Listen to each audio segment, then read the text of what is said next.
Life is full of possibilities. Technology is one such possibility.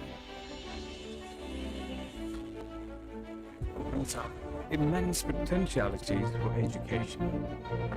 With these possibilities, the educational universe is expanding.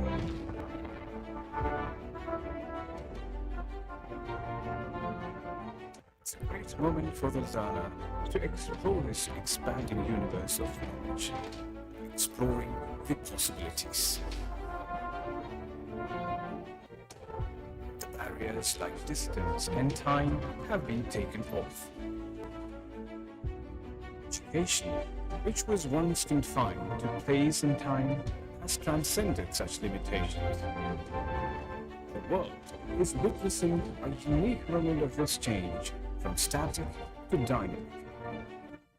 Today, the learner can access the best educational content offered by the best teachers.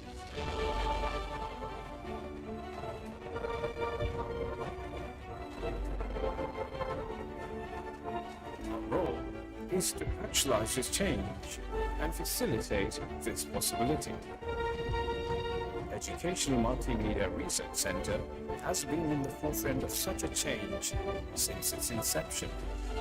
UGC established EMS at cities nationwide to record and make familiarize India's best laboratories, research developments, creative academic work, also ensuring the rich and vibrant cultural diversities of India portrayed through education channels. EMMRC at Calicut University was established in the year 1998. Consortium for Educational Communication (CEC) is the apex body coordinating the activities of 21 EMMRCs. EMMRC effectively utilizes broadcast technology to usher in the possibilities of worldwide classroom. The remarkable vision behind this was to enable education to reach the unreached through broadcast mode. It marvelously enriched higher education and also induced a spirit for continuous updation of knowledge. Our vision is to provide quality higher education content using modern mass media technologies. This vision was enhanced by the advent of new media technologies. With this came the expanding possibilities of interactive communication. The learner had much to seize from this moment. The interactive content enabled through the web by the media centers facilitate possibilities for the students to engage with the teacher in real time. This resulted in the development of Immersive open online content, popularly known as MOOC. Unlike the open courseware available in different other MOOC platforms, SWAYAM is integrated with the curricular learning of the student. Students can earn credits for pursuing courses in SWAYAM. All of them are free of cost. Quality courseware is offered through SWAYAM by eminent teachers. EMMRC pioneered the development of MOOC for the first time in the state of Kerala. This is indeed a matter of sheer excitement to notice the increase in the number of students being enrolled for MOOCs. The University of Calicut is the first university in the state to host MOOCs. The ever-expanding possibilities resulted in the launch of 32 DTH Swayamprabha channels. EMMRC is entrusted with the coordination of Channel 8, Physical and Earth Sciences of Swayamprabha. It is one of the 10 higher educational channels run by CEC. The EMMRC is equipped with emerging technologies, best studio facilities, and have high-caliber professionals to undertake newer challenges. The most valuable possession is eminent faculties of universities and colleges who are geared up to explore with us the expanding universe of knowledge.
Life is full of possibilities. Technology is one such possibility. It opens up immense potentialities for education. With these possibilities, the educational universe is expanding.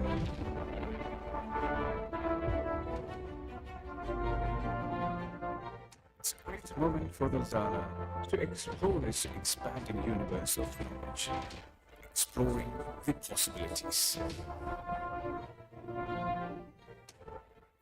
The barriers like distance and time have been taken off. Education, which was once confined to place and time, has transcended such limitations. The world is witnessing a unique moment of this change from static to dynamic. Today, the learner can access the best educational content offered by the best teachers.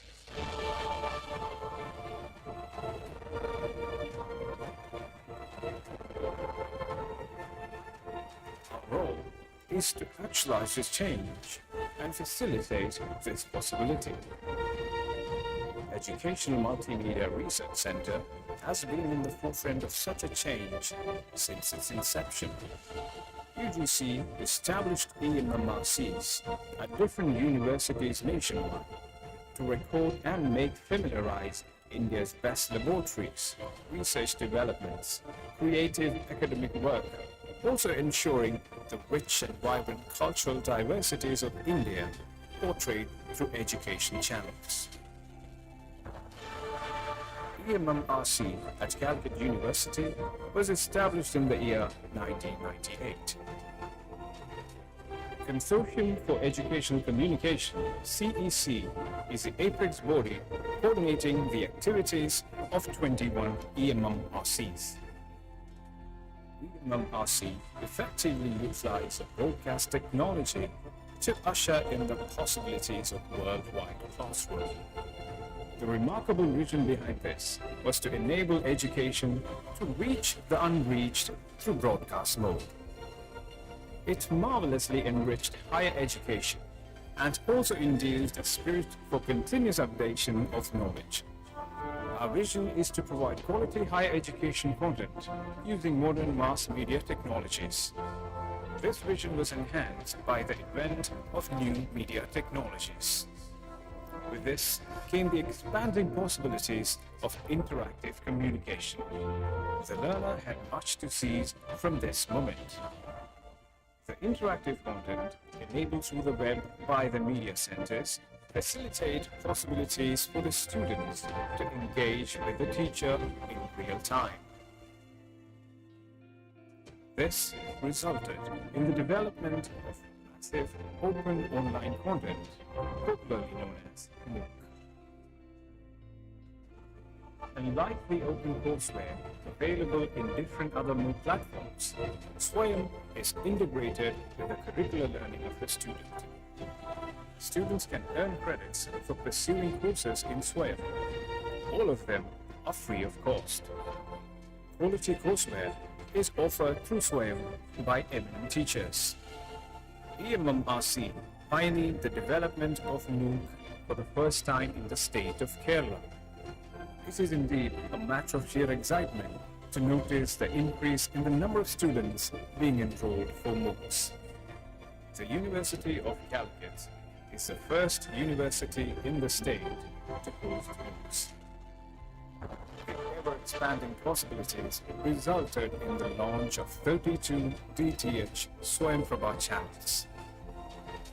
EMMRC is entrusted with the coordination of Channel 8, Physical and Earth Sciences of Swayamprabha. It is one of the 10 higher educational channels run by CEC. The EMMRC is equipped with emergent technologies, best studio facilities, and have high-caliber professionals to undertake newer challenges. Most valuable possession is the eminent faculties of universities and colleges who are geared up to explore with us the expanding universe of knowledge.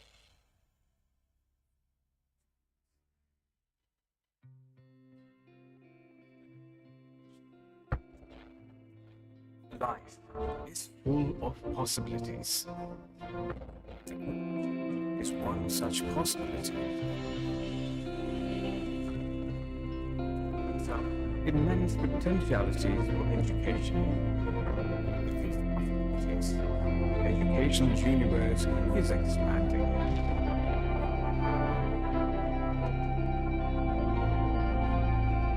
It's a great moment for the learner to explore this expanding universe of knowledge, exploring the possibilities. The barriers like distance and time have been taken off. Education, which was once confined to place and time, has transcended such limitations. The world is witnessing a unique moment of this change from static to dynamic. Today, the learner can access the best educational content offered by the best teachers.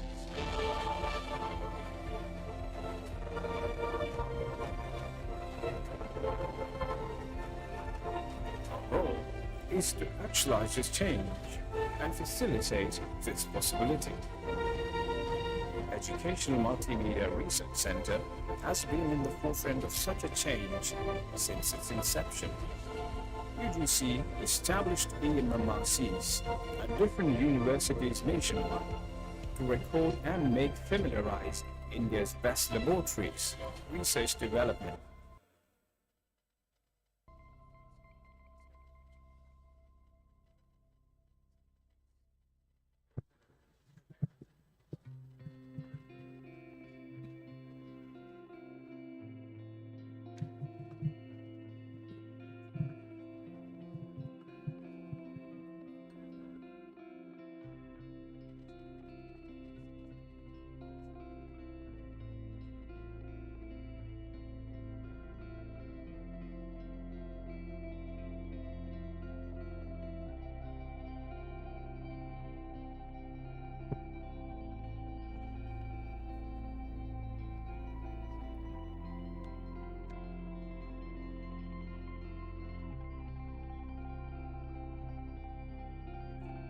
and also induced a spirit for continuous updation of knowledge. Vision is to provide quality higher education content using modern mass media technologies. This vision was enhanced by the advent of new media technologies. With this came the expanding possibilities of interactive communication. The learner had much to seize from this moment. The interactive content enabled through the web by the media centers facilitate possibility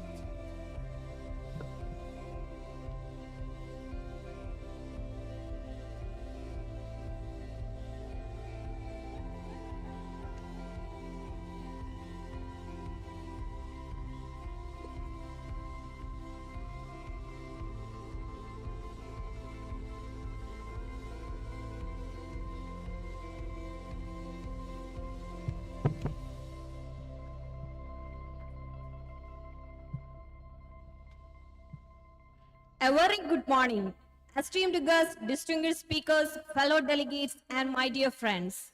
A warm welcome to one and all. We are on the third and final day of our national seminar, Perspectives on Future of Digital Education, Inclusive, Immersive, Equitable, organized by Consortium for Educational Communication, New Delhi, Educational Multimedia Research Center, University of Calicut, Department of Education and Internal Quality Assurance Cell, University of Calicut. The last 2 days passed with awe, wonder and ease. From 6th December, we are fashioning our sixth sense, lending heart and mind to the sessions entirely.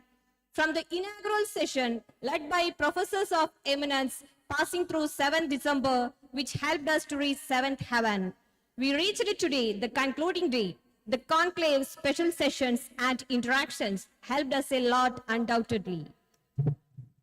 Yesterday, we were captivated by the insightful and inspiring special talk by Professor Dr. Jayashree Shinde. The day also witnessed a vibrant exchange of ideas during the paper presentation sessions, where researchers and scholars from across the country presented their cutting-edge work on perspectives on the future of digital education. The diversity of perspectives and the depth of research presented were truly remarkable. One of the highlights of yesterday was the launch of the EMMRC Higher Education Learning App, which is an innovative platform. We concluded the day with a thought-provoking panel discussion featuring distinguished vice chancellors who shared their insights. As we gather here again, I hope you find yourselves energized and eager to delve deeper into the fascinating discussions and insights that lie ahead. Now, without further ado, let us move on to the first session of today. To deliver the welcome speech, I would like to invite Professor Dr. Hamid A, Department of Education, University of Calicut. Good morning, all. Respected Professor Dr. Ajushankar S. Nair, respected Director of CEC, J.B. Nadasan, other distinguished guests, participants, delegates, teachers from other colleges. We are in the third day of the National Seminar on Perspectives on Future of Digital Education, Inclusive, Immersive, and Equitable. Today, we have Professor Dr. Ajushankar S. Nair, Head of the Department of Computational Biology at the University of Kerala, Thiruvananthapuram. Dr. Ajushankar's name is not unfamiliar to us. He is a noted academician, administrator, linguist, musician, historian, and above all, author of number of works. He was educated from CET IIT Mumbai, University of Cambridge, and University of Kerala. He holds 2 PhDs, one in engineering and one in music, a rare blend. He's a very, very creative person, an adjective to add to his name. He's a teacher and visiting professor in various institutions, both within India and abroad. He has led various IT development projects as the director of CDT, Government of Kerala, for 3 years in his very young age. Author of 15 books in English and Malayalam, including a novel named Tharippu, numerous scholarly articles and a modest number of research publications jointly with students. He has successfully guided over 25 scholars for PhD. This person is not to be explained by a person like me or you, rather to be experienced by each of us. We are lucky to have him today with us. Let me extend a warm welcome to our distinguished resource person, Professor Dr. Ajushankar S. Nair, Head of the Department of Computational Biology at the University of Kerala, Thiruvananthapuram. Welcome, sir. We are honored by your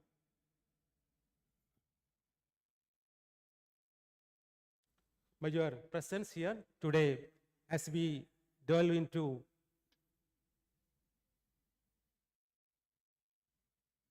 the realms of higher education in the age of generative AI. I extend my greetings to all esteemed guests and participants gathered here in the third day of the 3-day National Seminar on Digital Education. Professor Nair's expertise and insights will undoubtedly enrich our understanding of this subject, paving the way for deeper exploration of the intersection between education and cutting-edge technologies. Once again, a hearty welcome to our esteemed resource person, Professor Dr. Ajushankar S. Nair. Let the discussions and collaborations inspire us forward a future where education and technology empower us to shape a brighter tomorrow. Thank you. Welcome you again. With immense pleasure, once again, let's welcome Professor Dr. Ajushankar S. Nair.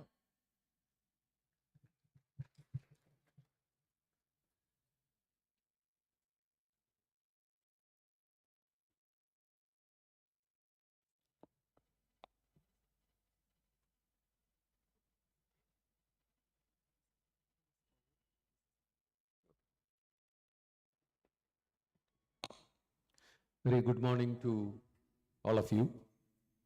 Professor Hamid, Mr. Damodar Prasad, Professor Ravindran, many of my fellow teachers, dear delegates of this event. I'm very happy to come and talk in an event like this, in a university where I spent some time during my school days, because my father was a professor in this university in the Department of Education. I remember him, and I also am happy that I came many times here while Dr. Muhammad Bashir was the Vice Chancellor, who is a great friend of mine. And today morning, there was a pleasant call from him asking, as he came to know that I was in the university campus, he called me. So that was a good moment for me to start the day with. I am here mainly on the invitation of Mr. Damodar Prasad, one of the most voracious readers I have ever seen, a very progressive thinker, as well as a former colleague of mine in the seated government of Kerala.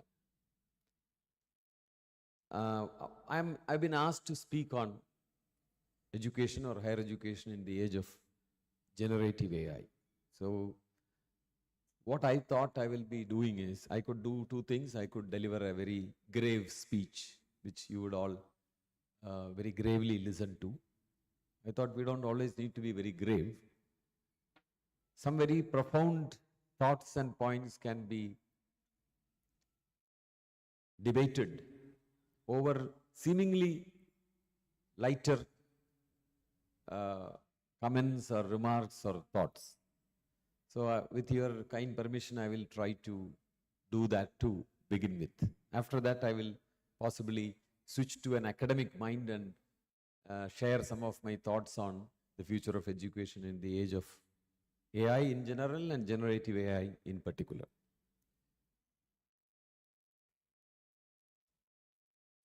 Why is it not working? You can, yeah. You can actually press the space bar when I'm more happy with that, when I say next. I think people from the field of education all know who this is. This is the great Jerome Bruner, my Manasa Guru in education. One of his famous thoughts, anything can be taught to anyone in some honest form at any stage. So, in summary, what it says is you can teach anything to anyone. Now, this is a reference to human beings. Now, the age of AI, modern age of AI, in the last 10 to 12 years, there has been a very great paradigm shift in the age in AI, which is telling us, next, that anything can be learned by computers. I request you to look at the very profound nature of this statement. Anything can be learned by computers. Given enough examples. Now, nothing is exempt from this. Nothing is exempt from this. When there may be people who have a philosophical orientation who might want to challenge me. Yes, I am open for a challenge that we will do at the end of the lecture. Next. I come from the green, beautiful Calicut campus, as beautiful as your campus. Next. Next.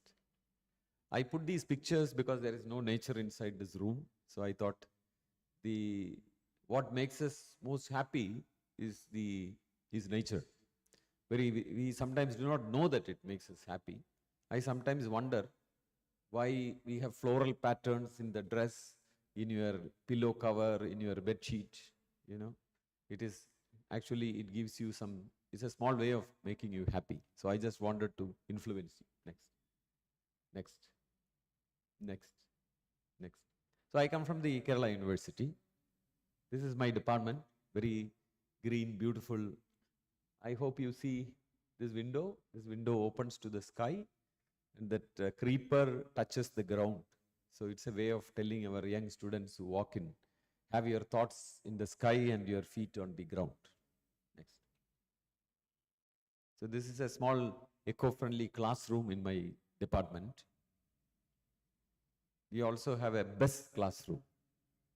Next. So this is the classroom, eco-friendly classroom. It's made like a traditional Kerala kalari. So you get the feel of the soil actually, because the coolness of the soil. So this is my department, all my fellow students, researchers and teachers. Okay, next. Next. Okay. What I thought I will do first is, we all know of ChatGPT. I think I don't need to tell you what ChatGPT is. You ask any question, it answers. It's like a maha guru, always beside you, who knows, unlike a human being, who knows every subject, and you could ask it anything. So if you are not very used to it, I would like to do a quick presentation if you have ChatGPT on the screen after this, because I can show you some wonderful things it can do. Now, when I went to a lecture on generative AI, there was one student who stood up and said, ChatGPT answers my questions better than teachers. I think there are no future for teachers anymore. So I stood up and said, give me an hour, I will go and make a PowerPoint and come back to refute what the student said. That is this PowerPoint. So I am going to tell you, I'm going to ask, am I afraid of being, as a teacher, am I afraid of being replaced by ChatGPT? Now you can answer at the end of this presentation. Next. So there will be some thall in this. So those from outside the state, you can translate to them. There might be some self-projection in this, but I am not in an age where I need a self-projection. But I do it for fun, so that there is some personal thing in this. But it is all meant just for entertainment. So don't take it as I'm coming from far away to sell myself. No, I don't need to. Next. So this, I'm going to show you a few slides about myself and ChatGPT. I'm comparing these two things in many aspects. Very simple comparison. Next. So students ask me questions. They also ask ChatGPT questions. I don't think there is any difference in that sense. You can ask questions to your teacher, you can ask questions to ChatGPT. Both of them answer also. Next. I sometimes am outdated and wrong. ChatGPT is also sometimes outdated and wrong. Next. If you ask me about subjects I know, I am able to answer. I know a bit of things outside, a bit of things.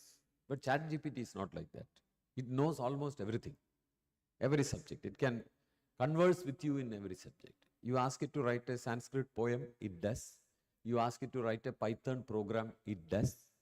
You ask it to write a report about a very unfaithful report to be submitted to the NAC accreditation, it does. So I don't have that range, intellectual range of ChatGPT. This is one point to take note of. But which student actually needs such a kind of a range from the teacher? The teacher who knows every subject. Even if the teacher knows every subject, how is the student going to ask questions in every subject? So I think that this is not a very important challenge for me. Next. Now, very, very important thing I would like to tell you, friends, I ask questions to my students. Does ChatGPT ask questions to students? It doesn't. It doesn't ever ask any question.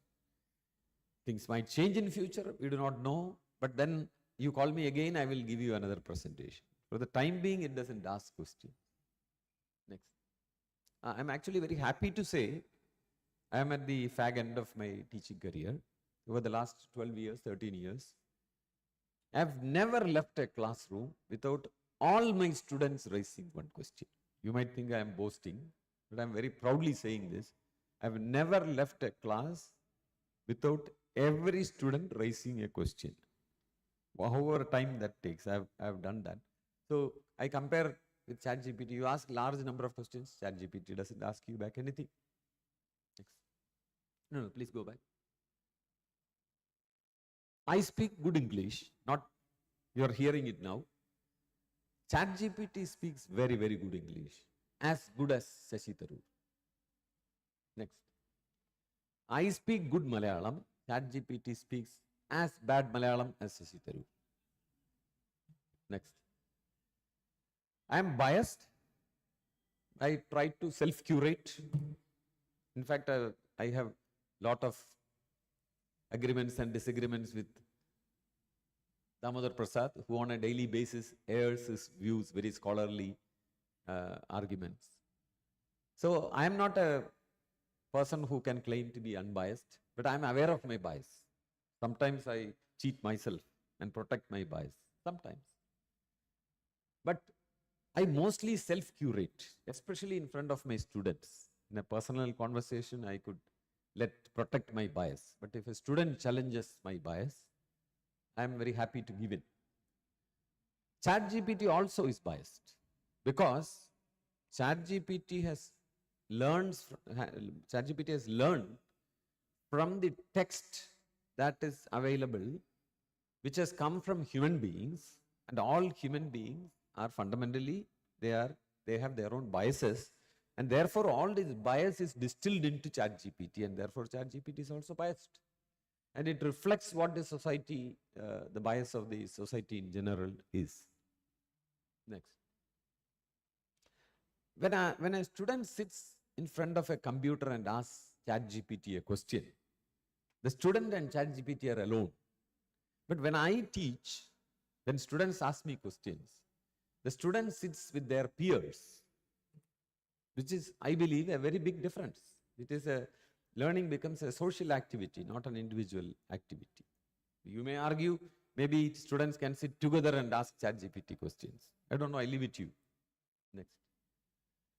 I sometimes can take students to nature and then have my lecture class there. Can ChatGPT do that? Next. I can do live experiments. ChatGPT can describe. ChatGPT can show. But I can do live experiments. Ask students to join me and do the experiment. Feel it. In physical nature, feel it.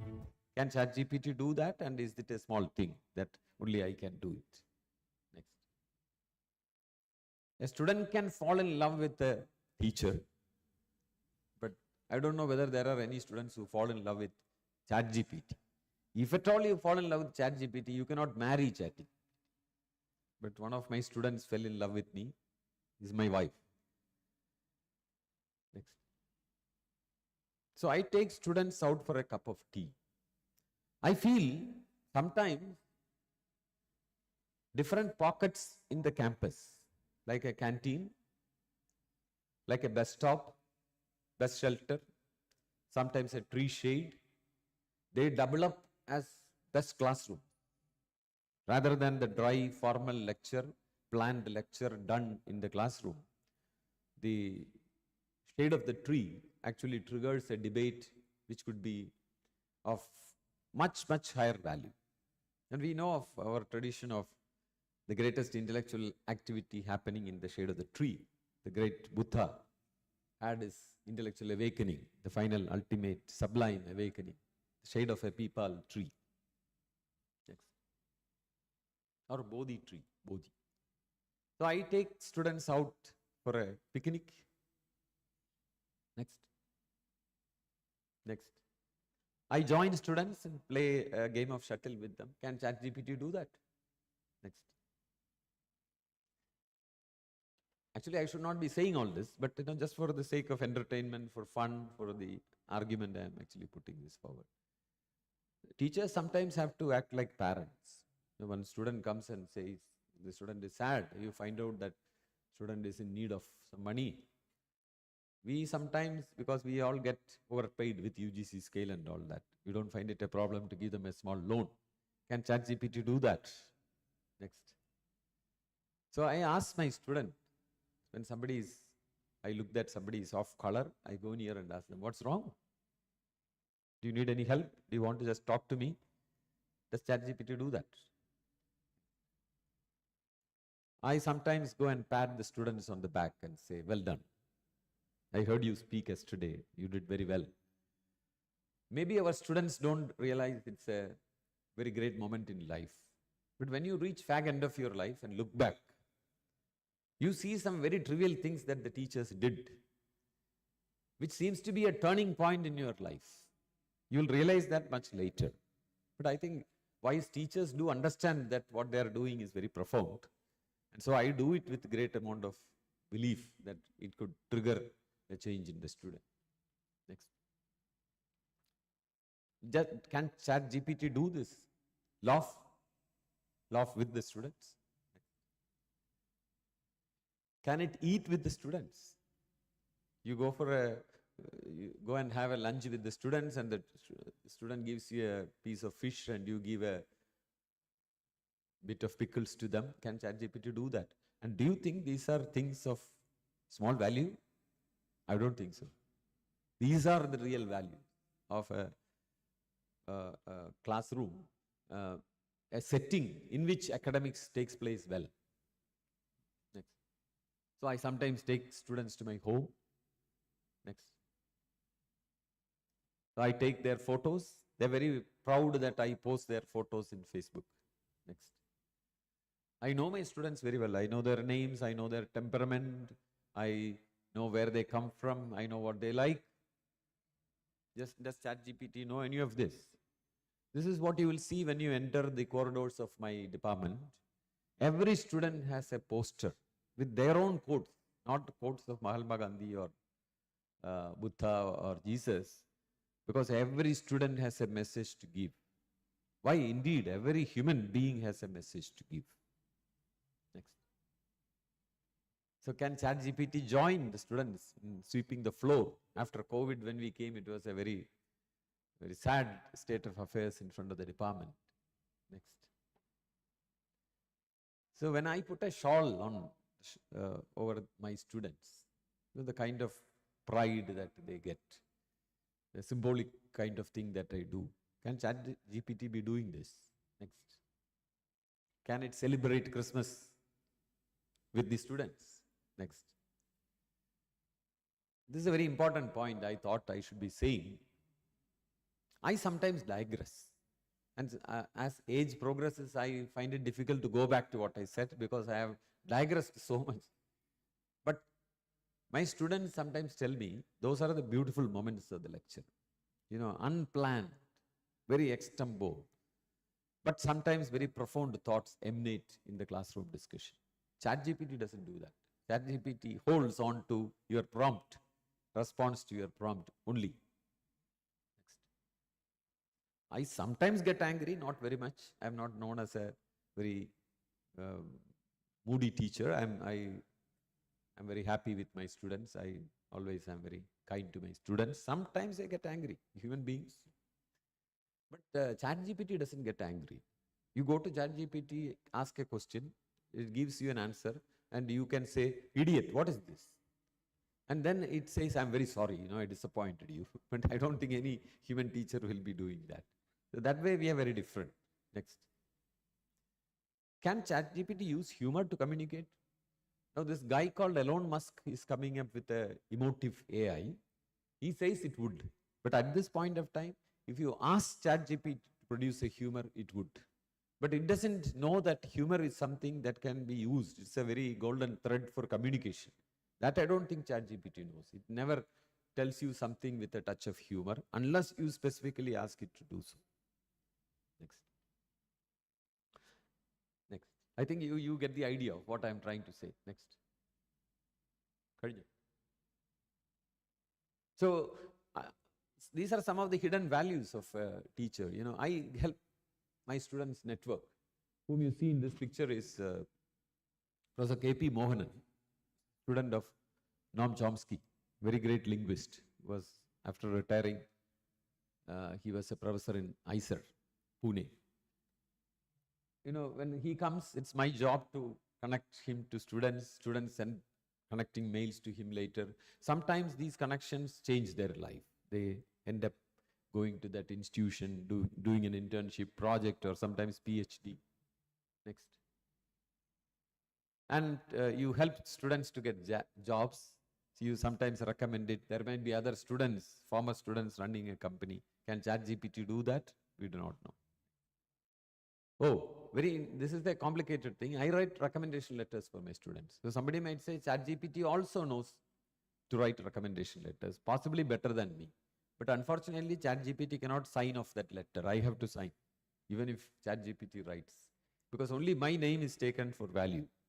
But most of the students actually get ChatGPT to do this drafting. I feel students are very naive, assuming that I would not understand. They actually make very, very obvious kind of generation from ChatGPT. Typically, our students write leave letters, terrible, horrible leave letters. The leave letter actually means this. Sometimes the student writes. The meaning of it is not the words. "Sir, I am having very high fever, so please take leave." So I have to take leave. That is what they are saying.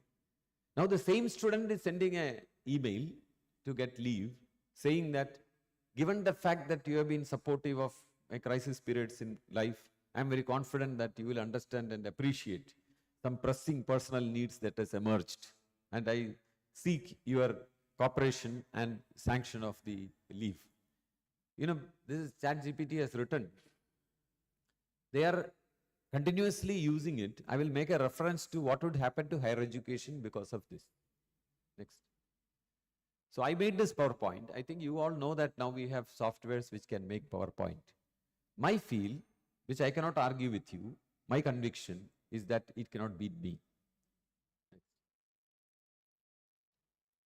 Finally, I love teaching. I don't know whether ChatGPT has any love for what it does because it is not a human being. But I enjoy teaching, I enjoy talking, I enjoy seeing the brightness in the eyes of the young people who sit in front of me. How do you compare this? And I love my students. Does ChatGPT have an emotion? Or whatever emotion? And does it know the supreme of all these emotions, love? So I would just like to close this presentation. Next. Close this presentation by telling you that what is AI doing to humanity, to the modern society, is that it is helping us realize what humaneness is. By comparing ourselves with a machine, we finally now understand that we are special. We never knew that we were special. But ChatGPT actually gives me great amount of confidence of what a teacher is. And rather than being threatened by ChatGPT, I must say I sit more firmly in my seat as a teacher with the conviction that ChatGPT is nowhere near me to challenge the very loving, the font activity or kind of experience that I am giving to the students as a teacher. So I thought a very small message to give, but drawn out into a series of slides, so that because of their strangeness of these slides and the slight tallal that was used along with that, I hope you will, this impinges in your mind, stays there and triggers new thoughts. So I will stop this presentation here and I will speak. Excellent. Okay, you can, let it be there, let it be there. We have set the background for the talk. We now need to talk about how in future education is going to be influenced by AI, in particular generative AI. Before I venture into that, I would like to say, you know, we have been talking about industrial revolution for a long time. What did industrial revolution do to us, the human society? To put it in the most simple way, it helped us avoid physical labor to the maximum extent. Think of 200 years ago. If we wanted to make dosha, we had to soak the rice and the lentils, and we had to physically make it into a paste, you know, by the article. In Trivandrum, we say article. I don't know what is the English word for it or what is the Malabar word for it. And then you have to make the dosha by pouring the dough on the pan, and then you create the dosha and you eat it. But today, actually, all these steps can be avoided. For example, you know, you don't need to make the dough. You can order the dough. All the shops are selling the dough. You don't even need to make the dosha on the pan. You take your mobile and say 5 doshas, and Uber delivers the dosha to you. So what happens is, your physical effort is removed. Look at the fan. Now here we have an AC. There is also a fan working inside the AC. In olden times, if you are sitting here, so many people sitting, it would be very warm. The room would be very warm. What you would be doing is you will do this. And what's happening? Your hand is moving. Physical effort. You want to go from here, actually, Damodar Prasad, I advise you against it. You brought a car and make me come here in a car. So what happened is, I avoid walking. The physical effort is taken over by the car. So industrial revolution has removed any need for any physical effort. You, at the best, you just need to press. You just need to press and things get happen. It may be a switch, it may be on your mobile phone. You want to see somebody, you have to walk and you have to go and meet. I very often think how, Adi Shankara is a very great person, you all know. But one greatness that I see is, he walked from Kerala to Kashmir. Imagine what an experience that is, to walk from Kerala to Kashmir. Going through so much of regions with different cultures, different languages, with so much of dangers, with different climate, so much of dangers like wild animals coming across you when you walk such a long distance. Meeting people whom you do not know whether you can take into trust or not. He walked. So today he wouldn't have. He would have taken a flight and then landed in Kashmir and started a mud there.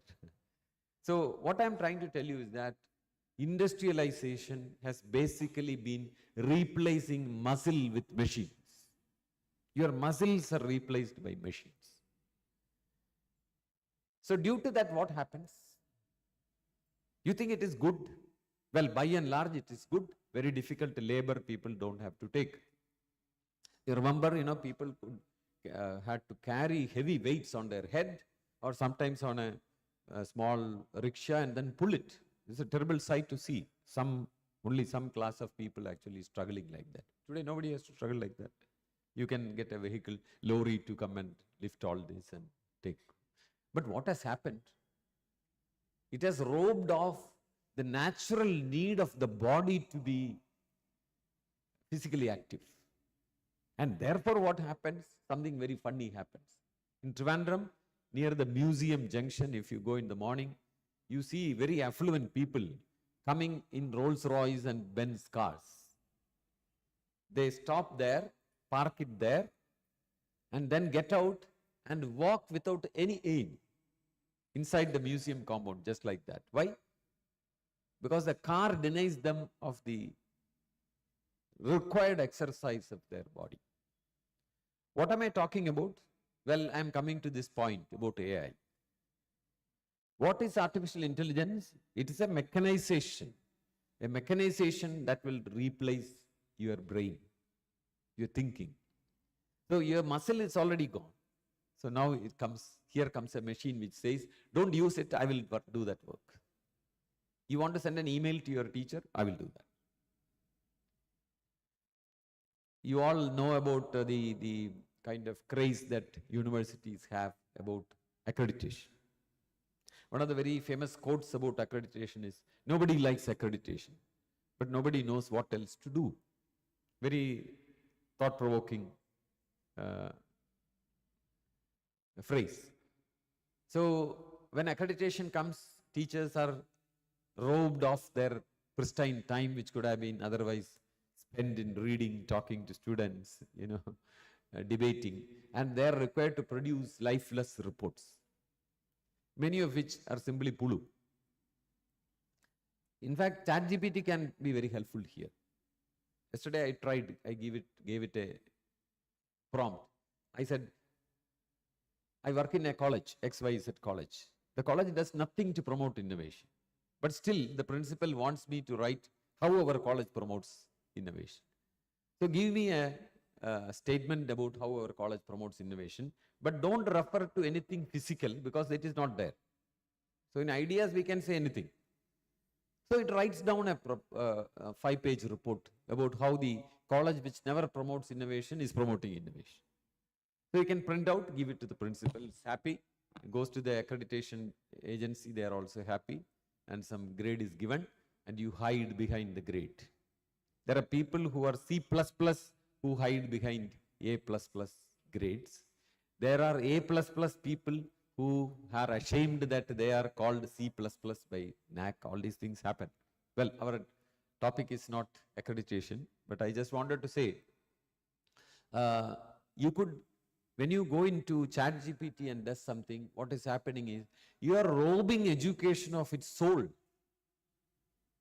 You are robbing education of its soul. If you were not thinking and you are producing academic artifacts which don't come through your intellect, what is the purpose? There is a story about two friends falling from a tree. They were sitting in a branch and the branch fell down. So they had internal injury, not external. So their bone broke.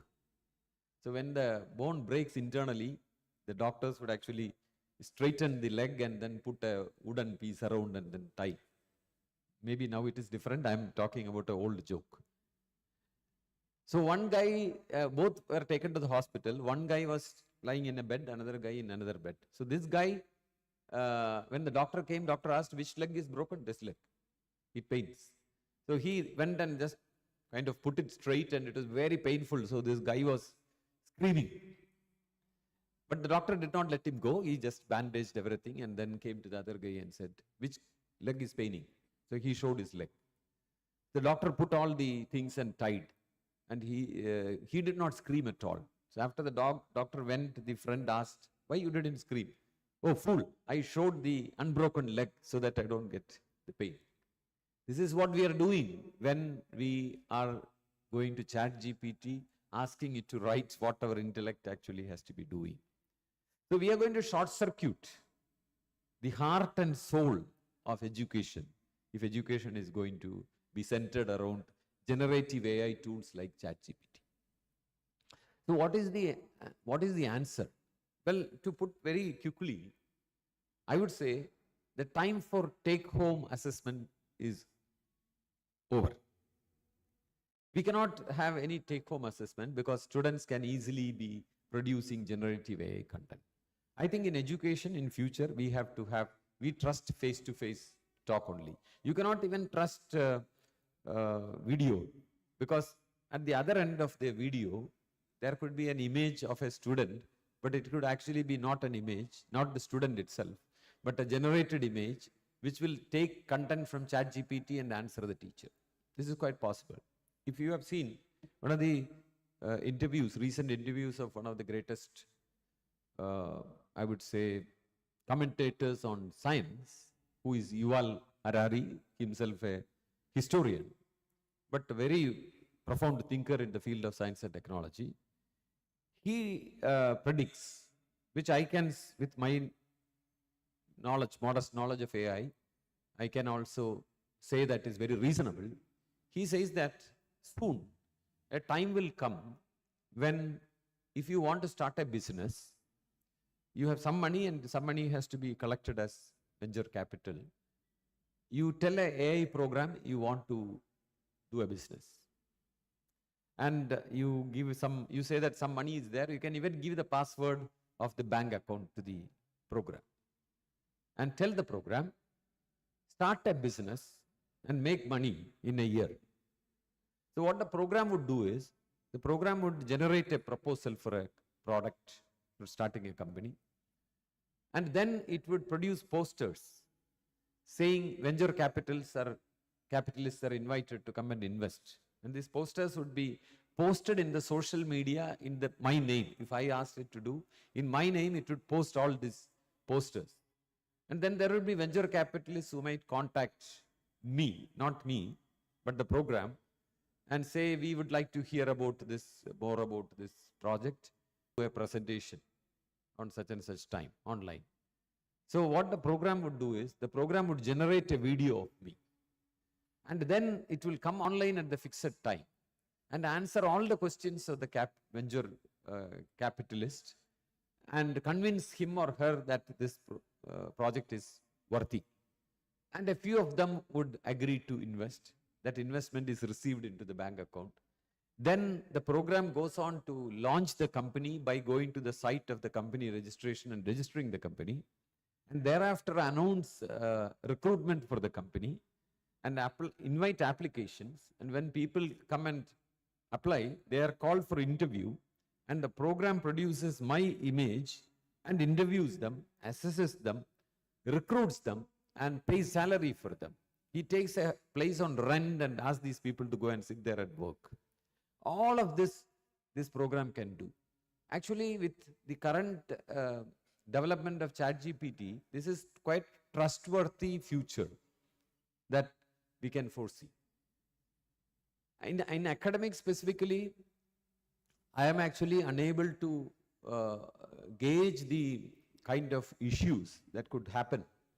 My student Neenu, who is already registered, luckily already registered for PhD, had a proposal given based on which she was interviewed and she was registered for PhD.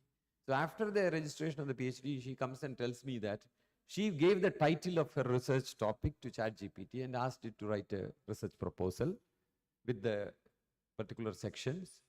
And she printed out and gave it to me and said, sir, if I had known this earlier, I would have submitted only this, because she thinks it was better than what she wrote. So therefore, the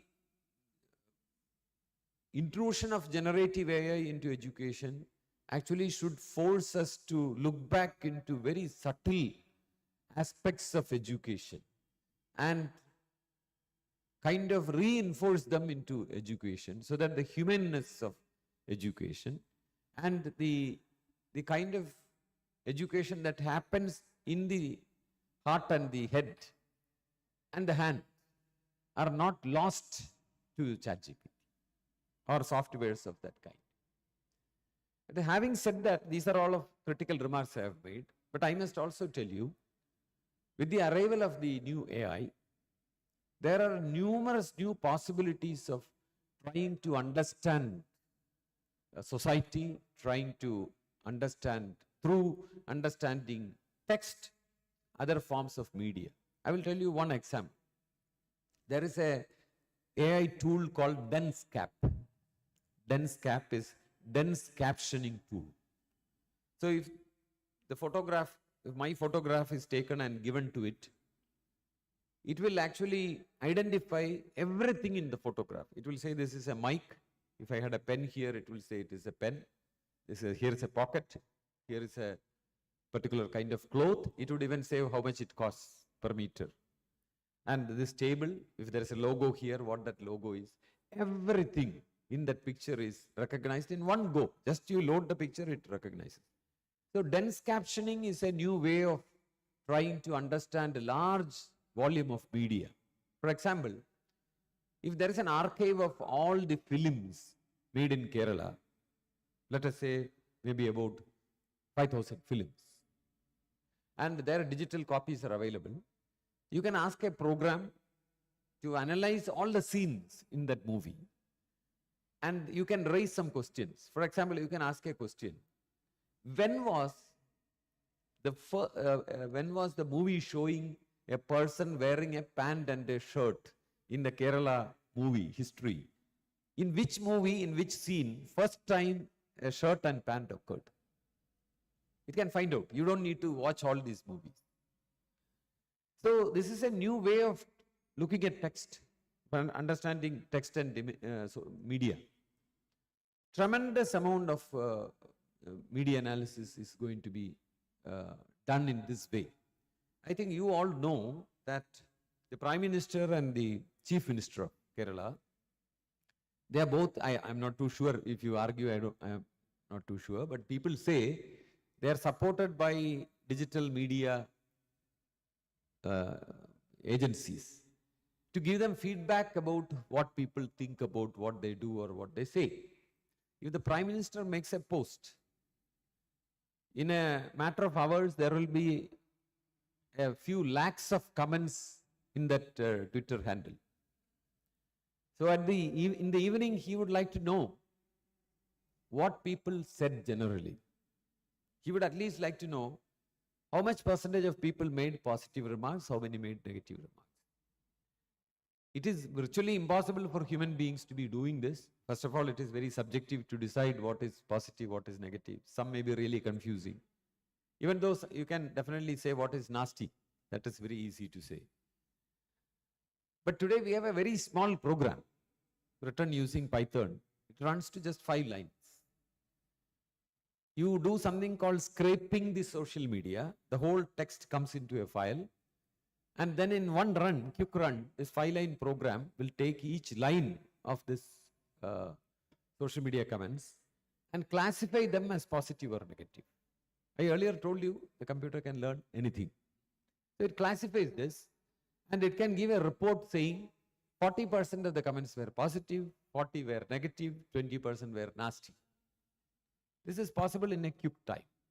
Now in academics also you could use this. You could actually analyze texts of historic texts or contemporary texts and try to make, I mean, this is arguable, but arguably objective sentiment analysis of this document. And take forward your debate on the text using a new way of looking at the text.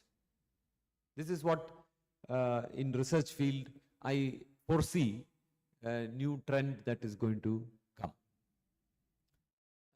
It all doesn't end here.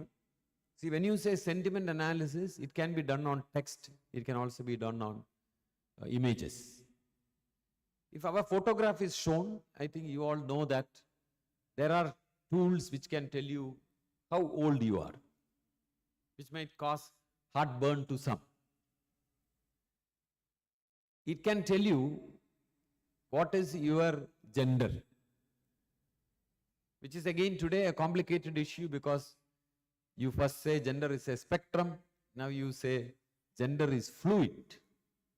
I think you know that in America, one person went and signed up for Olympic trials within quote male, and he wanted to join the competition for females, and he said, I am a female, I feel like a female, so I am a female. So I foresee that in future you have a problem in the hostels. If there is no space in the men's hostel, boys can go and apply for a post, for a room in the ladies' hostel and say, I am a lady. It's my basic right to decide my gender. Whatever my body says, this is what I feel. I mean, this is the kind of confusion that is happening in US right now. It might come here also because it is imported into our country very fresh every time something like this comes. I don't make any comments on it, but Yuval Harari said, who himself falls into a non-traditional spectrum of gender. Yuval Harari said, a computer can find out your sexual orientation which you yourself do not know. That is what he said. The justification for that I've already said, the computer can learn anything. It can learn anything. So it can look at your face and say many things. Friends, I would like to tell you, in spite of various levels of human rights violation in different countries,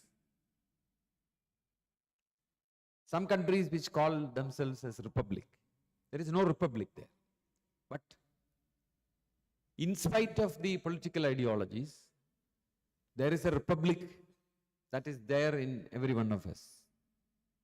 That is our free will and mind and the world of thoughts. You can think anything in your mind. Nobody, whatever be the political ideology of the power centers, you can still think. You can curse them. Nobody will know. But if you go and act, sometimes there will be an issue. So, the last republic of the human being, the last republic, the human mind, is under threat because AI can enter it. AI can read what goes on there. Imagine if the chief minister calls a meeting, a camera is put on the face of all who is taking part in the meeting, and the camera is telling, oh, this guy sitting there very obediently actually would like to crush you if he had a chance. He is feeling very, very angry towards you. Please note that is a basic human right for us to actually not just disagree, but to think whatever we want. I sometimes think we even have the right to think to kill others. That right is there, but you have no right to kill others because that is physical. But in thought, you can think anything. That is the only real republic in the world. But that is under threat because a simple AI program can read. When I was a school child, I read a children's literature by the name Manasariyum Yendram by Narendranath. How wise the person is, because the story ends with him crushing that machine because he understands that such a machine would cause havoc in a society. But we are very close to that havoc, and that machine unfortunately cannot be destroyed because it can be used for many useful things as well. There is something called predictive policing. You put a camera on face of a person, you know whether that person is ready to commit a crime. So in future, when you open the door of your house in the morning, you find police waiting there. So you're going to duplicate a Calicut University certificate, Vyaja certificate, come, you're under arrest. That is predictive policing. Many of the Western countries in their public spaces are using it. For example, in a mall, where a large number of people are there, in the corridor there is a camera which alerts the security people saying that these people don't seem to be coming to do the right things. But I think our retired police officers can also do this. They actually, when they are retired sitting at home, they would look around. Whoever walks their way, they would look and see if they have a conductor kalla lashana undo. So that is what the camera is doing actually. Very humane thing that camera is doing. But the camera can go into many, many greater details. And let us also note from a technology side, I would like to tell you, you must know that the computer has an eye that is different from the human being. You know that when we say we look at the world and we think that we all see the same things. In fact, even that is questionable. What I see as red color, I consistently refer to it as red color, but somebody else might be seeing a very different color. But still they refer to it as red also. So we are consistent in references, but it could be different. In reality, we know that other animals see very different. If I bring a cow here and the cow looks at this audience, first of all, the audience will all be like this, 90 degrees turned around. What is vertical for us is horizontal for the cow. And the cow sees in black and white. So same view, but it sees differently. The computer sees differently. Not many people know this. The eye of the computer, the new eye of the computer, is actually a mathematical algorithm called convolution. It can extract deep hidden images from what it sees. These deep images, which gives rise to this word called deep learning, these deep images are not humanly comprehensible.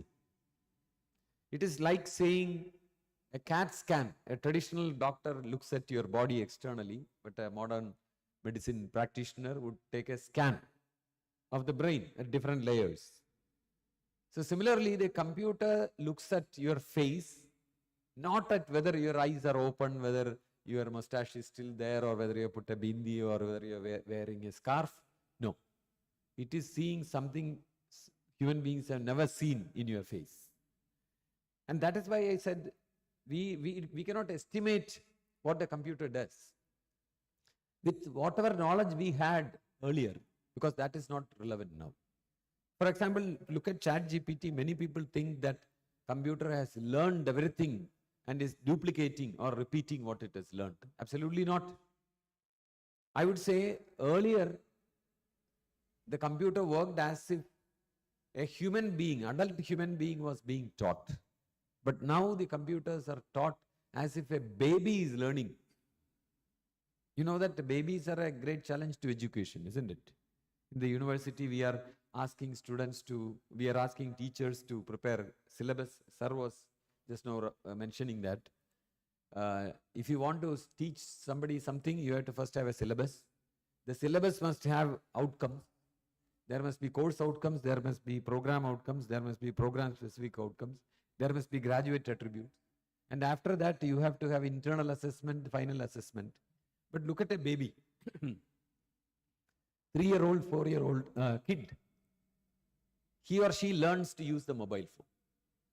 There is no syllabus. There are no test papers. There are no assignments. There are no gradings. There is no counseling. There is no encouragement. If at all, what we do is we catch hold of the mobile phone and say, don't touch it. But the child learns. And how does a student who goes to learn German, when you are in MA class, you decided to learn a language, new language, German. How does that student learn? He learns very, very artificially and mechanically. You are told, you are first told the history of German language and culture. You are given a lecture on that. And thereafter you are told these are the alphabets, and you write some words, then you write some small phrases. But how does a baby learn? A baby in Germany, how does it learn? It is never told the history and culture of Germany. It is never taught the alphabets first. It is never told these are some words you have to practice first. It just immerses itself in German language use and it picks up automatically. That is what ChatGPT has done. Don't look at it lightly. It has been like a baby. How many of you know that ChatGPT is a baby? It is a 4-year-old baby which is answering you.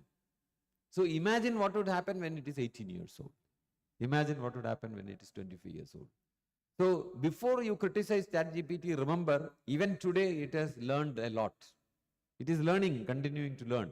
ChatGPT 4 is the current state. 5 is getting ready. So it is going to have, I would say, with surety, I would say, with my understanding, it will be having matching, if not overtaking, language abilities of human beings. So this is going to be a very, very important point for the educational experts to look at.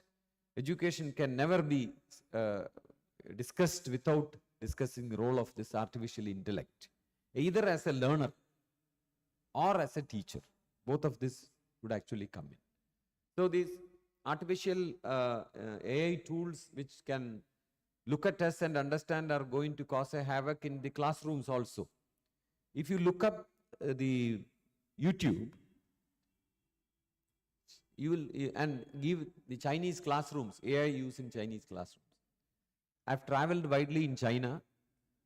I don't mind saying I'm not at all a fan of this country. What is done in Chinese classrooms today is you let the student wear a headband and they sit in the class, and when the teacher gives a classwork, all the students have to switch on this band and then they write. And if they are not concentrating, suddenly a red light comes up. So the teacher can run to that child with the cane if it is available there, I do not know, but whatever. What are you trying to do? You are actually trying to make human beings as machines, which is what this country actually does on every citizen. So not a surprise for me. Me as a teacher, I have found that our students are not even human beings. In their joyful time, they are not even human beings. They are actually monkeys. When I come out of the classroom, the frame of lecturing that is there in my mind is, when I come out and the students are all sitting erect when I was in the class. When I go out and look through the window, they are all like monkeys. One guy just gets on top of the desk. One guy gets on the shoulder of others. One guy hangs from the bar on the top. That is what our basic joyful kind of setting is.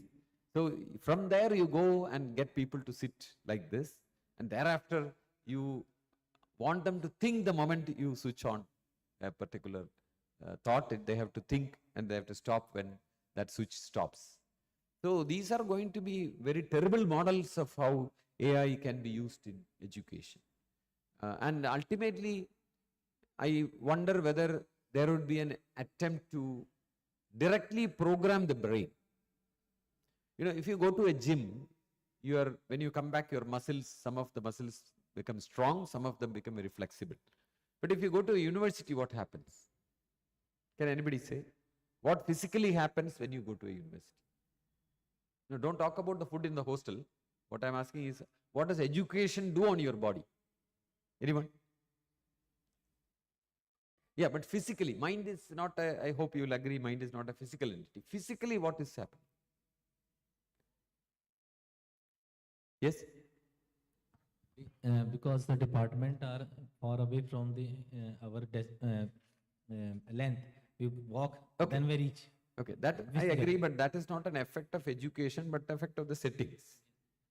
Do you know what intellectual activity can do to your body? This is the question. Yes.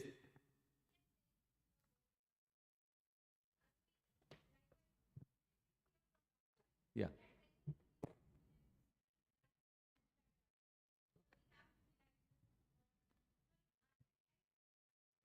Okay, I agree to your response, in the sense that she is actually saying what is really bad about uh, physical health in a classroom, because you are sitting erect like this.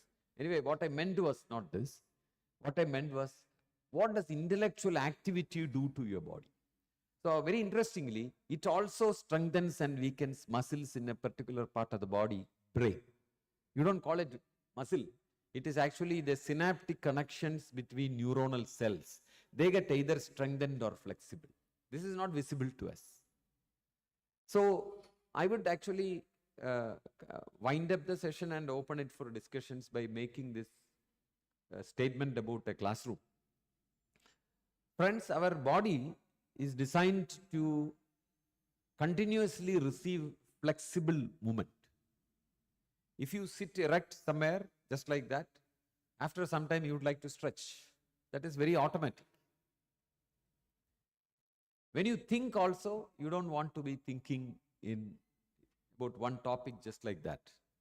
See, if I were asked to hold a weight in my left hand and not to put it down, and you're asked to hold it by hand, so you take it in your left hand.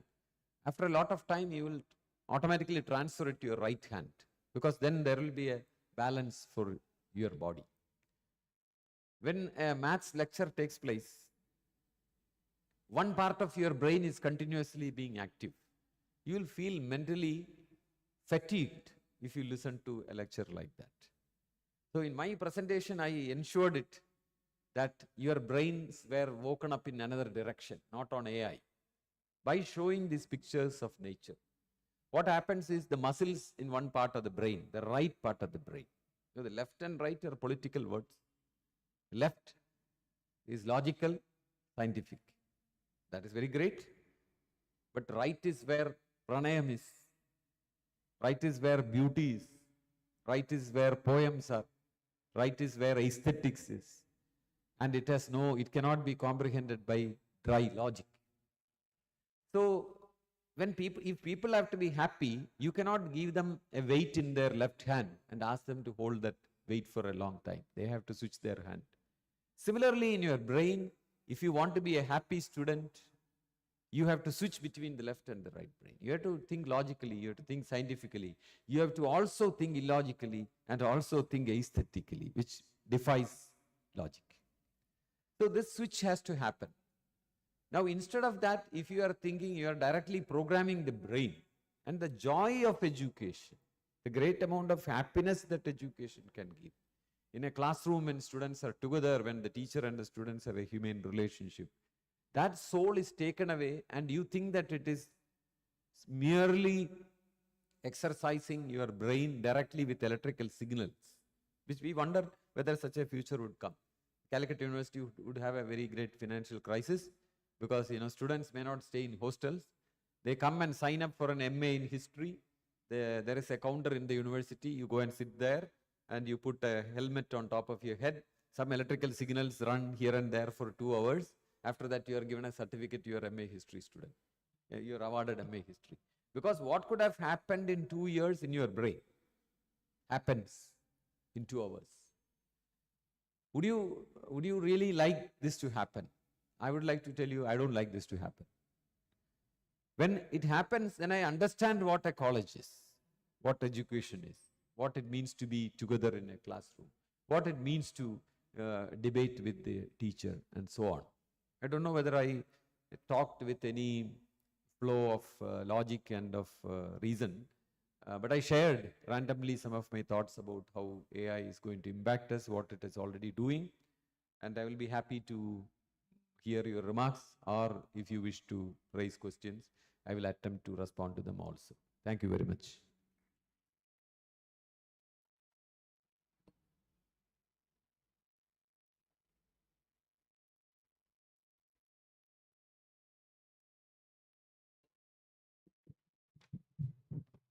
Thank you, sir, for your fascinating presentation. It was really insightful and thought-provoking presentation on generative AI in higher education. So now the floor is open for discussion.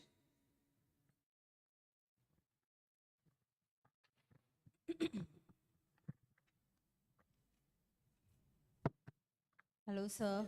Uh, Very interesting. The national seminar is on perspectives of digital education, and your talk was higher education in generative AI.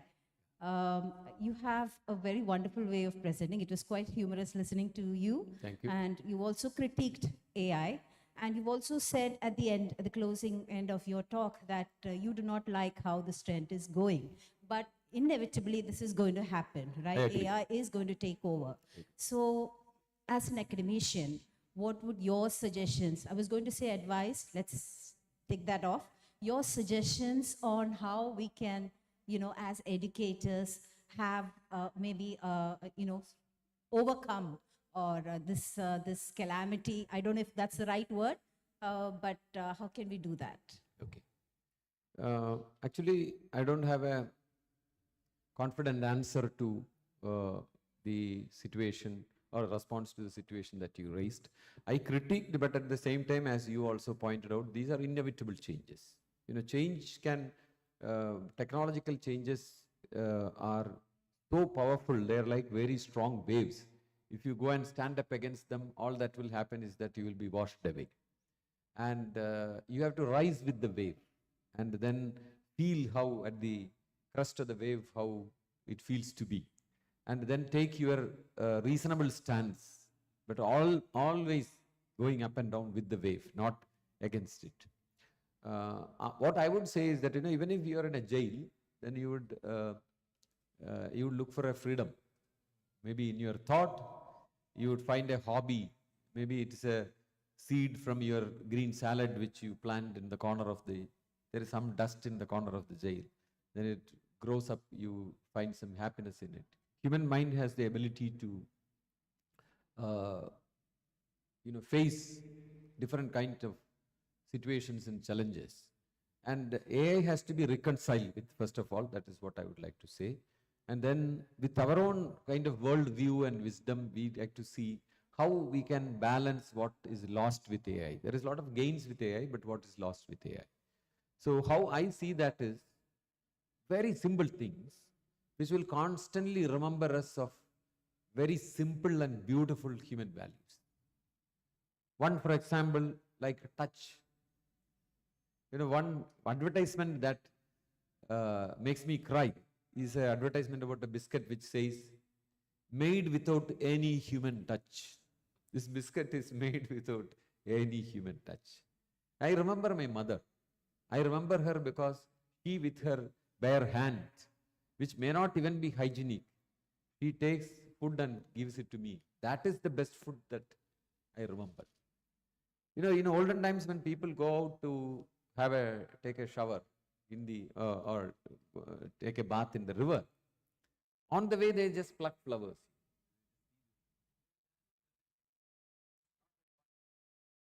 They take this, and on the way they smell, and then they throw away. It's all kind of force of habit. But this is very, very great value to that day, that the smell wakes up a different part of the brain. Do you remember any smell of a plant? I love the smell of the rain, sir. Rain, yeah. Okay. I mean, the first rain, fresh the first rain, showers. yeah. It's very intoxicating, and I don't know, it creates a lot of memories. Yeah. So exactly, for me it is the communist pacha, because suddenly I remember about my school days. I can see some of the faces of my friends, and the bad words that they used, and running in the school compound. It is actually like exercising.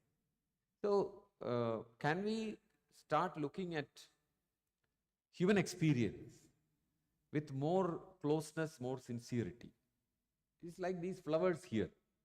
They don't invoke in me any thought, these flowers. They possibly have come from Bangalore. They have come in a flight. And I don't know of any poet in Kerala who has written poems about these flowers. They have written poems about possibly the Nishagandhi, and they have written poems about the jasmine or the Kaidappu, but not this. Do we realize that we missed a great value by putting here some flowers which are alien to us? And I am also told that these flowers have a speciality. No bees will come to these flowers. They are made so. Don't you think that is terrible? So, when you go to meet elderly people, you can order through Uber and give them some food and all that. But I think much more important thing is to ask our young children to go and sit with them and touch them. That is the greatest gift you could give to it. So what I'm trying to tell you is that, I'm struggling to tell you is that, there are so many small, simple things which give great amount of happiness, joy and positiveness in us. Those needs to be awakened in the education system, in the classrooms. These are not places where you have air-conditioned halls where you sit erect and listen to some very dry lectures. There must be a sparkle of simple aesthetic things in life. This will balance this takeover by technology. I don't know whether I conveyed anything. You made a point, sir. I also like your take on, you mentioned that you digress. But nowadays, students, when we do digress in class, often teachers are guilty of that. Sometimes they say, ma'am, there is very little time. Can you please finish the topic? So we have students like that also in class. So your introduction was also interesting. You are a musician, historian, etc. Are you a photographer by any chance? Lovely photos. I like photography. I don't know whether you can call me a photographer. Are those your photos taken by you? Yeah, all of them. Good, very good.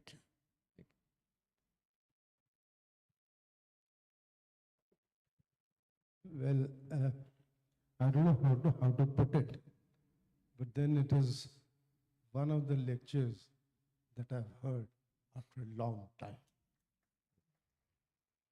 It's just, generated thought process, I think amongst all, not only me, and to see things in different perspective. I certainly agree with you, what you talk about, your experiences.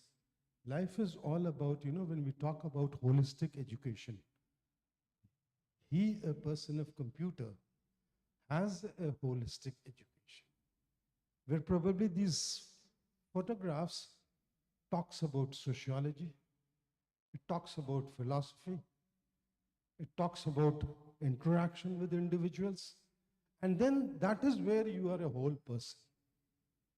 This artificial intelligence is coming and probably making us machines, what he rightly says. And when it gets into emotions, I think we are very easily manipulated. And these instruments would primarily with the powerful or the governments.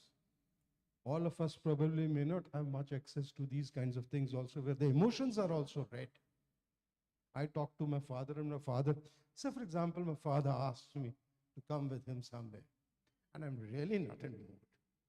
So I'll say, अच्छा चलिए, लेकिन वो जान जाए कि मेरी इच्छा नहीं है, तो कितनी भद्दी स्थिति होगी. I don't think so. Then we are humans, we are by and large. That is where I see that it is my father, and hence I must go, even if I don't like, is what education is, sociology is, philosophy is. I must congratulate you. It was wonderful, sir. There are many things that, he said, and forgetting. His thought process is faster than his speech. That is why he forgets what he has been saying, because he has thought much more. And that is where his brain is working. I'm really happy with this lecture. Thank you.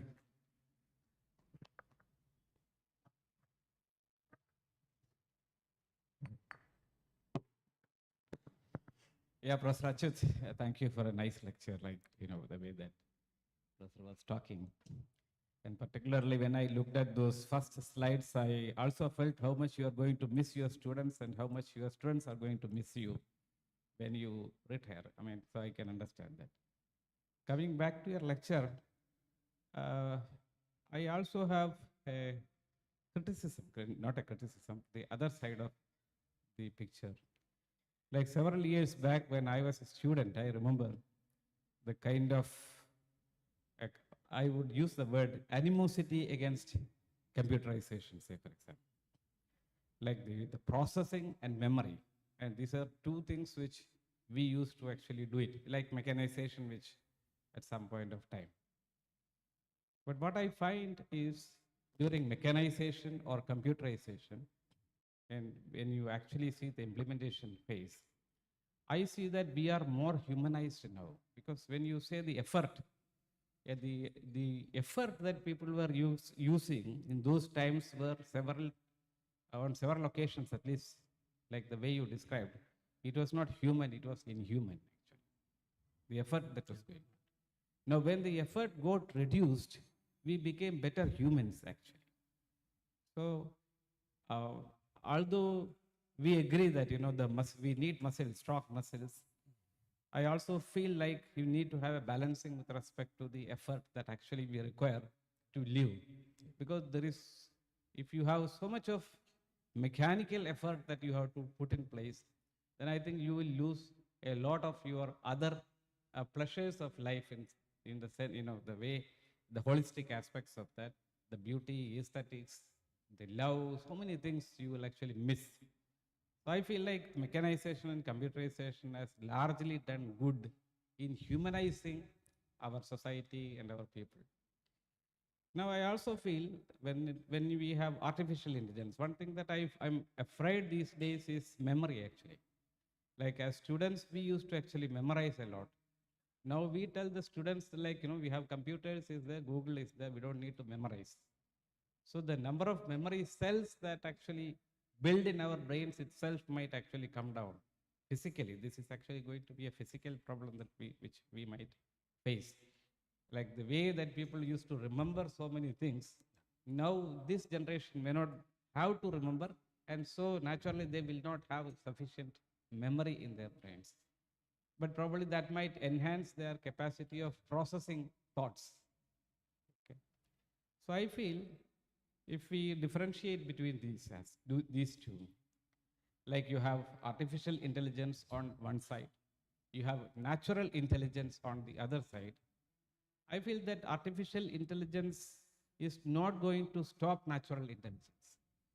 And our natural intelligence will be able to actually, come in terms with this, and we will have a better sense of discretion coming over times. And probably it will actually improve the situation. I mean, I am optimistic. I don't want to really, I take 70% of what you said is absolutely right, genuine.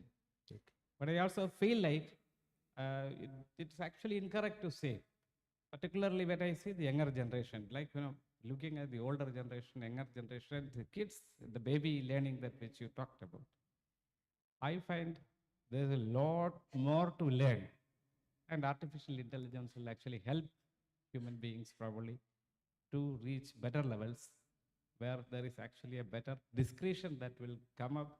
And I can see the kind of emotions which you talked about, the sociological parameters which you are talking about, the interconnectivity of the people, the emotions that are shared between parents who are sitting in, say, for example, America, and here in India, the children are sitting here.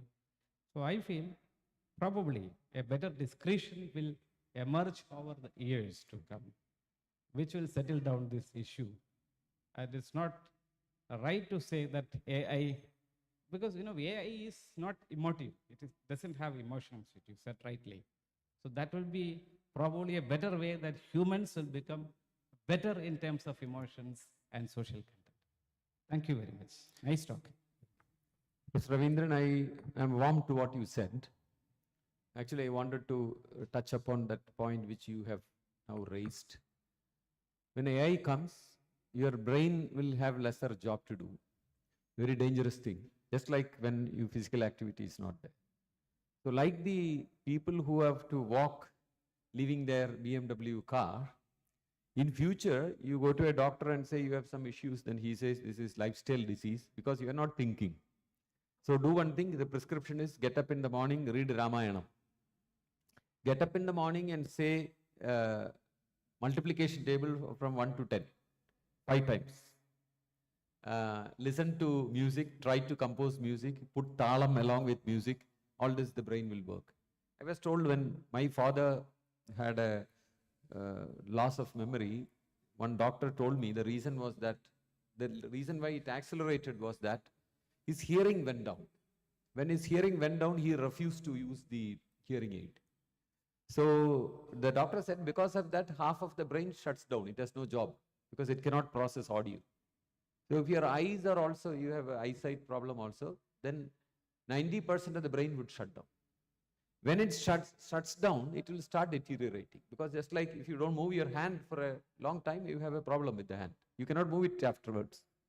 So we are in for a situation where we have to artificially think, because there is no opportunity to think naturally. Even the email is produced by ChatGPT. എനിക്ക് തോന്നുന്നു ഈ പ്രണയം ഇപ്പോഴും വളരെ, sorry to speak in Malayalam, a few words, പ്രണയിക്കുന്നവർക്ക്, ഒരുപാട് പേരെ ഒരുമിച്ച് പ്രണയിക്കുന്നവർക്ക് വളരെ സൗകര്യം. കാരണം ChatGPT will write the letters, if at all there are letters. എനിക്ക് തോന്നുന്നു ലെറ്റർ ഇല്ല, പകരം വാട്സാപ്പ് മെസ്സേജ് ആണ്. But you can ask ChatGPT to write a love letter with a prompt so that it is very different. For example, I could say, my beloved likes dark chocolates, she likes to dance in the rain, and she likes to read Greek stories. She is cross with me, she suspects me. So write a love letter which would please her. Then ChatGPT writes something which makes reference to all this. Yeah. So you could have 5 girlfriends or boyfriends, and you could write letters separately for each of them. All will be unique. Even if the lady or the gen goes to Google and searches, they won't be able to find it because ChatGPT wrote it. But what would happen? It would be love without soul. That is what is going to happen. It is almost like saying there is pornography, so let us not have sex. So this misses the point. So I think we should be aware that it is so joyful to think. It's joyful for your brain to work. There is one topic that I very often harp about is, in schools we are told students don't need to learn poems by heart. Why? Who said it is bad? It is actually a very nice thing that you learn a few things by heart. Not everything, or not that you are forced, nor your marks are given on that. But remembering something is a joy. You remember a poem, you carry it with you your whole lifetime. Any of you, can you recite a prose that you studied in school, the whole prose? I cannot. Only one I can recite is India and Rajyama. But talk of a poem, Gatrate Nanpanmayamakiyalim, Kokingel Manikam Avrtiyalem, Patrangal Dorum Manigetiyalem, I am able to recite. And because I am able to recite, I am able to carry it with me. Anytime I want to enjoy, I can do that. Anytime I want to. Why do you call remembering as a foolish thing, as an outdated thing? It's a beautiful thing to remember. So you are carrying that recording with you. Play it anytime you want. In mid of the night, you want to enjoy your favorite poem, it comes to you. You don't need to switch on light. So thinking is a joy for human beings. Imagine what the television does to a child. And Ammumma tells a story to a child, 100 years ago. There is no media to support. So the Ammumma gives a script. The child creates the scenario in their mind. But today you have a cartoon.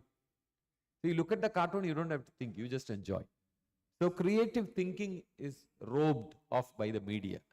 And now, even creative work by, like in routine ways, the creative work is taken away by AI. So this will take away a lot of color from life. This is danger. We have to, as everyone pointed out, we have to reconcile with the advent of the AI, but we have to be aware of these things that do happen.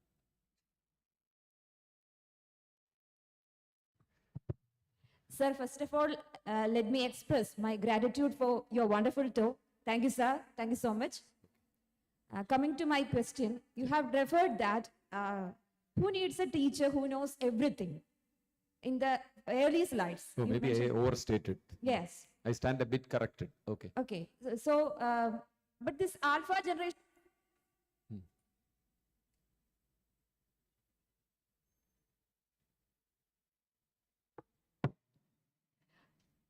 But with this alpha generation students who have immense knowledge about all. What is alpha generation? The generation of people who are born from 2010 to 2025. They Okay.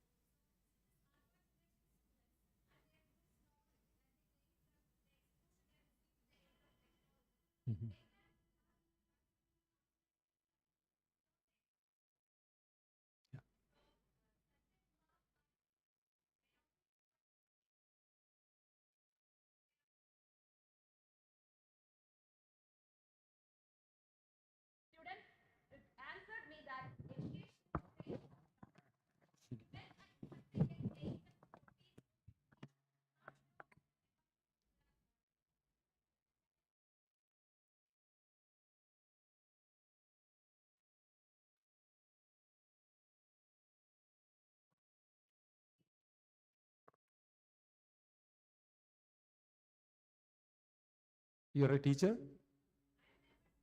Okay. So I'm very happy to concede some of the points that you said. Maybe I overstated. I said it too strongly. But we have the habit of brandishing our convictions. But I always try to preface my lecture by saying that I state as a very strong statement, but basically it's a question. But by force of habit, you state it. So what I said is open to criticism and maybe not fully true. I realize the point that you are trying to hint at. Students do have need to go out of the very traditional kind of debates and discussions. But what I meant was that a student in a college may not need the teacher to know the Swahili language or the history of Slovakia, but the ChatGPT knows. So it's like all pervading knowledge that ChatGPT is holding. That much the student may not need, but in comparison to a average teacher, in reference to an average teacher, I see the point you are making. That teacher cannot survive in front of the student with a very disciplinary knowledge that the teacher has. To that extent, I agree with you. Yeah.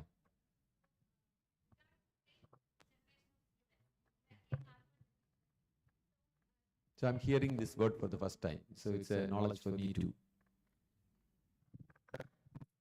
So regarding the alpha generation students and their changed mentality, which you have already mentioned.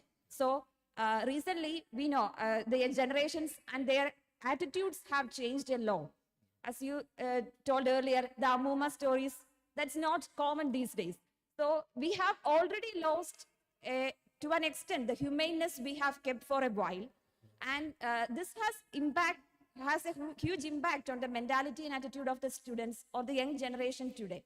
So that's why in classrooms, if we ask certain questions, I was referring to a poem on rain and about water conservation in a classroom. And what the student asked me when I told about the need for protecting environment is that, and to get enough rain, the student replied me that we will develop technology that can give us rain. So you don't need to conserve. So such kind of attitude is developed in the students. Also, in another class, when a teacher asked a student, teacher created a scenario where a ball gets stuck in a tree, and teacher asked students how the ball can be retrieved. The students replied, that's the main concern is these children, in the second scenario, the children are studying in standard 2 and 3. These kids answered, you just cut the tree. That's the kind of mentality. A consumerist kind of mentality, give and take take kind of mentality that's generated in the students. So you have a baby? You have a baby? No, sir. No. I got these incidents from classrooms. Okay. So so such mentality is now being uprooted in kids from early ages itself. So in such case, maybe these kids have a different demand from education.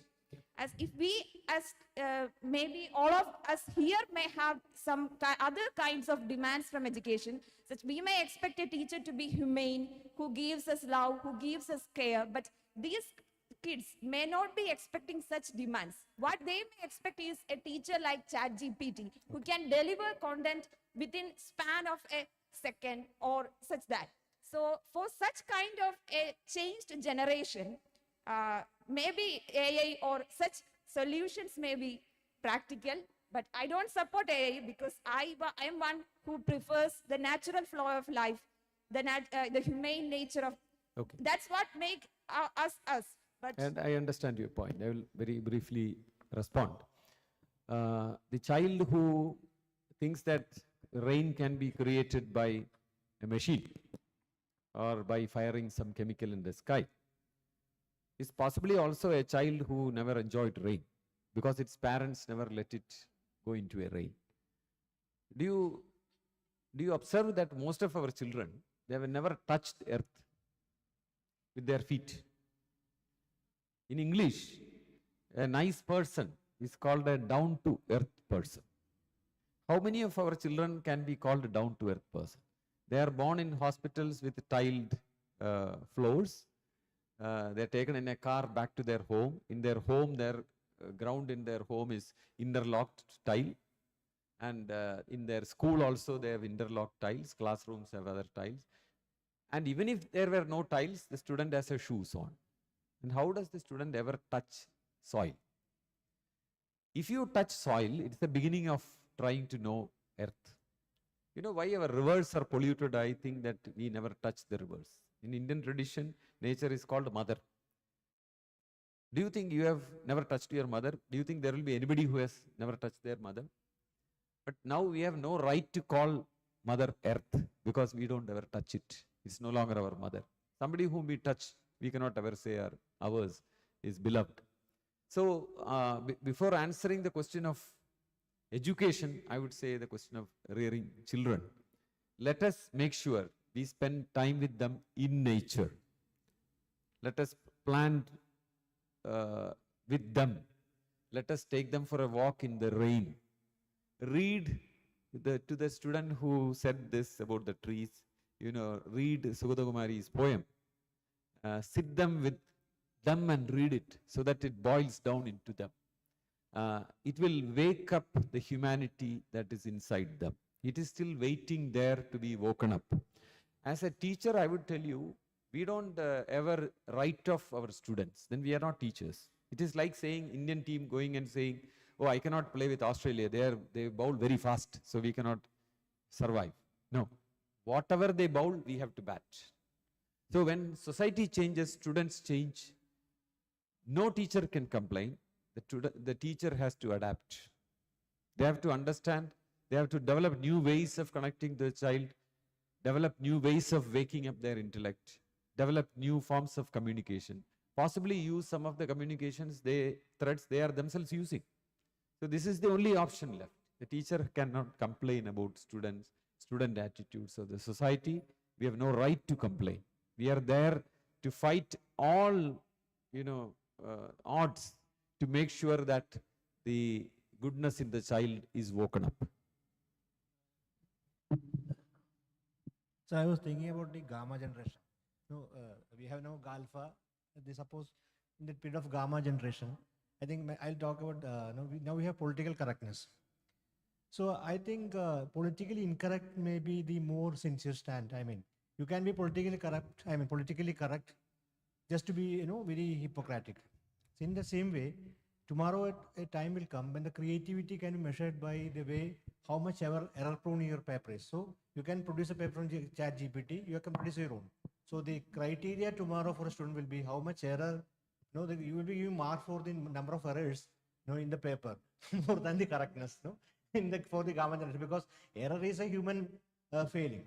Error is so the chat GPT does not make an error, and error and forgive then becomes a human thing. So tomorrow in the period of gamma generation, the paper evaluated by teacher will be they will be looking for more error prone papers.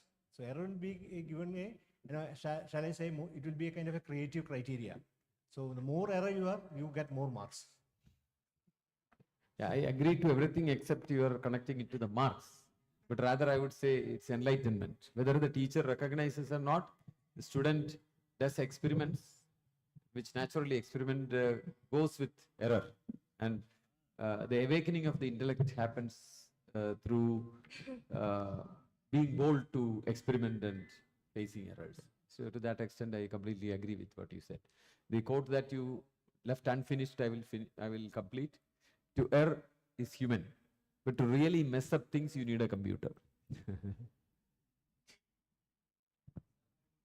Please, please.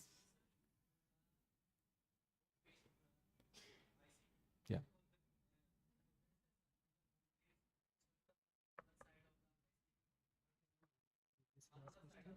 Thank you.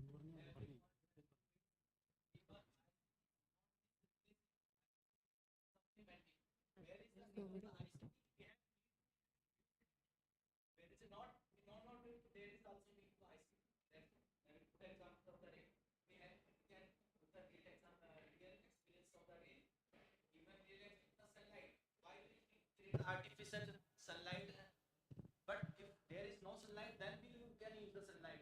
Yeah. If everywhere is sunlight, why? Yesterday I told to the expert of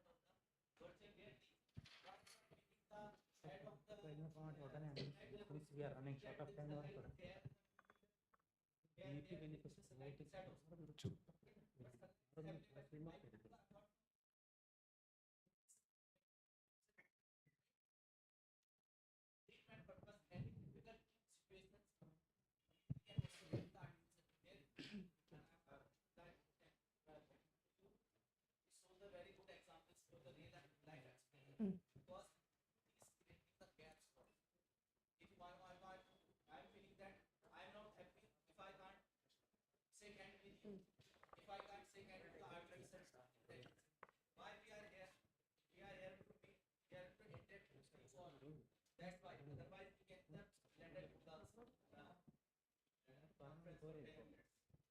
Sir, I also came here. Why? We can also the lecture about the internet of thinking of the AI. Sir also here because sir also want to interact, want to know the real experience of the culture here of the Kerala. That's why I'm going to agree first. You make very good points, very poignant points.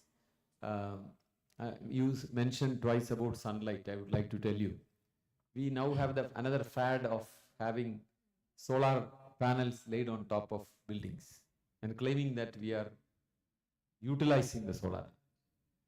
But for hundreds of years, our grandmothers and grandfathers have been using solar energy. They would dry food in sunlight, which is also infrared purification. And they would wash clothes and dry them in the sunlight. When you have a lot of mangoes together in March and April, our grandmas used to crush them and every day lay it on a mat. They would apply it on a mat. Next day you have 10 more mangoes, it is applied on top of it. And it builds up into a thick halwa-like thing which is called a manga tira. They were using solar energy for most of our things were. So now today we put a solar panel and have a cloth dryer and we put the cloth inside the cloth dryer where we could have simply put it outside. And the solar panel comes with a lot of carbon emission on top of it in its manufacture.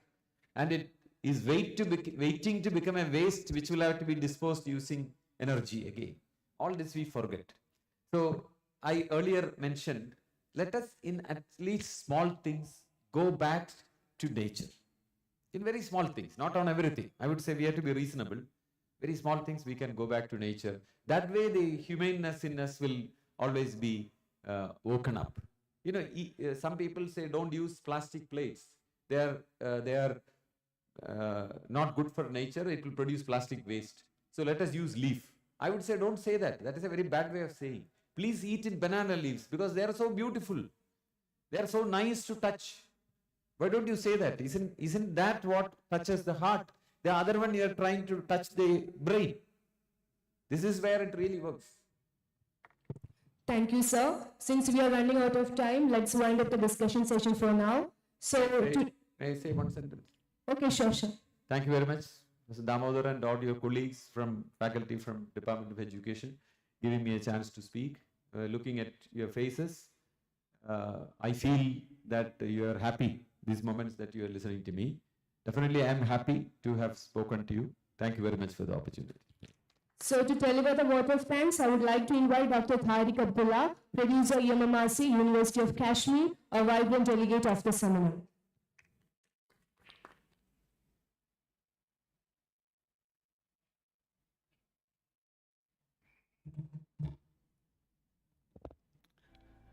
respected Professor J.B. Nadda, Director CC New Delhi, Mr. Damodar Prasad, Director EMRC Calicut, Professor A. Hamid, and Professor Achulan Sankar S. Nayyar. Sir, it was, and dear students, ladies and gentlemen, a very good afternoon to all of you. It was really a visual treat. From a filmmaker's point of view, I was thinking that I am watching some film with some good visuals and interpretations. So it was really, as all of us know, have heard that that Kavva chala Hans ki chal, apni chal bhi bhool gaya. There is a Urdu couplet for this. In the word in Urdu is that's zag, it means crow. हुई नजाग में पैदा बुलंद परवाजी खराब कर गई शाहीन बच्चे को सोहबत जाग. So we should always think whenever we have to mix up whether we should lose our own identity. That was the crux of your lecture. But I just try to give my dear students that unless we are not being trained by our teachers, we cannot live with these artificial intelligences and other things. And for this, a couplet has been written, Zami jab tak ada na kare apna hissa, phool khilte nahi hawa ki sifarishon se. These teachers are basically our zameen. That is the human touch. Then these artificial intelligences are sort of hawa and winds which will take us to heights. But we should not forget our own feet, where we should keep our feet, that is the earth. So this was really a thought-provoking lecture, and wherever is possible, we should try to avoid the interference of this artificial intelligence. If we are able to do things at our own levels, that is the crux, that was a message. But we cannot shun away the demands of the modern world, because this is not the age of that Guru Shisha, where we used to teach only a small portion of the population so that they can be called the teachers of tomorrow. Now we have the demands, we have the large population, and it is the now slogan that education for all. So we have to reach those who are not privileged to join the schools, not privileged to join colleges, not privileged to join universities. For that purpose, we need to make use of these ICT tools so that to reach them, those deprived and those unprivileged people. But without human emotion, without human touch, it's also not, it will go again a disaster. So whenever we make a policy, all the things are to be kept in mind so that we can come with a better tomorrow. I am very thankful to all of you. On behalf of the organizers, this was really a remarkable experience, for, at least for me, and I hope for all of you. This has been a wonderful academic journey for last 3 days, and such type of discourses and seminars are really a wonderful thing to happen. This is not an artificial intelligence. This is in a mode where we see each other's faces and get refreshed and get enriched. And I hope that such type of endeavors are being carried forward by this eminent university and this EMRC Center of Calicut, so that we'll get chances once again to listen like Reverend Professor. I really, sir, I salute you. This was really a very good morning for all of us. Thank you very much. Thank you, sir. In order to refresh ourselves, let's have a tea break. Reminder, join us at back sharp 12:50.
for your kind information.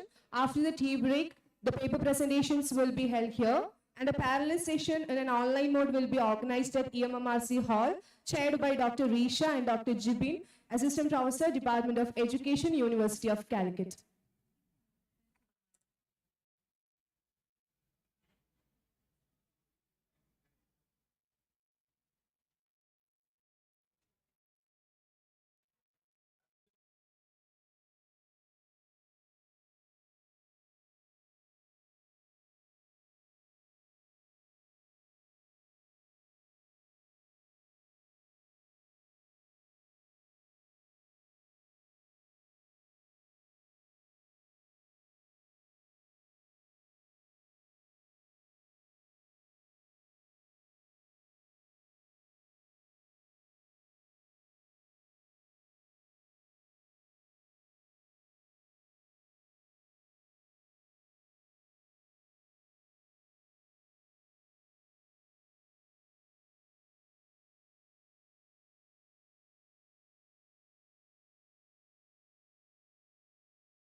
From ancient Bharat to modern India, education has always occupied a place of prominence in Indian culture and tradition. Nalanda, Taxila, and Vikramshila, the world-famous centers for learning, were the epitome of such education and attracted students from the remotest corners of the planet. Ancient India has given the world wisdom, yoga, Ayurveda, and classical art forms. And today, CEC, Consortium for Educational Communication, has stepped forth to build a digital learning environment to emulate the ancient Indian education system, to provide quality-enriched educational resources integrated with human values and culture on digital platforms to the remotest learners. CEC was established in the year 1993 as a pioneer of digital education in the country to address the issues related to higher education. CEC is the national coordinator for Swayam MOOCs and 11 Swayam Prabha DTA channels to address higher education needs through digital media, to take education to the remotest learner. CEC has its 21 educational multimedia research centers, EMRCs, spread across the length and breadth of the country, with more than 400 trained workforce, state-of-the-art equipment and infrastructure. Besides owning the largest digital educational content repository in Asia, CEC has more than 16,000 videos spread across 74 subjects, approximately 24,000 e-courseware modules, over 19,000 short learning objects, more than 8,000 live and recorded lectures, 1,252 massive open online courses on the Swayam platform. CEC has created e-courseware modules based on the UGC model curriculum, moving towards CBCS compliance, developed by Pan-India subject experts, and validated and certified through a two-stage peer review process. It is a complete learning package containing question banks with MCQs and assignments, providing instant assessment of learning outcome.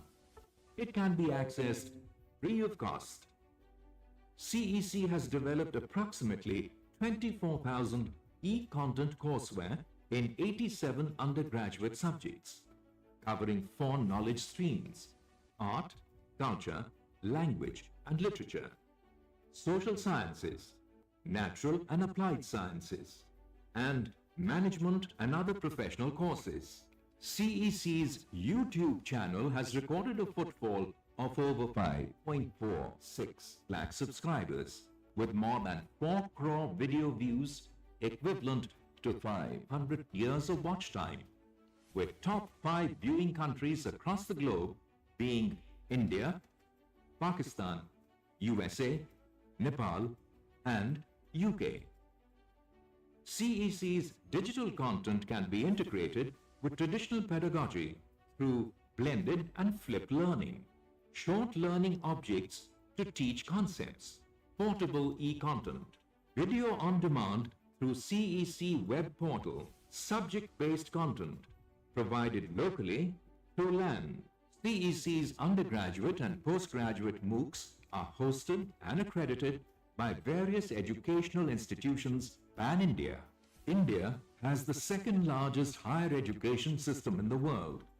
However, our higher education system has its own share of challenges, like low gross enrollment ratio GER of 27.1% in higher education sector, scarcity of faculty, infrastructure and facilities, redundancy in teaching practices, various socio-economic and geographic barriers, high cost of higher education, learning habits and abilities, universities in production mode, lack of opportunities to pursue interests.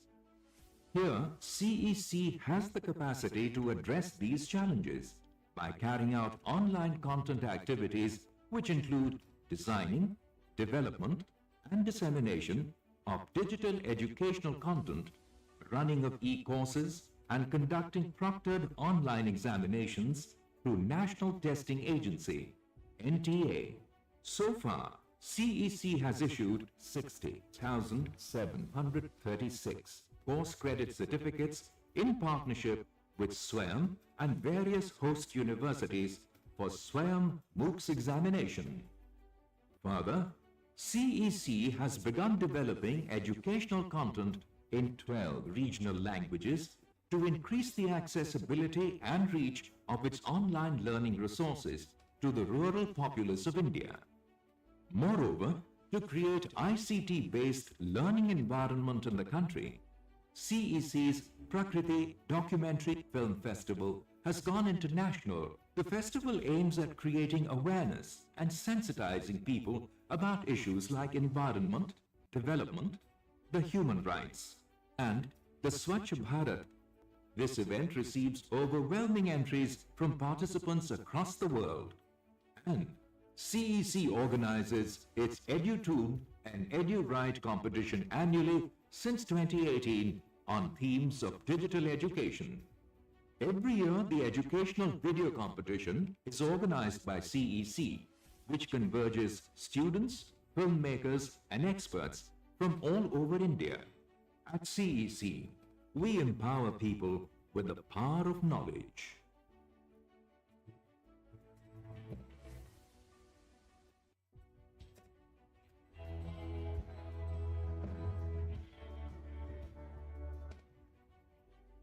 From ancient Bharat to modern India, education has always occupied a place of prominence in Indian culture and tradition. Nalanda, Taxila, and Vikramshila, the world-famous centers for learning, were the epitome of such education and attracted students from the remotest corners of the planet. Ancient India has given the world wisdom, yoga, Ayurveda, and classical art forms.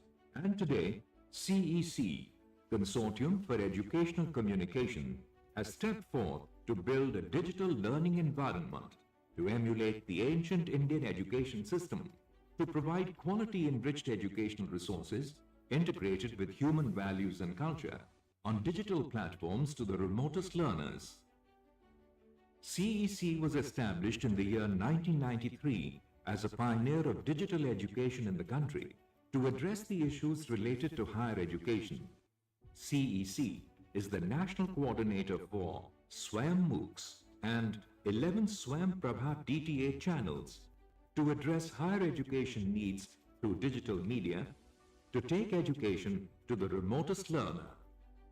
CEC has its 21 educational multimedia research centers EMRCs spread across the length and breadth of the country, with more than 400 trained workforce, state-of-the-art equipment and infrastructure. Besides owning the largest digital educational content repository in Asia, CEC has more than 16,000 videos spread across 74 subjects, approximately 24,000 e-courseware modules, over 19,000 short learning objects, more than 8,000 live and recorded lectures, 1,252 massive open online courses on the SWAYAM platform.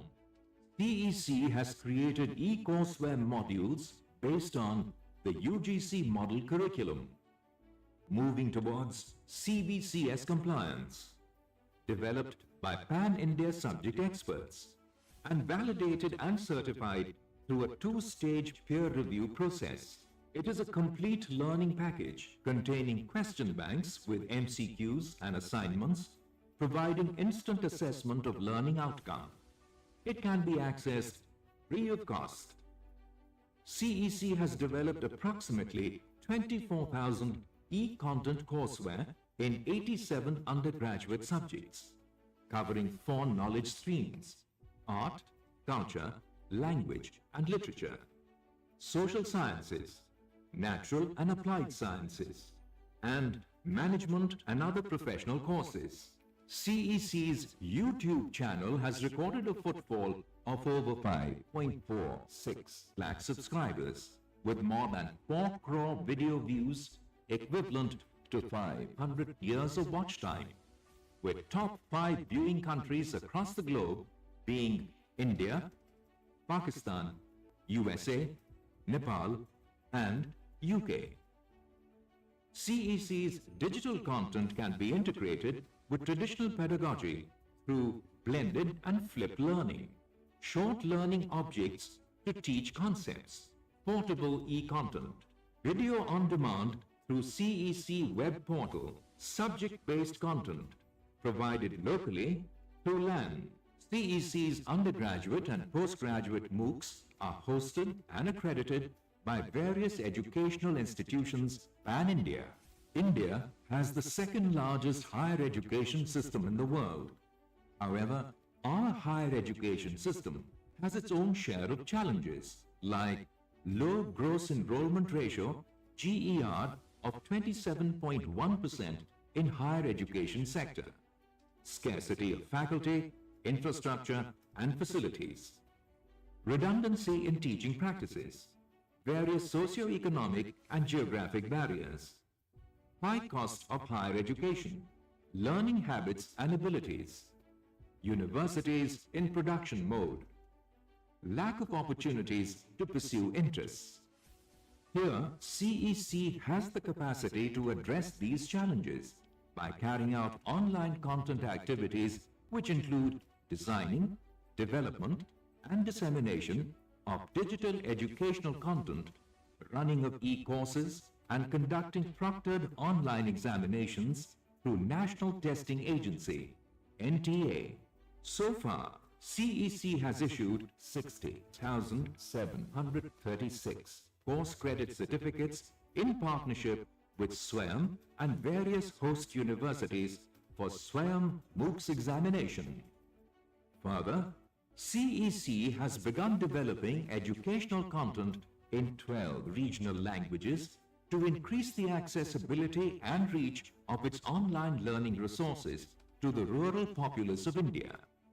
Moreover, to create ICT-based learning environment, CEC's Prakriti Documentary Film Festival has gone international. The festival aims at creating awareness and sensitizing people about issues like environment, development, the human rights, and the Swachh Bharat. This event receives overwhelming entries from participants across the world, and CEC organizes its EduTune and EduRite competition annually since 2018 on themes of digital education. Every year, the educational video competition is organized by CEC, which converges students, filmmakers, and experts from all over India. At CEC, we empower people with the power of knowledge.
From ancient Bharat to modern India, education has always occupied a place of prominence in Indian culture and tradition. Nalanda, Taxila, and Vikramshila, the world-famous centers for learning, were the epitome of such education and attracted students from the remotest corners of the planet. Ancient India has given the world wisdom, yoga, Ayurveda, and classical art forms. And today, CEC, Consortium for Educational Communication, has stepped forth to build a digital learning environment to emulate the ancient Indian education system, to provide quality-enriched educational resources integrated with human values and culture on digital platforms to the remotest learners. CEC was established in the year 1993 as a pioneer of digital education in the country to address the issues related to higher education. CEC is the national coordinator for Swayam MOOCs and 11 Swayam Prabha DTA channels to address higher education needs through digital media to take education to the remotest learner. CEC has its 21 Educational Multimedia Research Centers, EMRCs, spread across the length and breadth of the country, with more than 400 trained workforce, state-of-the-art equipment and infrastructure.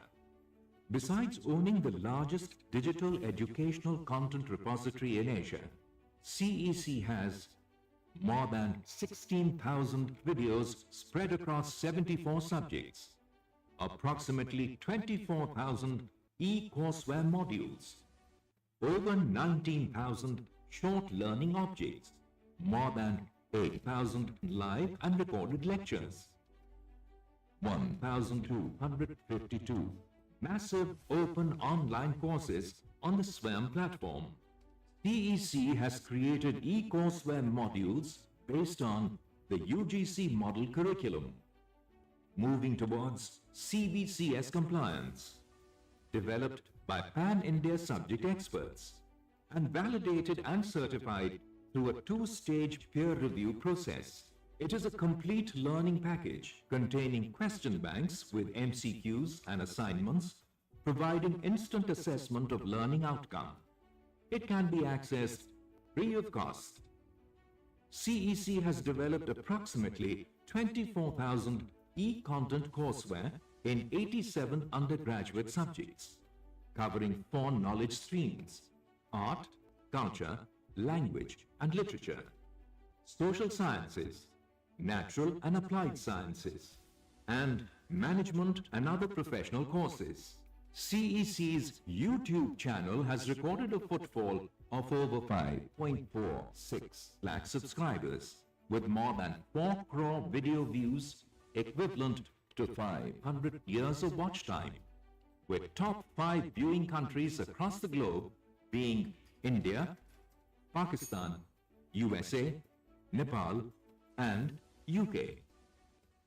CEC's digital content can be integrated with traditional pedagogy through blended and flipped learning, short learning objects to teach concepts, portable e-content, video on demand through CEC web portal, subject-based content provided locally through LAN.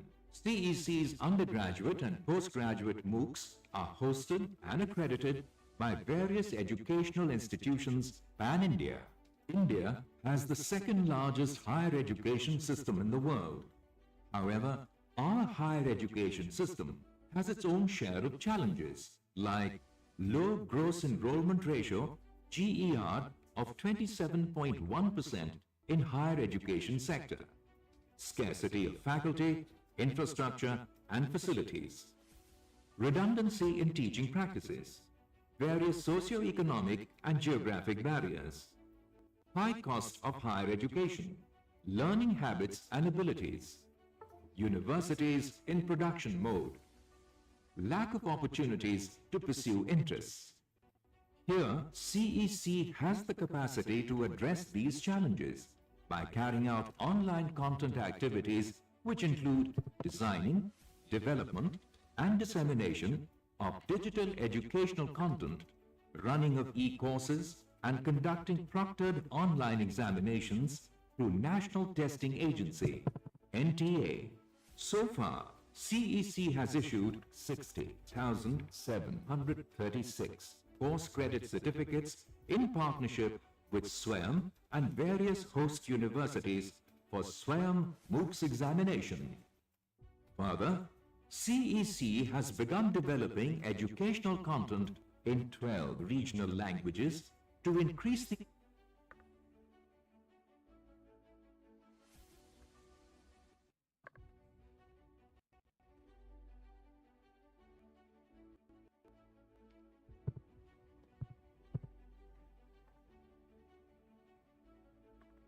Now, let's move on to today's paper presentation. For welcoming and introducing the chairs, let me invite Kirtana K, Department of Education, University of Calicut.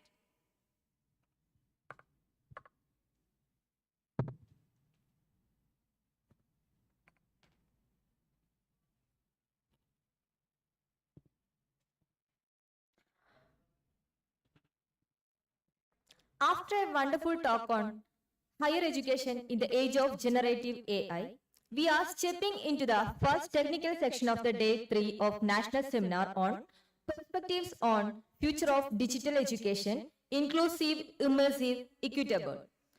Good afternoon to all. It is extremely fortunate to share with you that Conclave 4 is chaired by Dr. Mundas N.S. and Dr. Vijaykumari K. Dr. Vijaykumari, Professor, Farouk Training College, well known for her excellency not as an academician.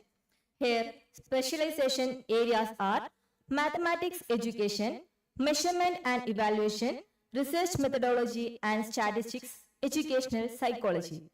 She presented 48 research papers in national seminars and 10 in international seminars, published 36 research articles in peer-reviewed indexed journals, co-author of 1 book and have contributed to 3 edited works, member of editorial board of 2 journals in education and behavioral sciences. I welcome Dr. K. Vijaykumari ma'am to the chair. Dr. Mundas N.S., Professor, Farouk Training College, She started her academic journey in Farouk Training College in the year 1996. She was a member of PG Board of Studies of Education and Faculty of Education, University of Calicut.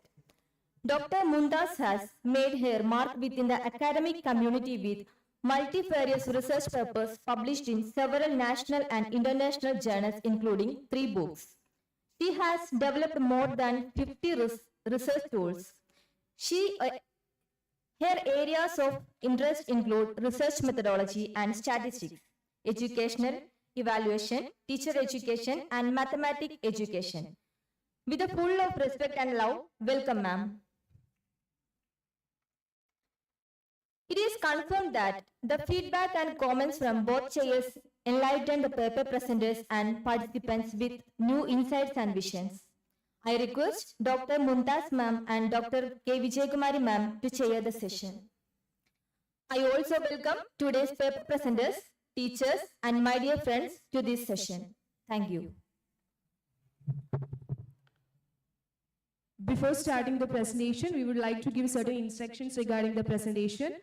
First of all, the allotted time for each presentation is 5 minutes. After that, we'll have a 3 minutes interaction. So now I invite Kavita K, Research Scholar, Department of Education, Central University of Kerala, to present her paper on the topic, Ready or Resistant, Pre-Service Teachers' Adoption and Attitude Towards AI Tools Integration in Teaching and Learning.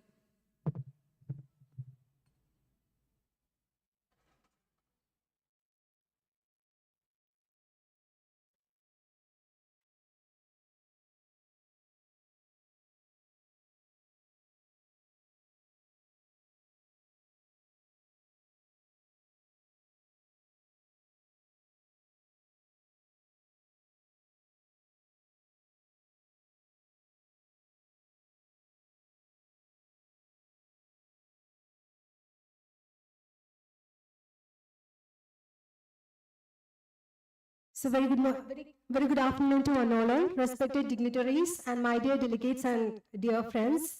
A very good afternoon to one and all. My name is Kavita K and I am currently progressing with my research in Central University of Kerala, Department of Education, under the guideship of Professor V.P. Joshi. Here I am going to present my paper titled Ready or Resistant, Pre-Service Teachers, Adoption and Attitude Towards AI Tools Integration in Teaching and Learning. The widest path leading to the solutions of all of our problems is education. So let's start this presentation with this wonderful definition of education given by the evergreen preacher of individualism, Sri Rabindranath Tagore. This is going to be the outline of my presentation. So let's start with the introduction part. So, information and communication technologies have been a part of education over 100 years, ever since the popularization of radios in 1920s. On the other hand, digital technology, which can be considered as a subset of information and communication technology, including smartphones, television, digital television, laptop, then other smart devices, digital content, websites, social media platforms, all are drastically changing every corners of human life just by reaching towards half of the population just within 2 decades of their introduction. That's the reason why UNESCO also recognized this digital technology as one of the most prominent measures to bring transformative impact in the field of education in its Global Education Monitoring Report of Technology in Education. So both ICT and digital technology gave a new facet in the field of education, which is known as educational technology, which is just the integration of different resources, hardwares, softwares, and digital tools into the field of education in order to maximize our learning outcome. For example, different learning management system, MOOCs, this AR, VR technology, all are coming under educational technology.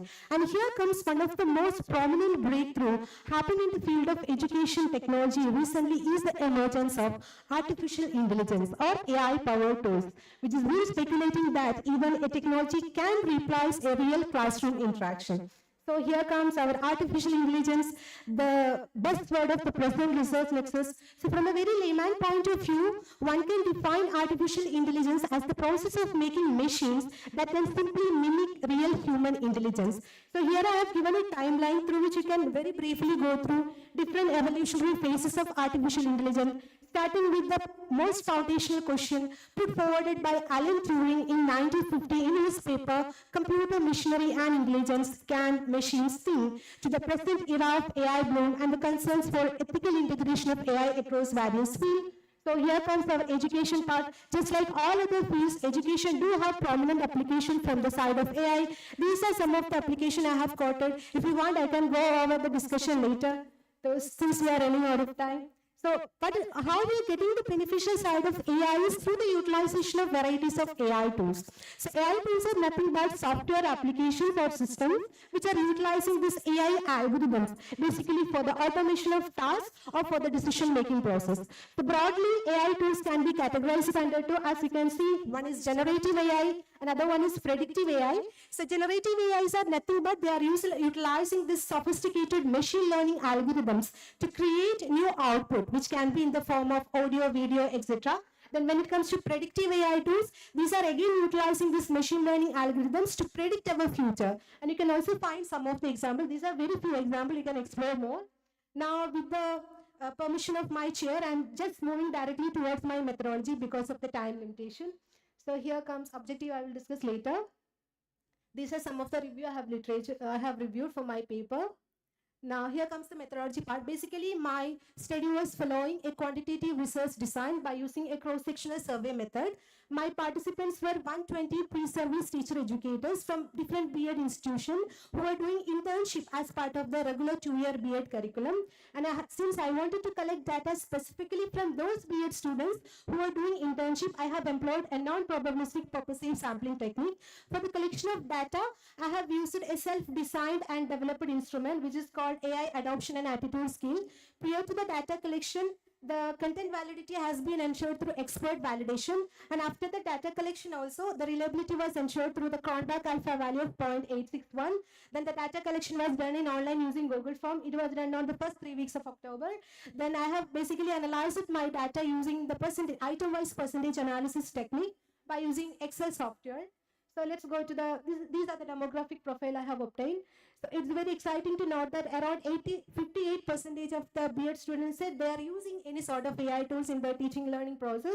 And from the 58, 52 are utilizing approximately between 1 hour to 5 hours per week in the last week of the response.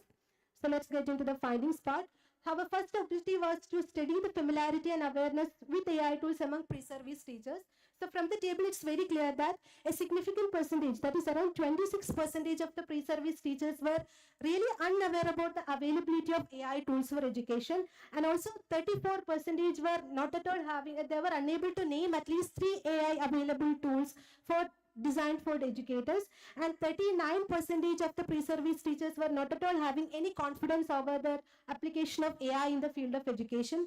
So the result clearly implied that there should be significant initiative from the part of teacher education so that we can strengthen the knowledge over AI and its application in the field of education. Now, when it comes to our second objective to explore the perceived benefits, of course, most of the pre-service teachers are having really optimistic attitude towards the beneficial side of AI, especially with regard to the enhancement of students' learning outcome, saving time on their administrative side, and providing personalized learning experience. So when it comes to our objective number 3, to identify the perceived barriers, of course, 82% of them were concerned about the security, and as well as 76% of them were really concerned about the changing role that AI can cause, and 48% stressed that they need further guidance so that they can effectively implement AI into the field of education. So when it comes to our objective number 4, to analyze the overall attitude, overall our pre-service teachers are having very optimistic attitude towards our AI. In fact, 82% of them were actually aiming to incorporate AI tools in their coming teaching strategies. Now, when it comes to our fifth objective, to determine the pre-service teacher actual use, you can clearly see only 46% of them are actually using any sort of AI tools, and only 43% of them are getting regularly updated themselves with the new upcoming AI tools. Again, there is a need for further guidance and training as well as awareness to promote the wider acceptance of AI among teacher education, and also they can continually have professional development over this domain. Then when it comes to our objective number 6, to examine whether pre-service teachers receive any sort of training and support, strictly they all are on the lower ends. Only 21% of them were feeling confident over. Time up. So can I take one more minute just to go through the recommendation part? Okay, thank you, ma'am. So our seven objective was to basically test the intention and aspirations of our pre-service teachers. Of course, they are willing, but they are having different level of commitment aspiration, maybe due to the lack of exposure towards this AI tool, or maybe due to the lack of training they are getting over AI tools. This we have to consider. So based on the result, I have made the following recommendation. First of all, there should be an immediate and significant initiatives from the part of teacher education so that we can strengthen our pre-service teacher educators' knowledge over AI. Since we all are very anxiously waiting for the new national curriculum framework of teacher education, which is supposed to be released by 2022 as part of our new national education policy. So we hope that AI literacy is being a part of it. Then there should be, since most of the teacher educators were really concerned about the security and privacy, there should be a national level policy on responsible and ethical integration of AI in the field of education, and there should be more resource center as well as online repository to support our pre-service teacher educator with different curated material, guidelines as well as lesson plans so that they can effectively integrate AI into the field of education. Of course, there should be continuous research over various levels along with case studies over the successful implementation of AI, and also evaluation framework so that they can assess whether they are getting exact outcome they were expecting, and also they can assess the impact of their application of AI in the field of education. So these were my limitation and future research direction. So these are the conclusion. Of course, they are adopting, but the adoption rate is very low, though they are having very positive attitude towards it. So we need more initiative from the part of teacher education so that we can bring more teachers, more teacher educators or future teachers in the integration of AI into education. Thank you. Now it's time for discussion. Over to chairs.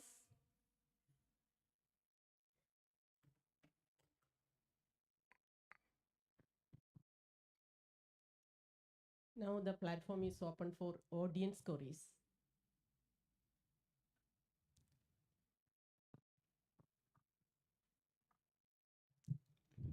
Your work is very nice.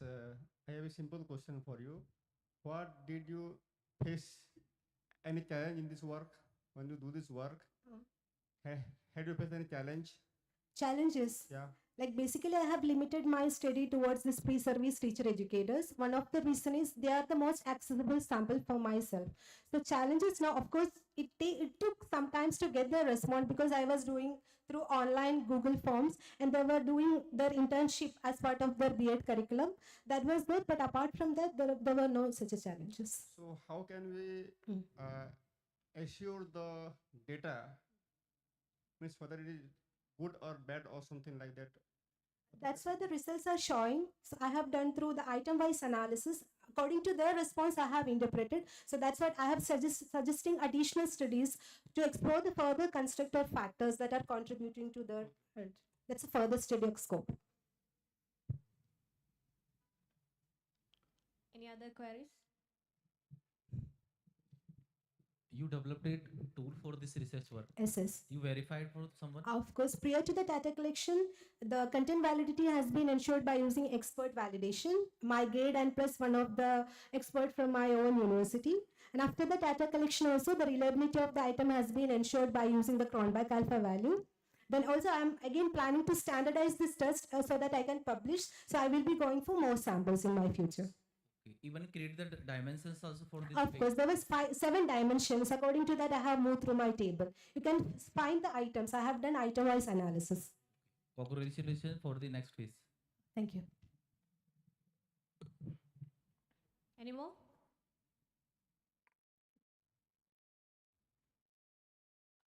Okay, let's wind up.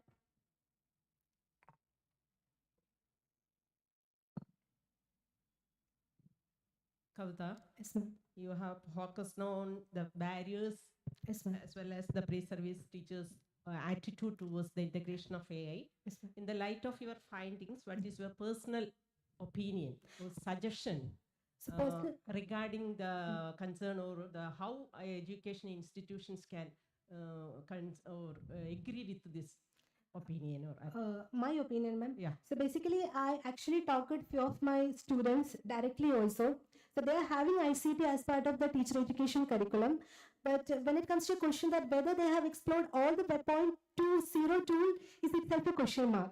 So many of them are knowing about AI. Maybe that through social media platform, though they are agreeing with the positive sides of AI, they don't know. If I'm saying AI to ChatGPT, there are varieties of other tools like Presentation Eye, Slides Go, there are Jasper, there are Qbot, but they are not aware about it. So there is a need for AI literacy in our upcoming, I hope there will be a space for AI literacy in our upcoming National Curriculum Framework for Digital Education. Thank you. Okay. Thank you, ma'am. Thank you. Now, I invite Desmond Davis, Research Scholar, Department of Education, University of Calicut, to present his paper.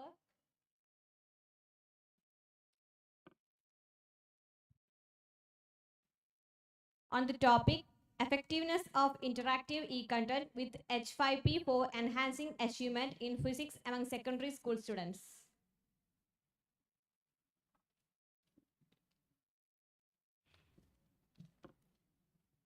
Good morning to all. I am Desmond Davis. Presently, I am a research scholar under Education Department in the University of Calicut. Now I am presenting a paper titled Effectiveness of Interactive E-Content with H5P for Enhancing Achievement in Physics among Secondary School Students. This work is guided by Professor Prashant P., Assistant Professor, Government Brennan College of Teacher Education, Talasheri. Let me start. There is a transition of Kerala's education system to online learning platforms during COVID-19 pandemic situation. Students faced challenges of prolonged screen time and the absence of face-to-face interaction. Missed dynamic interactivity and repetition of virtual lessons create boredom. The researcher understood the potential for H5P to alleviate this boredom. That is the background of this research. Then what is H5P? H5P is abbreviation for HTML5 package.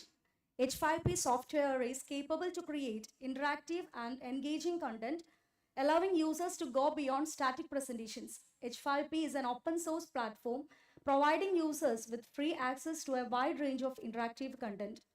H5P supports various content types, including quizzes, interactive videos, presentations, games, and more. H5P is designed to be responsive and adaptable to devices and screen sizes. Next, about the objectives of the research. The research for effective methods of learning is an ongoing process driven by the desire to enhance the quality and efficiency of education. By considering all the above, the objectives are set. The objectives of this study are to find out the effectiveness of interactive e-content on achievement in physics with respect to various cognitive dimensions, and also to compare the effectiveness of interactive e-content on achievement in physics with respect to various cognitive dimensions between experimental and control groups. Then the table shows the design of this research. Pre-testing was conducted before the treatment for both experimental and control group, and after pre-testing, the experimental group was taught through interactive e-content while the control group was taught through ordinary video lessons based on activity-oriented method. Post-test was performed after the treatment for both experimental and control group. Measurement of achievement in physics with respect to remembering, understanding, applying, analyzing, evaluating, and creating were considered in both pre-testing and post-testing. Methodology in brief, we used quasi-experimental pre-test post-test non-equivalent two-group design. The sample consisted 68 standard students in Thrissur district following the state syllabus. The cluster sampling method was employed. In the present study, interactive e-content on physics and activity-oriented method can be considered as independent variables, and achievement in physics can be considered as the dependent variable.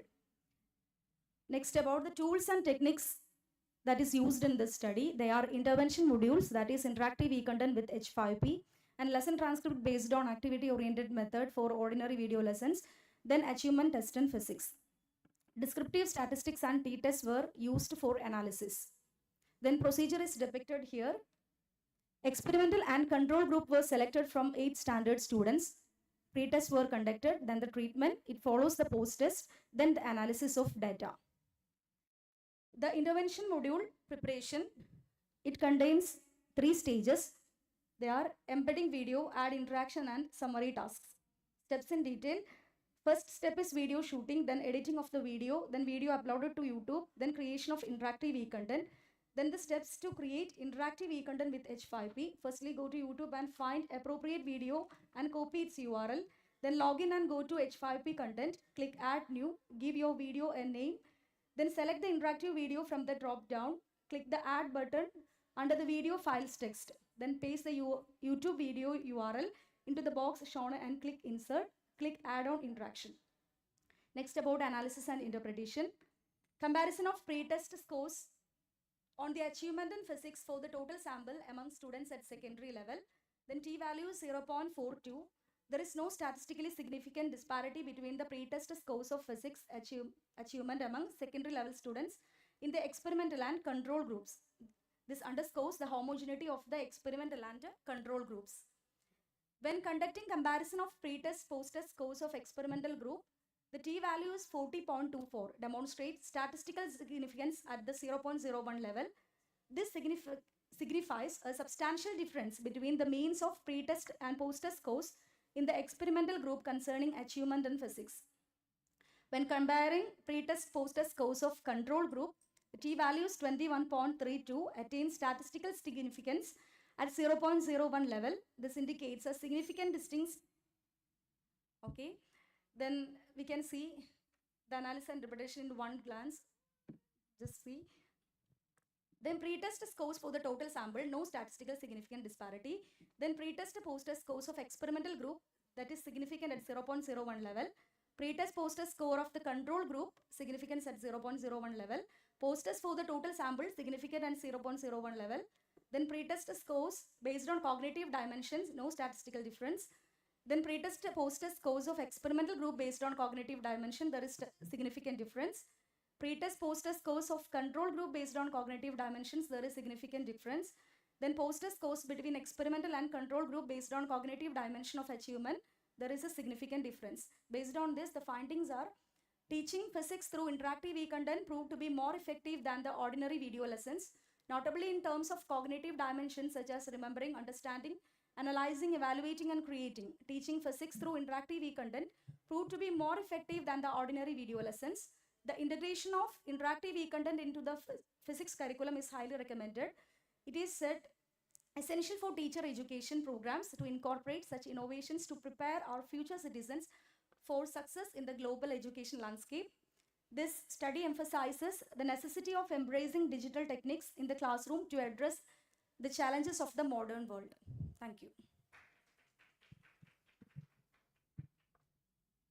Now open for audience.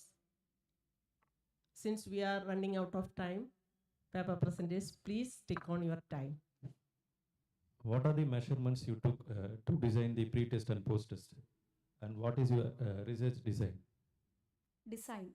The design contained 4 steps: the planning, preparation, and the finalizing the e-content, then implementation.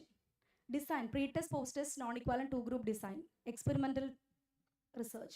Okay. Your work is very nice. I have a question for you.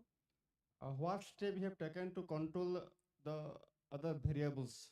That is, suppose your main work is based on impact on academic achievement, I think. Okay. So what are the other variables that may affect that variable? Means extraneous variables, extraneous variable. Extra? He means like among 60 students, there may be variables among the 60 students, the samples you have taken. Okay. What could be that variables? Like, yeah, their understanding levels and other things. Because all 60 would not be performing the same level, right? How did you control that? That's what is question. Based on a statistical analysis, and it is shown in the table. Okay, but I think through t-test we can't control the variables. Only t-test will say the difference, but we can't control it. Madam would say better. I think you must have used ANCOVA. I think she may use ANCOVA instead of t-test. Okay, but small question. You did for the control group ordinary video, but you did not mention for the experimental group. Which kind of the program content you use for the interactive H5 through H5P? Which type of the video? Which content you shows in the Interactive e-content. there is no mention in the topic. Which topic you use? Physics is very Physics, sound, the chapter sound from the basic science 8th standard students. okay. Here is not mentioned in the Yes. yes. Okay. From the chapter sound, I have created 10 interactive e-content. Thank you. And presented it. Any more queries? Okay. Sister, it is a very good comment about the controlling of the variables. There will be many variables influencing achievement in physics. Okay. Then these variables can be controlled. Only one comparison is made before and the experimental and control groups are compared with respect to mean pre-test score. Yes. And my question is about to what extent this program, this e-content is effective. Have you calculated the effect size? I haven't checked, but there is a difference can be seen for the other students. They are more improved in learning than the students who attended ordinary video lessons. It will be better if you calculate the effect size and interpret that value also. Okay, Whether the effect size is moderate or low or high, whether strong effect is there. And also, can you explain the reason why this interactive video made more effect than the usual video? And whether this video lesson is conducted in the normal classroom or through YouTube? Not in the normal classroom. During the COVID pandemic situation, when Okay. we are taking classes through online mode, but during the first time, they are very interesting to attend the class. But after sometimes they lose their interest and they will switch off from there. That's why I decided to take this study. That means that will be effective for them to attend the video classes in an interactive way. Then I find it more beneficial for the other students too. This interactive e-content will be more effective than the video lesson, but it cannot be replaced by the classroom teaching. No. So since it is the COVID situation, that's why I took this. And in the classroom, if you are giving videos as a teaching, that means teaching aid, if you are using video, then instead of ordinary video, we can use interactive videos. Then it will be more useful in the classroom settings now. Okay, thank you, ma'am. So now let's move on to the next paper presentation. So I invite Geetu TG, Research Scholar, School of Pedagogical Sciences, Mahatma Gandhi University, Kottayam, Kerala, to present her paper on the topic, Challenges of Technology, Integration in Classroom, a survey study in higher education teachers of Kerala.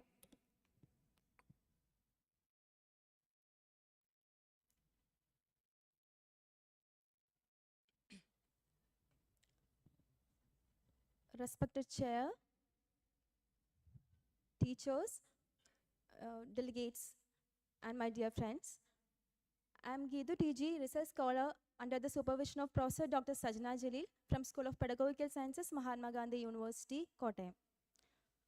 In these days, we are more often discussing and talking about artificial intelligence and other innovative technologies and tools which can be used in teaching learning environment.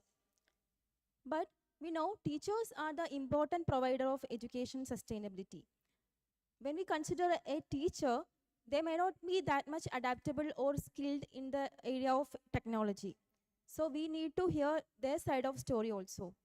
So I am here with a study entitled Challenges of Technology Integration in Classroom, a survey study in higher education teachers of Kerala. In 21st century, the use of technology itself is an innovation.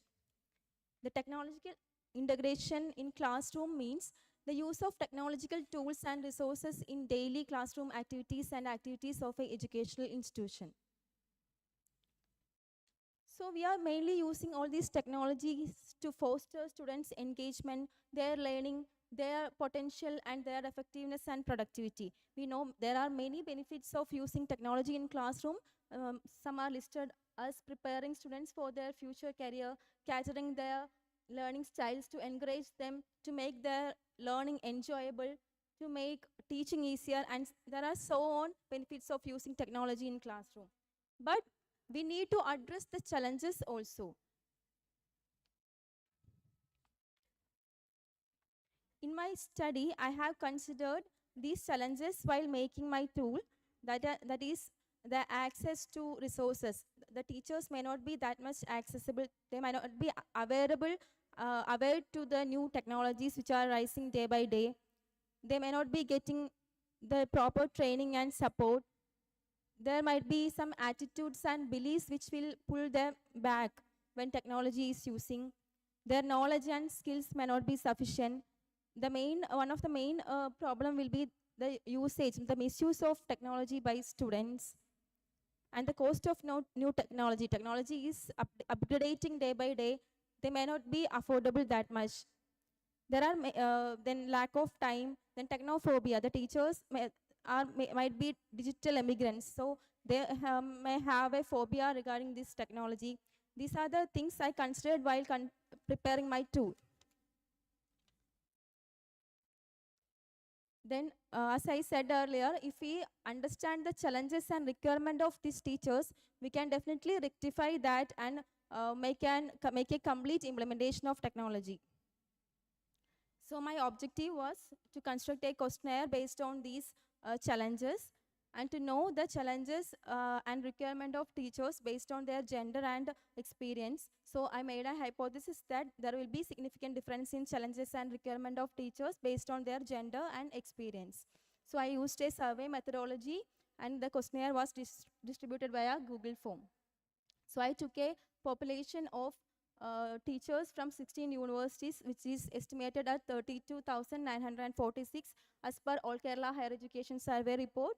So I calculated a sample size and obtained a 356 respondents. So from the result, the requirement of teachers, when we consider the percentage, the almost 50% teachers agree that 50% teachers agree, and around 30% of teachers strongly agree that they need more access to innovative technology, more opportunities to collaborate with field experts, more technical training for professional development, more time to integrate with emerging technology, and more support from administrators. And when I compared the challenges, their challenges and requirement based on their gender, there was no statistical difference between the gender. But when I consider 3 categories of experience, that is fresh teachers up to 5 years of experience, then 5 to 10 years, then 10 plus years of experience, there was a statistical difference between these groups. To know which group shows the difference, I took further analysis and find that the younger teachers and experienced teachers, 5 to 10 years experienced teachers, show a statistical difference. That might be the teachers of younger teachers might be more explored with these technologies. That might be the reason.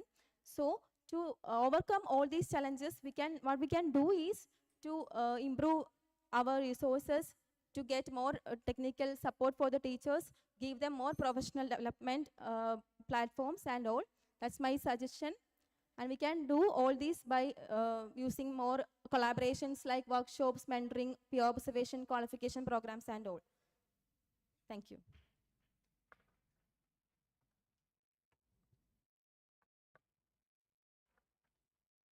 Any queries?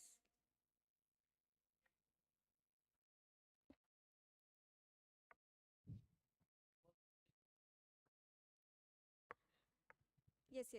Develop my tool.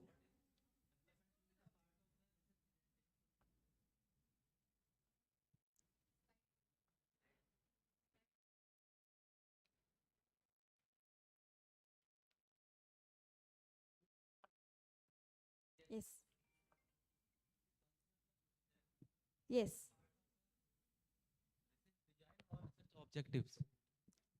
Yes, that was my objective, that I prepared a tool to assess teachers' challenges and requirement. It's a very good question. It is a very good question. Maybe go to the that is not an objective of the study. This is not the objective. Never construction is the object of the study.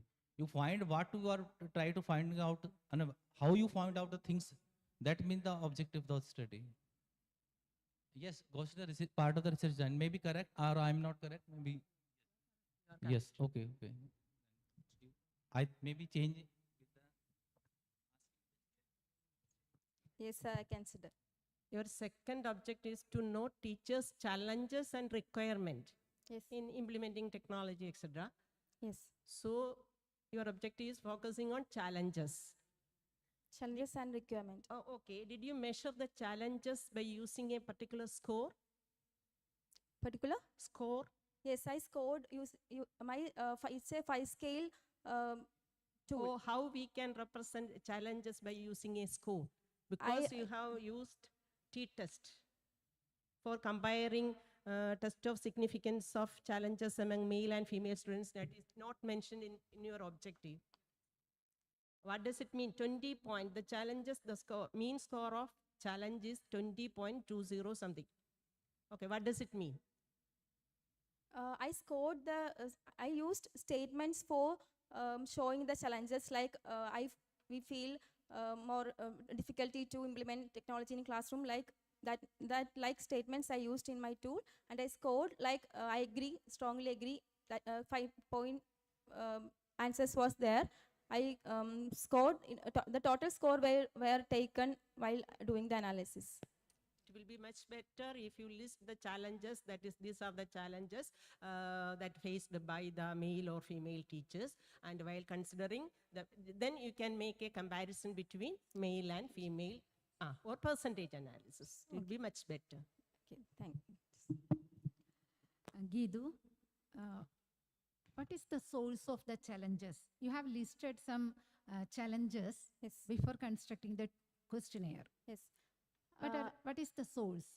I have done my review, and I found these are the prominent challenges that are faced by the teachers. So I selected that. Have you mentioned the studies from which you got these challenges?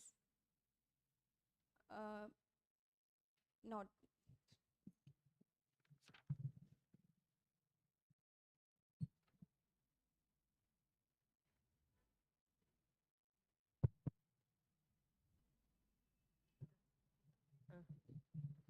While constructing a tool, the purpose of the study must be considered. Here, she has to find out the challenges. Which challenge is the more important one or faced by majority of teachers? Instead of that, she had added all the scores. We expect from this study how many teachers or what is the percentage of teachers facing the first challenge to an extent. The most frequently, less, then it will be a good study. Thank you. Thank you. Now we are moving to next presentation. Next, I invite Naziha Nazir, Junior Research Fellow, School of Pedagogical Sciences, Mahatma Gandhi University, Kottayam, to present her paper on the topic, Critical Appraisal of Accessibility of Digital Educational Tools for Students with Specific Learning Disabilities. Thank you. Respected Chair, Professors, my dear fellow participants, presenters, and my dear friends. It's my privilege and pleasure to stand here and present my topic under the theme Accessibility and Inclusive Design for Digital Education.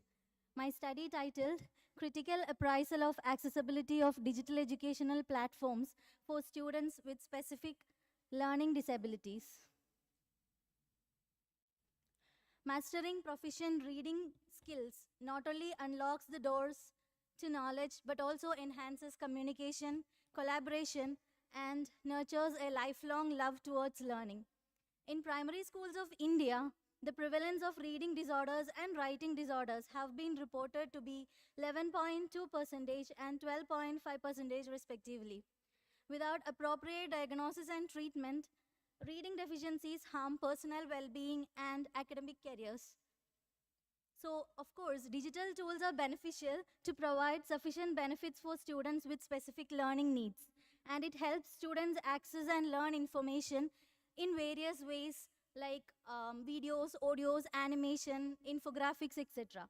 And it supports individuals with various skill deficiencies also, like specific reading disability, comprehension issues, then spelling disorders, etc.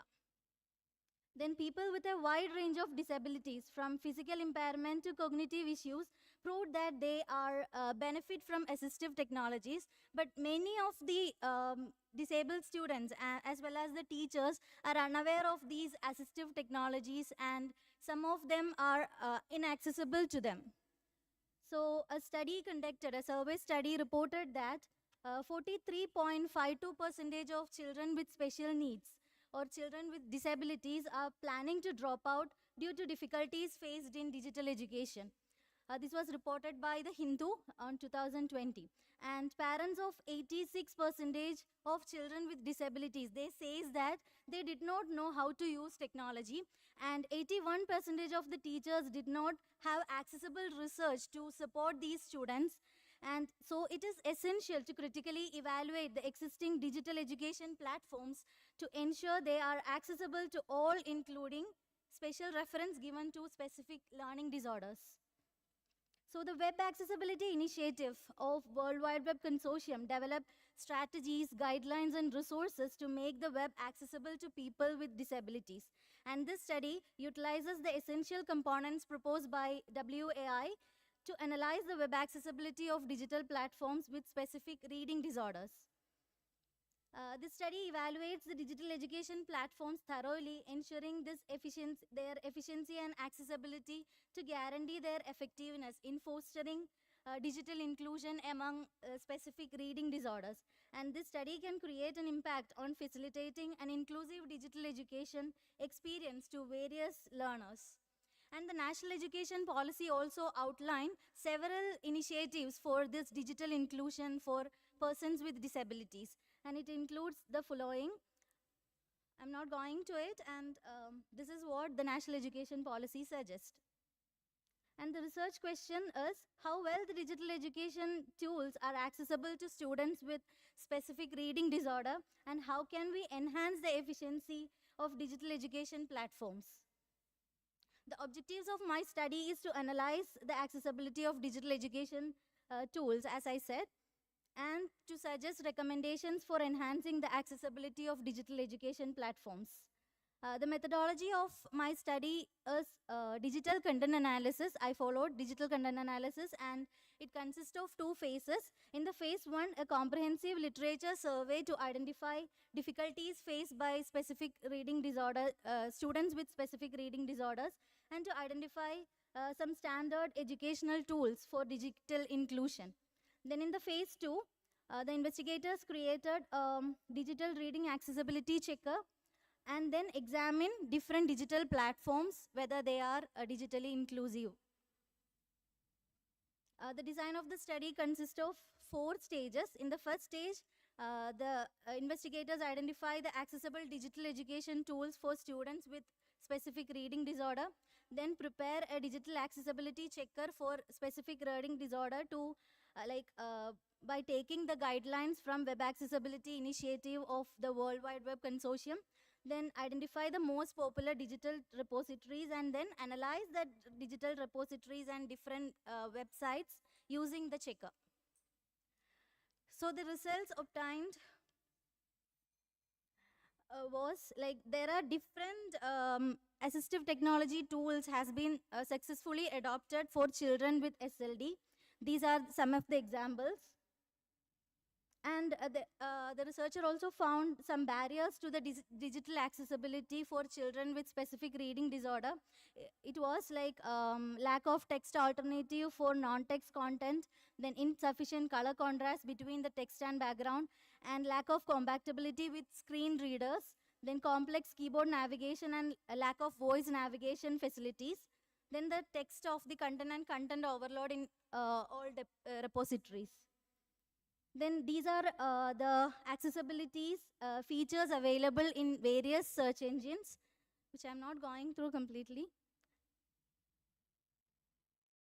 And the researcher also found the accessibility of popular learning platforms. 35 popular educational repositories and websites were analyzed and found that a wide range of inbuilt accessibility features are lacking on most of the platforms. So then also find the major findings are there is a predominant of third-party plugins. I'll show you. So this is an immense, I'm taking little time.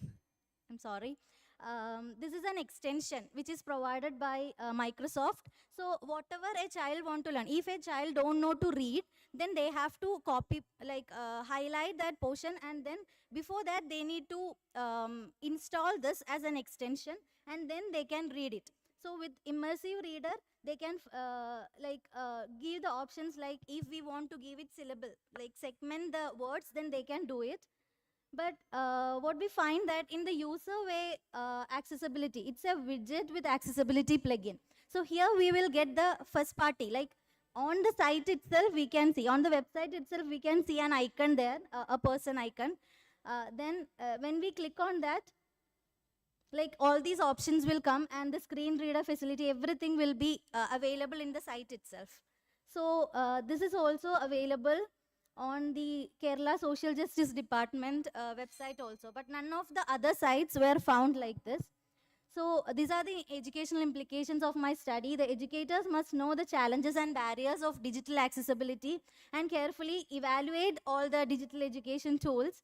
Then they can educate, implement accessible digital education tools for their children, for their students, and include a built-in accessibility plugin in search engines is my major recommendation. And develop and implement digital literacy programs for PWDs for accessing such options. Thank you.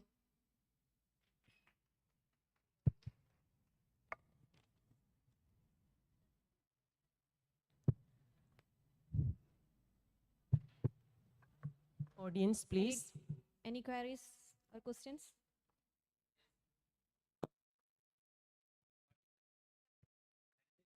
Critical analysis in your research work. Another Yeah, thing I'm is critically analyzing the websites and digital repositories which are available on. and what was the parameters for your study to critically analyze? Yeah, that is what in the World Web Consortium they suggested.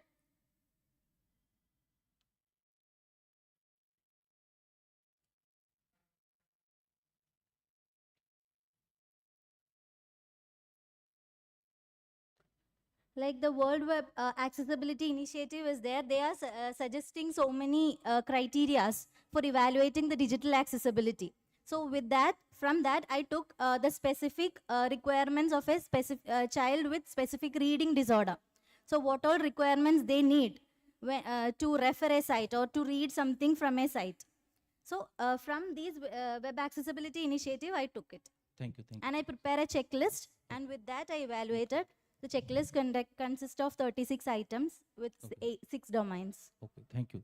Okay, Nesiha, your title is Critical Appraisal of Accessibility of Online Stuff with Specific Learning Disabilities. But your objective to analyze the digital accessibility of for students with specific reading disorders. Yeah. Actually, I analyze the tools for specific learning disorders. Then I specifically go with it because it's an ongoing study. So I didn't get much time to evaluate all the tools for like dyscalculia, dyslexia, and dysgraphia. So I specifically go with specific reading disorder first. The second question was also raised by. Thank you. Sir. Thank you. Thank you all. So now let's move on to the next paper presentation. So I invite Fatima Shajina CP, Research Scholar, Department of Education, University of Calicut, to present her paper on the topic Teacher Perceptions of Online and Offline Faculty Development Programs in Higher Education, a Secondary Analysis.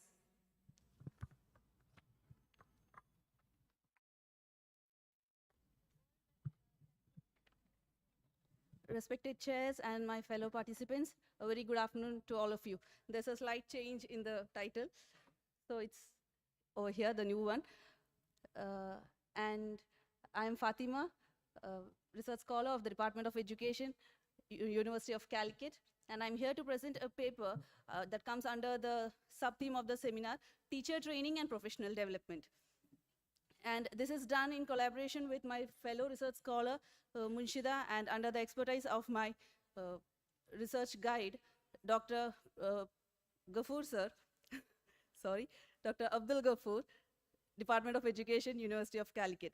So over the past 2.5 days, we have been getting a great exposure towards the future, what the future of digital education is waiting for us. And also yesterday in a keynote presentation, that is through many keynote presentations and panel discussions, etc. And yesterday in one of the keynote presentations, we also understood that we teachers have to be equipped to get sync in with the changing trends of technology and education.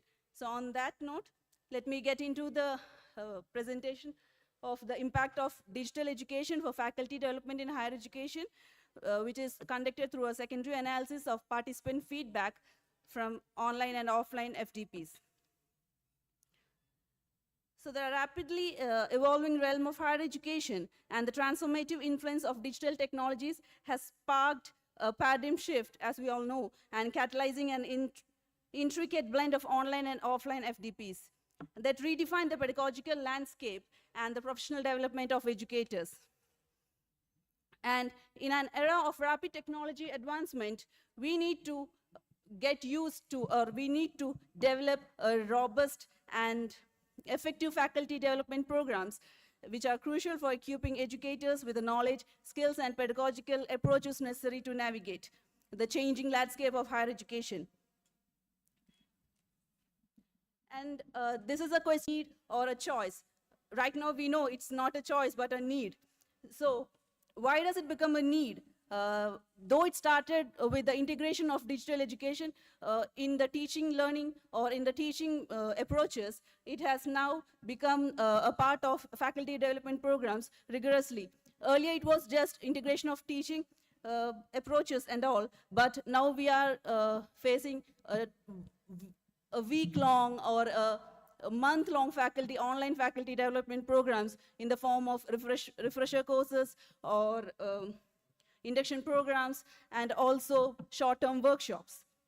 So we all agree that the traditional online FDPs have long been a mainstay of faculty development, offering immersive and interactive learning experience that we can't ignore, but now we have to shift to the online mode as well due to its flexibility, accessibility, and self-paced learning environment. And in the COVID situation, we have come across this scenario, that is a lot of online FDPs on various topics, on various skills to be developed, workshops, webinars were being conducted, and we were piled up with such brochures, and we were also excited, and we were intimidated, I would say, because we are getting a lot to learn during the time that we are staying at home.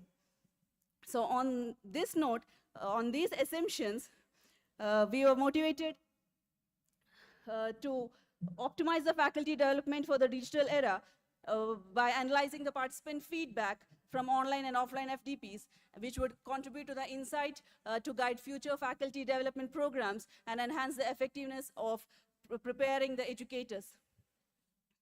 And again, we can't leave COVID behind because the shift to a more digital-centric approach in faculty development programs gained momentum post-COVID-19. And driven by the necessity of remote learning and the recognition of the benefits offered by digital platforms in professional development. So let me get to the objectives. On all these assumptions, the objectives that we have defined are to assess the online FDPs based on set 5 aspects, that is content, relevance, communication and presentation and interaction, as well as to assess the offline FDPs based on the same set aspects, that is content, relevance, communication, presentation and interaction, and also to compare the difference between the online and offline FDPs on the same set aspects.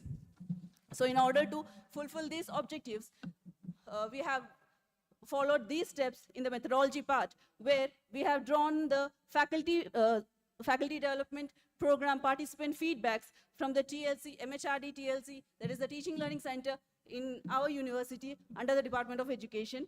Thanks to the project head and the designated staff for providing us that feedback.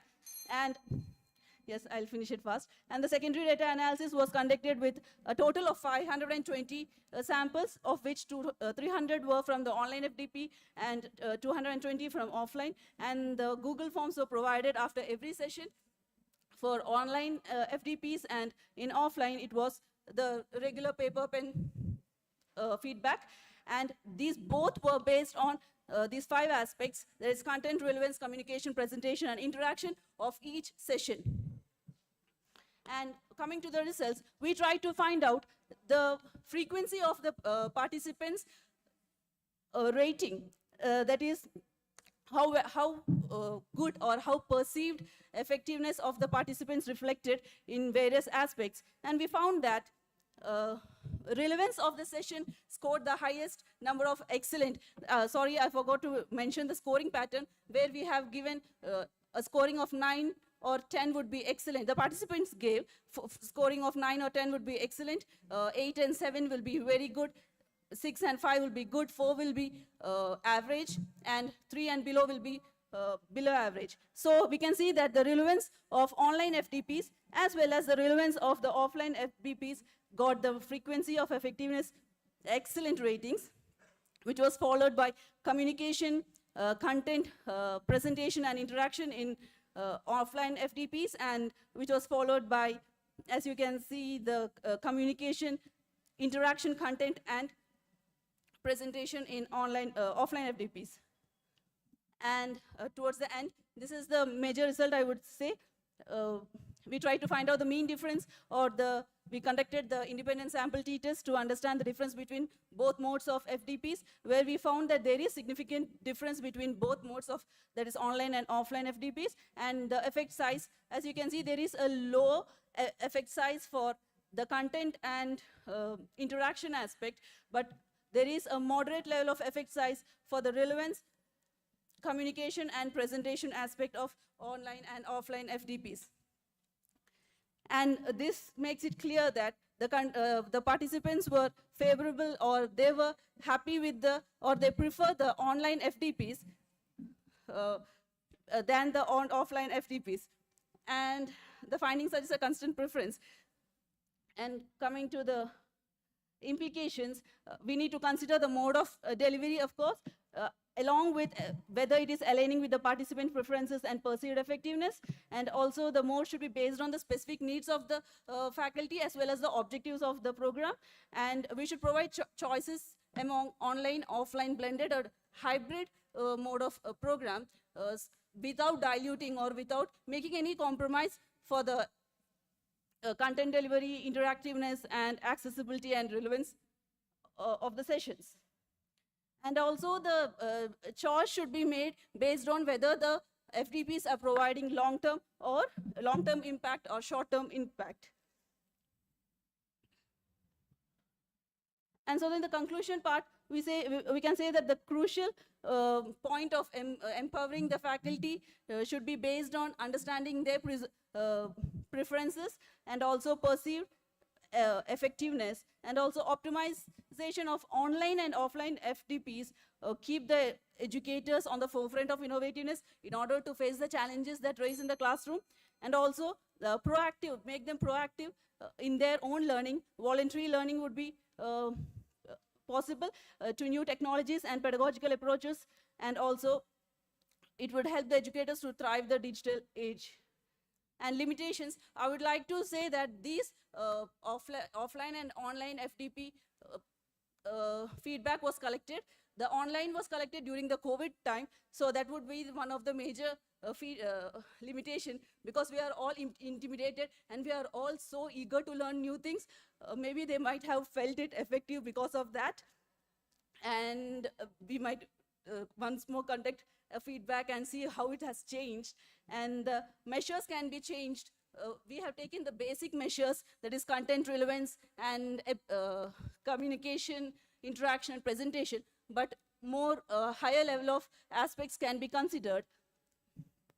And also the investigation of effectiveness of hybrid and blended learning is also, blended FDPs are also to be considered for further research. And also the qualitative investigations into these aspects could provide us more deeper understanding of the perceived effectiveness of the participants and what are the other aspects that would influence the effectiveness of an FDP. So that's it, thank you. Now it's time for raising questions and queries.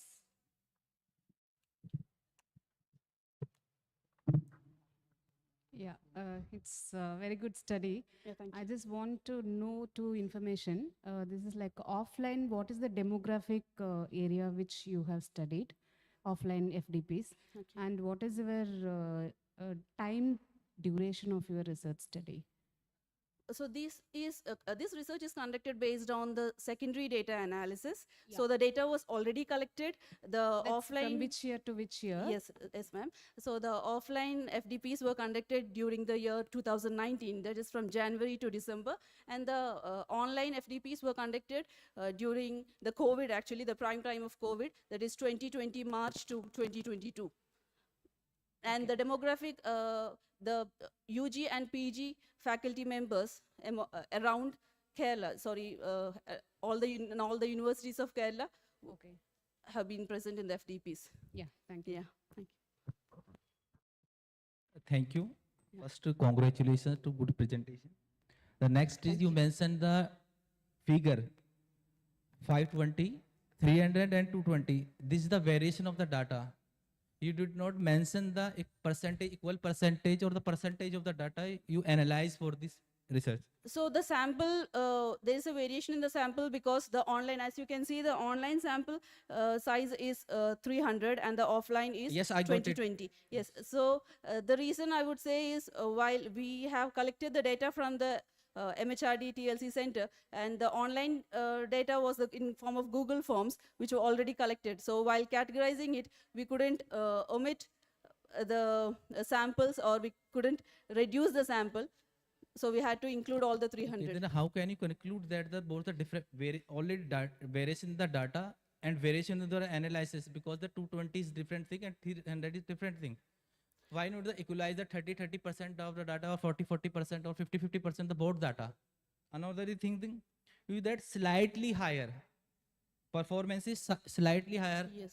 But you in the findings say that digital can be effective. How you validate this term, effective term and slightly higher term?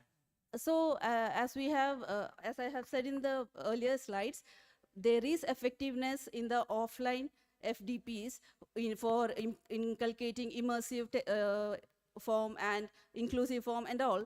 So we can't completely ignore that. So that might be the reason that there is only slight difference. So we can't completely ignore the offline mode of FDP while praising the online mode. Thank you so much. Yeah, thank you. Okay, Shajina, Teacher. regarding your result, one result is effectiveness of interaction and communication is higher in online mode than in offline mode. Yes.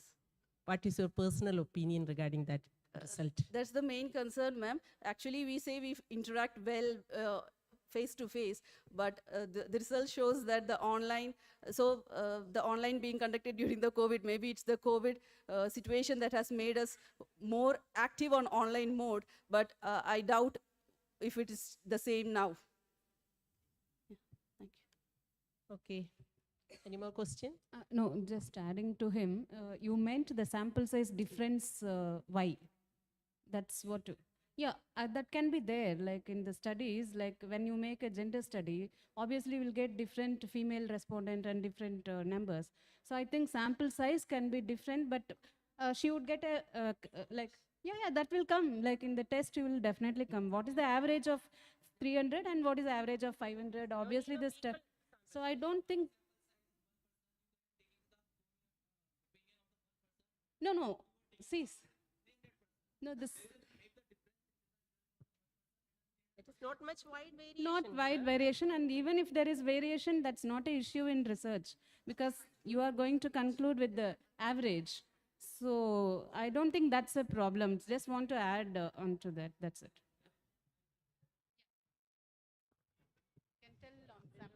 See, during COVID time, most of the students were shifted towards online. So it is justified if we have the largest sample size in the online mode, because during that time, offline was very limited. So I think this study is relevant in that context. Also, that number is converted into percentage. That number is converted into percentage.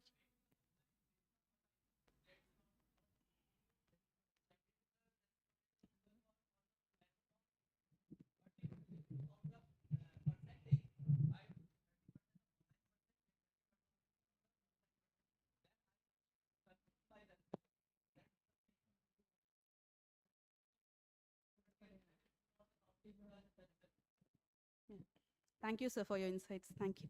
Thank you.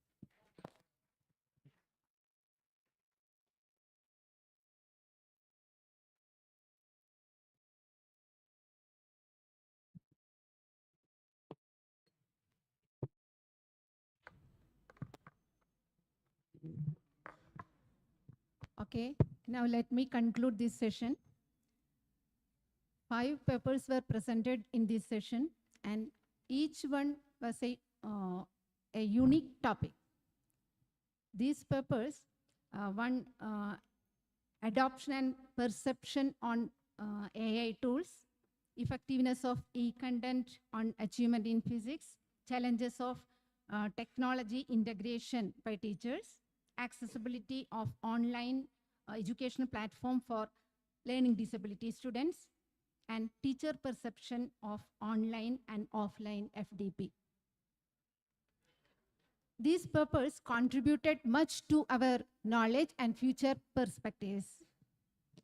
I congratulate all the presenters for the clear presentation, confident presentation, and all have substantiated the queries. During our B.Ed and M.Ed program, a sure question from university was whether technology can replace teacher. Substantiate your answer. In 2000, it was in 1992 period, and the question has changed to whether AI can replace a teacher. As Achyut Shankar sir said, we have to go with the AI, and we have to use AI fruitfully without damaging our brain. Okay? I congratulate all the presenters and appraise all the participants who have participated actively in this session. Thank you all. Thank you, ma'am. With that, we have come to the end of today's paper presentations. So now to deliver the vote of thanks, I invite Lishita, Research Scholar, Department of Education, University of Calicut.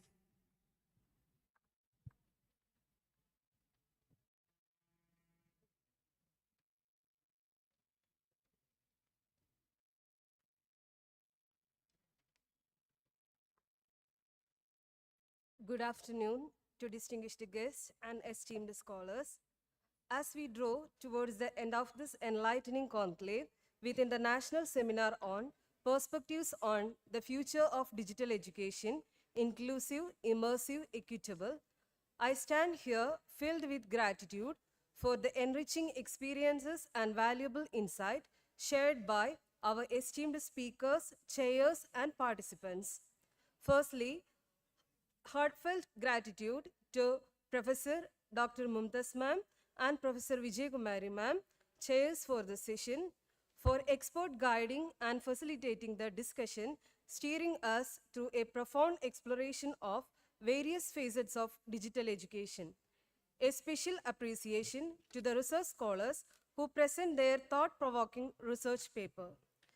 Your comprehensive studies have shed light on the critical aspect of digital education, paving the way for future advancement in the field. We extend our sincere gratitude to all the attendees for your active participation, thought-provoking questions, and engaging the discussion have truly enriched this conclave. Lastly, to each one of you present here today, thank you for your enthusiasm, dedication, and commitment towards furthering the cause of digital education. Thank you all. We'll be pausing now for a lunch break. All are requested to be here by 2 p.m. for the valedictory function. Thank you.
shape the future of education. Be there at the National Seminar, Perspectives on the Future of Digital Education.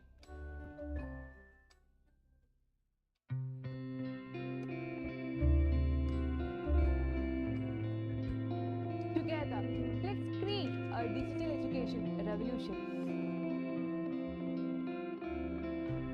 See you there.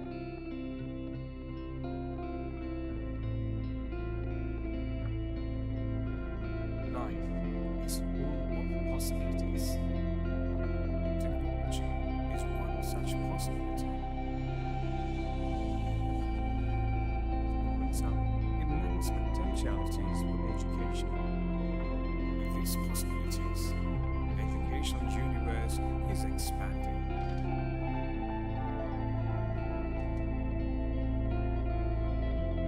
It's a great moment for the learner to explore this expanding universe of knowledge, exploring the possibilities. Barriers like distance and time have been taken off. Education, which was once confined to place and time, has transcended such limitations. The world is witnessing a complete moment of this change from standing to dining. Today, the learner can access the best educational content offered by the best teachers.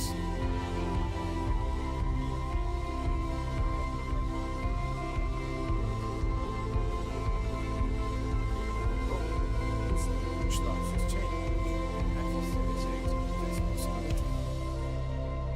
Educational Multimedia Research Center has been in the forefront of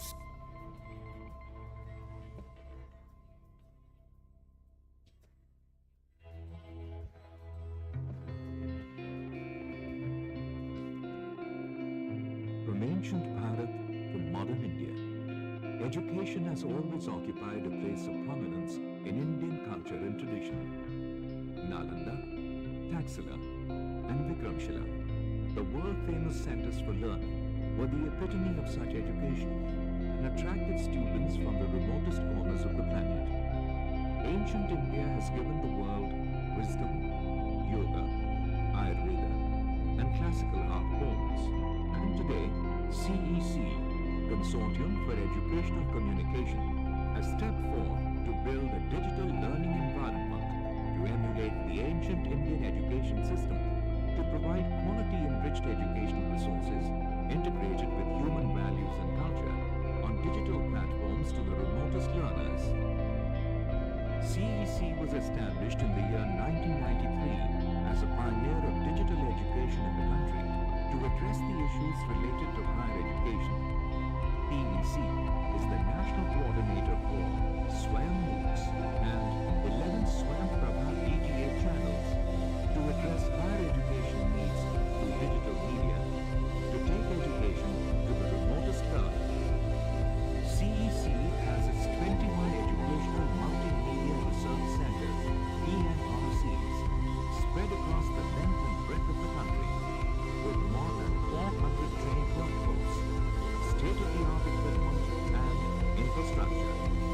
Besides owning the largest digital educational content repository in Asia, CEC has more than 16,000 videos spread across 74 subjects, approximately 24,000 e-courseware modules, over 19,000 short learning objects, more than 8,000 live and recorded lectures, 1,252 massive open online courses on the SWAYAM platform. CEC has created e-courseware modules based on the UGC model curriculum, moving towards CBCS compliance, developed by Pan-India subject experts, and validated and certified through a two-stage peer review process. It is a complete learning package containing question banks with MCQs and assignments, providing instant assessment of learning outcome. It can be accessed free of cost. CEC has developed approximately 24,000 e-content courseware in 87 undergraduate subjects. covering 4 knowledge streams: art, culture, language and literature, social sciences, natural and applied sciences, and management and other professional courses.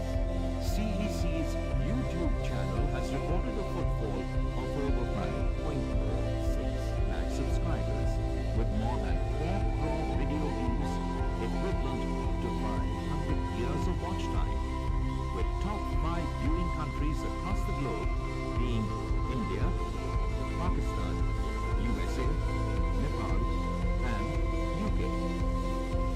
CEC's digital content can be integrated with traditional pedagogy through blended and flipped learning, short learning objects to teach concepts, portable e-content, video on demand through CEC web portal, subject-based content provided locally through LAN.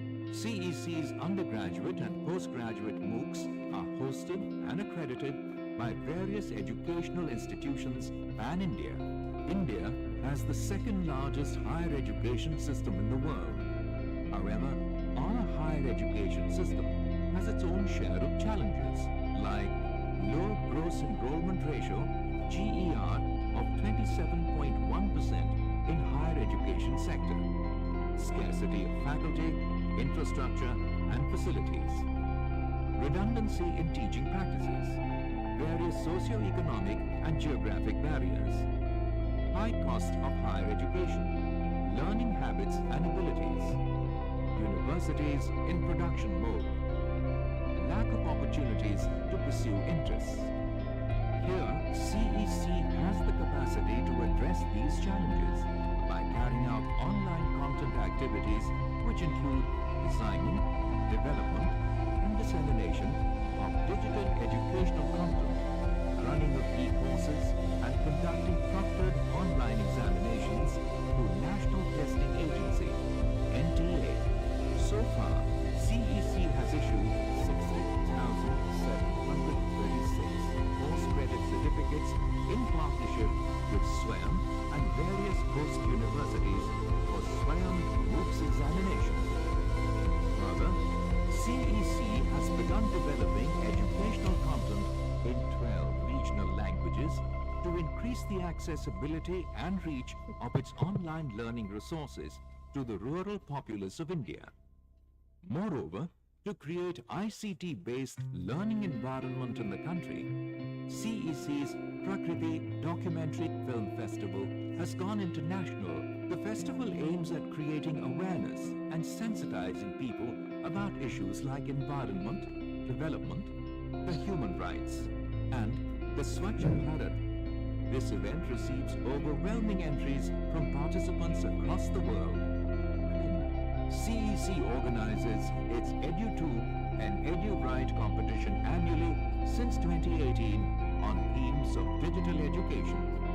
Every year, the educational video competition is organized by CEC, which converges students, filmmakers, and experts from all over India. At CEC, we empower people with the power of knowledge.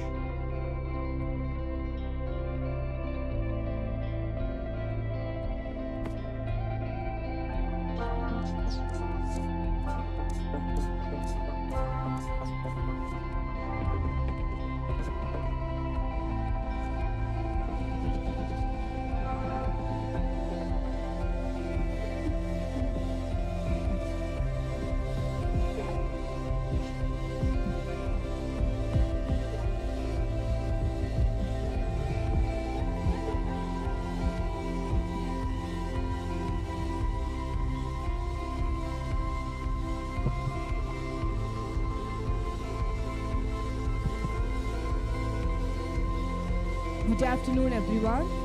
On behalf of the organizing committee, I extend a warm welcome to all of you for the valedictory session of our 3-day national seminar, Perspectives on the Future of Digital Education, Inclusive, Immersive, Equitable. Over the past 3 days, we have had the privilege of witnessing insightful presentations, engaging discussions, and fruitful interactions between experts and scholars from diverse backgrounds. We have explored new ideas, challenged existing perspectives, and forged valuable connections that will undoubtedly contribute to the advancement of knowledge in our field. On this validatory session, let me introduce the renowned ones with us. Our Honorable Vice Chancellor, Professor Dr. M.K. Jairaj, is here to preside over the function. Professor Jagat Bhushan Nada, Director of Consortium for Educational Communication, New Delhi, who enlightened us, will deliver the keynote address. The validatory address will be by Professor Dr. Saji Gopinath, Vice Chancellor, Digital University, Kerala. Seminar report will be tabled by Dr. Manoj Praveenji, Associate Professor, Department of Education, University of Calicut. Professor Dr. M. Nasser, Pro Vice Chancellor, University of Calicut. Professor Dr. Satish E.K., Registrar, University of Calicut. Dr. Vasumati T., Syndicate Member, University of Calicut. And Dr. Shatruda, Research Scientist, CEC, New Delhi, will felicitate the function. At last not the least, Sri Rajan Thomas, Junior Research Officer, EMMRC, University of Calicut, will propose the vote of thanks. Please join me in welcoming them onto the stage. Now I am honored to invite Shri Damodar Prasad, Director, EMMRC, University of Calicut, to deliver the welcome speech.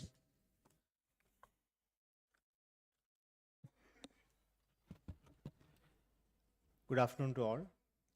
Honorable Vice Chancellor, Professor M. Jairaj sir, Reserve Director of CEC, Nada sir, esteemed Vice Chancellor of India's first digital university, Professor Saji Gopinath sir, our Pro Vice Chancellor, Professor Nasser, our Registrar, Professor E.K. Sadish, Syndicate Member, Dr. Vasumati, our Academic Coordinator, Dr. Manoj Praveen, Research Scientist of CEC, Shatruda, dear Rajan, faculty, students, friends and colleagues. Events occur regularly in the life of an institution. Some will be noted, some get less attention, but all events in that sense are transient. However, it is an impression created by the event that increases its recall value. We, the EMRC team, feel that this event has created a good impression and it will have an increased recall value in the future history of center and university. This event of National Seminar coincides with the 25th anniversary of the EMRC, and we are celebrating it with a timely topic, which is the future of digital education. Manoj Praveen will be speaking in detail about the 2-3 day seminar, the way we conduct about the papers, etc. The seminar will also be remembered for the reason that we are rewarded with the presence of very important academic personalities, our Vice Chancellor, Director of CEC, Professor P. Shankaran, Vice Chancellor of Cochin University, Dr. Shyamdas Mandal from IIT, Professor Jayashree Shinde, Director of the Center for E-Learning at SNDT University, Dr. Achankar, and also Dr. Saji Gopinath, the first VC of the first digital university. Now I'll move to my duty of welcoming the dignitaries. First, I welcome our Honorable Vice Chancellor, Professor M.K. Jairaj sir, to this function.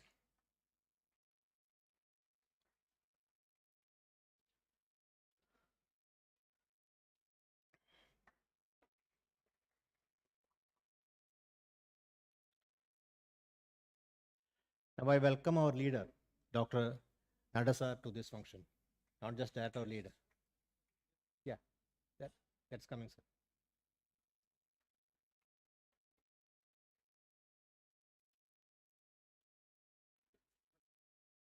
Yeah. Sir, Professor Saji Govina is also important for us for another reason, as he was the jury member of the committee, which awarded us with the e-learning award for the second time. And I welcome you, sir, to this function. Sir is a technology expert as well as a management expert. He has taught in both NIT and also in IIM. He was the director of, now he's not director, he was director of the startup mission. Now he's heading two universities, first Digital University of India and also Technical University. Sir, I will shorten my welcome. I welcome our Pro Vice Chancellor, Professor Nasser sir.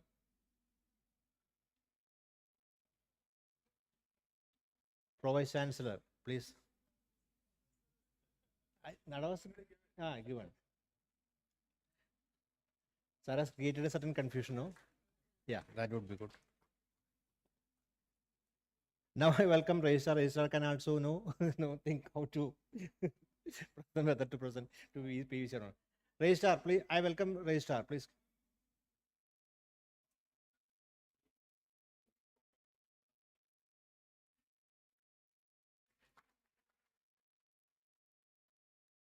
I am shortening my welcome address. No, and will not go into detail. Now I welcome our syndicate member, Dr. Basmati,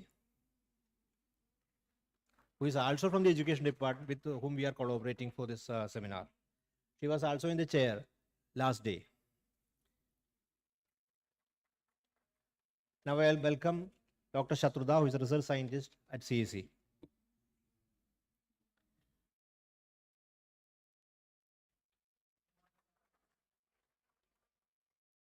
Welcome to Manoj Praveen, who is the academic coordinator of our seminar. We are all part of the seminar. So I welcome Rajan Thomas, then delegates, participants, students who are with us for the last 3 days. I welcome them to the valedictory function, and all cheers to the members of EMRC.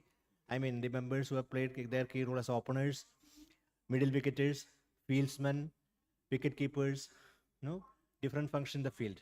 So all cheers to my teammates of EMRC, and also to the faculty of education, students who volunteered themselves for the seminar. Dr. Jose Puttur, I thank him, IQS Director, Gapur sir, Hamid sir in particular for making this seminar a momentous and memorable one. Thank you.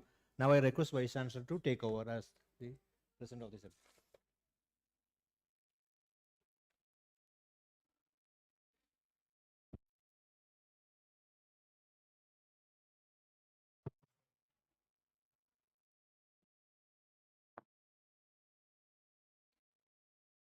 Very good afternoon to one and all.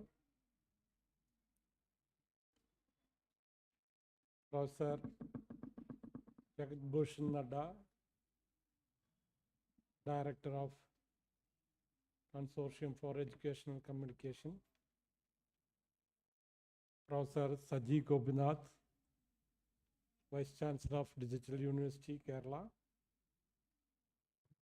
Other dignitaries on the dais, after dais, and distinguished guests, dear participants and students. It's a very pleasant moment, and I am standing before you with the pride that we have a very well organized 3-day conference on perspective on future of digital education.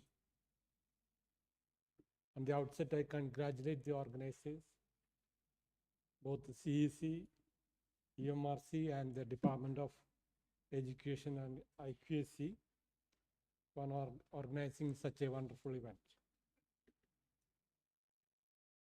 I'm speaking to you for the 3rd time. Inaugural day I was present here. Yesterday we had a panel discussion. I'm speaking to the same audience. Maybe the exemption is Professor Saji Gopinath, who is the speaker today. And he has a vast experience in this particular area and want to share with you. So he is the Vice Chancellor of First Digital University, and it has many specialities. Without any funding from the state government, he is able to run the university in a very efficient manner, and many projects, including the graphene project, is also being implemented in Digital University. So it shows the success of First Digital University, which is established in Kerala under the leadership of Professor Gopinath. I will not prolong more. I will want to point two things here. One is how our university can be digitized. Calicut University is one of the first universities which established the DDFS, the office automation. Still, we are not completely eliminated the use of paper. So we want to become a paperless university. We are reforming our education, the examination system, where we have used the technology to speed up evaluation and publication of the results. Apart from this, Calicut University is fortunate to have the EMRC here, and they have a very good experience in creating e-content. Yesterday you saw the mobile app which was launched here, where the many e-content is available through this mobile app. We have the experience of using the LMS platform, and we have a good studio in the education department, the Pandit Madan Malaviya mission, National Mission on Teachers Training. In that we have a very good studio. And this year we are starting a course on media, which is along with the journalism department and EMRC. We are launching a one-year diploma course, and in future we'll make it a graduation, postgraduate course in media. Apart from this, we have a distance education, School of Distance Education, and we are transforming this School of Distance Education to online education. We have the experience of conducting examination, proctored examination for the School of Distance Education. Now we are completely going to online mode, the distance education. So with the experience of EMRC and our LMS platform and the studio we have, at every department should be able to offer at least one program. Maybe it's a certificate program through online mode. So in that way, we can make our presence, because we have the infrastructure, we have the expertise, especially we have the EMRC team, where I think all the year they have at least 3-4 awards, national level, state level and international level. Their productions are acclaimed. So they have very good experience and expertise in the creation of this e-content and educational programs. So with their expertise, I'm sure that every department, they can offer at least one program, maybe it's certificate or diploma programs through online. So it will be a revenue generation model also. So that is why, that is the way I look forward how we can change this university into a completely digitized university. And coming to the topic of the future of perspective of future digital education, I was sharing my own experience, the artificial intelligence, how it helped the people of material scientists to design materials with required property, which can be done within few seconds using the chatbot which they have developed. This was appeared in Nature. In the same November issue Nature, there is a report which shows that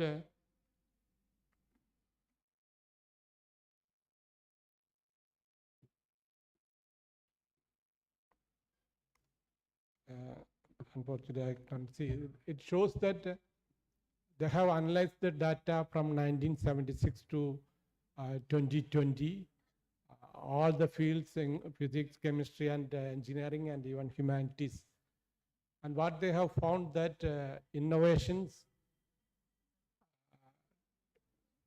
there is a decline in innovations as the distance get more and more. But they have found that during these years, the collaboration has increased. In the initial years, those who collaborating was at a distance of 110 kilometers, but now it has increased to something like 800 kilometers on average. And they have analyzed 89,000 researches, publication, and patents. And what they have found that as the distance increases, the innovations, there is a decline in the innovation. Especially in the physics field, they say that when the distance increases to 600 kilometers, there is a decline of innovation by 37%. They have used a certain technique how to analyze it. They say that the disruptive papers, the citation which you get, if the previous papers are not cited, which means that their sanctity is lost. So that way they have made some certain conclusion that as the distance increases, the innovation goes down. This paper has appeared in November 2023. Also, they have seen that those who are working in computational area, this is not a bigger problem, but those who work in experimental kind of things, there is a decline in the innovations and breakthroughs. That is what their observation. So this is something we have to think about the point also, as the digital education gives the opportunity to collaborate. They find that the presence of person in person has an influence in breakthroughs. So that's a paper which has appeared in Nature. Anyway, the 3 days of deliberations, I'm sure that there is an outcome, there will be an outcome, how we can take forward our digital education in the future. So I'm not prolonging more. I wish in the future we'll have more acclaims by both to EMRC and CEC. With this note, I invite Professor Nadda for the keynote speech.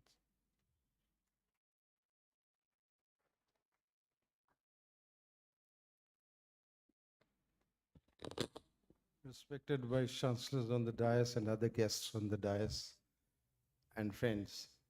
Well, I don't know, we are talking about keynote address that has already been done on the first day. I have been speaking to you for the last 3 days, and there's nothing much to say with regard to the topic and what we do. We do have a lot of dreams for the presentations that have been made. And I must congratulate each participant for wonderful work that they have done.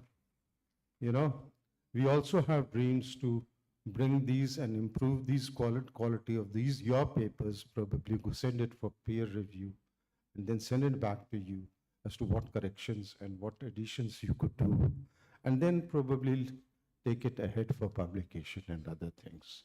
So we have dreams because we also learn from you. I'm a student of management, not hardcore IT person, but then we can look things and see things where they are moving, and you are the generation who is going to take it forward. Our support is always there, very learned people are here. I also congratulate the Vice Chancellor, Calicut University, for his full support that we get from him and our EMRC Center. I was just talking to one of our guests that many centers, the Vice Chancellors think that our people are photographers. They are not photographers. They are filmmakers. They make MOOCs, they make documentaries, and these documentaries go abroad also, and they get awards internationally, nationally. There are 4 ways of digitally reaching you out. One is feature films, which is fiction, but then it can send across a message Tare Zameen Par, Three Idiots, and various other movies which has recently come. A vaccine war or something like that. The reality is, and people come to know about it, these are facts. And movies are fictional, but documentaries are well researched. And it takes a lot of time to make documentaries. Other than that, we have moved now to developing MOOCs and Swayam Prabha products for the television of India. I'm also very happy that First Digital University has come and Honorable Vice Chancellor is present here. It is wonderful to meet him because I was just wanting how is the university like, and I was discussing the model that they have adopted. I think that can be an eye-opener for many Vice Chancellors of regular universities also. So I'm not here to give any keynote address. Probably there was some kind of confusion. That is the first day that is generally done. Nevertheless, I congratulate each participant. I thank the university. I thank the EMRC Center, its people. I thank the IUSC Quality Assurance Department. I thank Education Department for the support that we have got to IUKC, the support we have got to conduct this program. Thank you very much. We'll be talking and stay connected for all times to come. Thank you.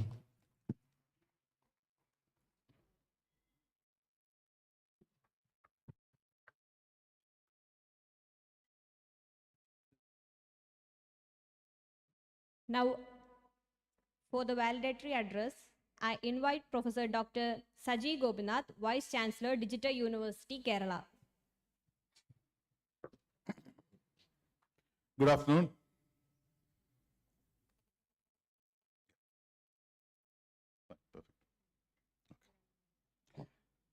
Honorable Vice Chancellor of Calicut University, Professor M.K. Jairaj,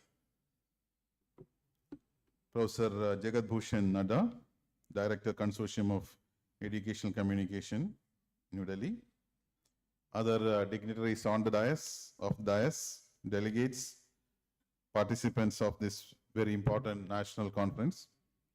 At the outset, let me congratulate EMRC for completing its Silver Jubilee, 25 years. And I'm sure that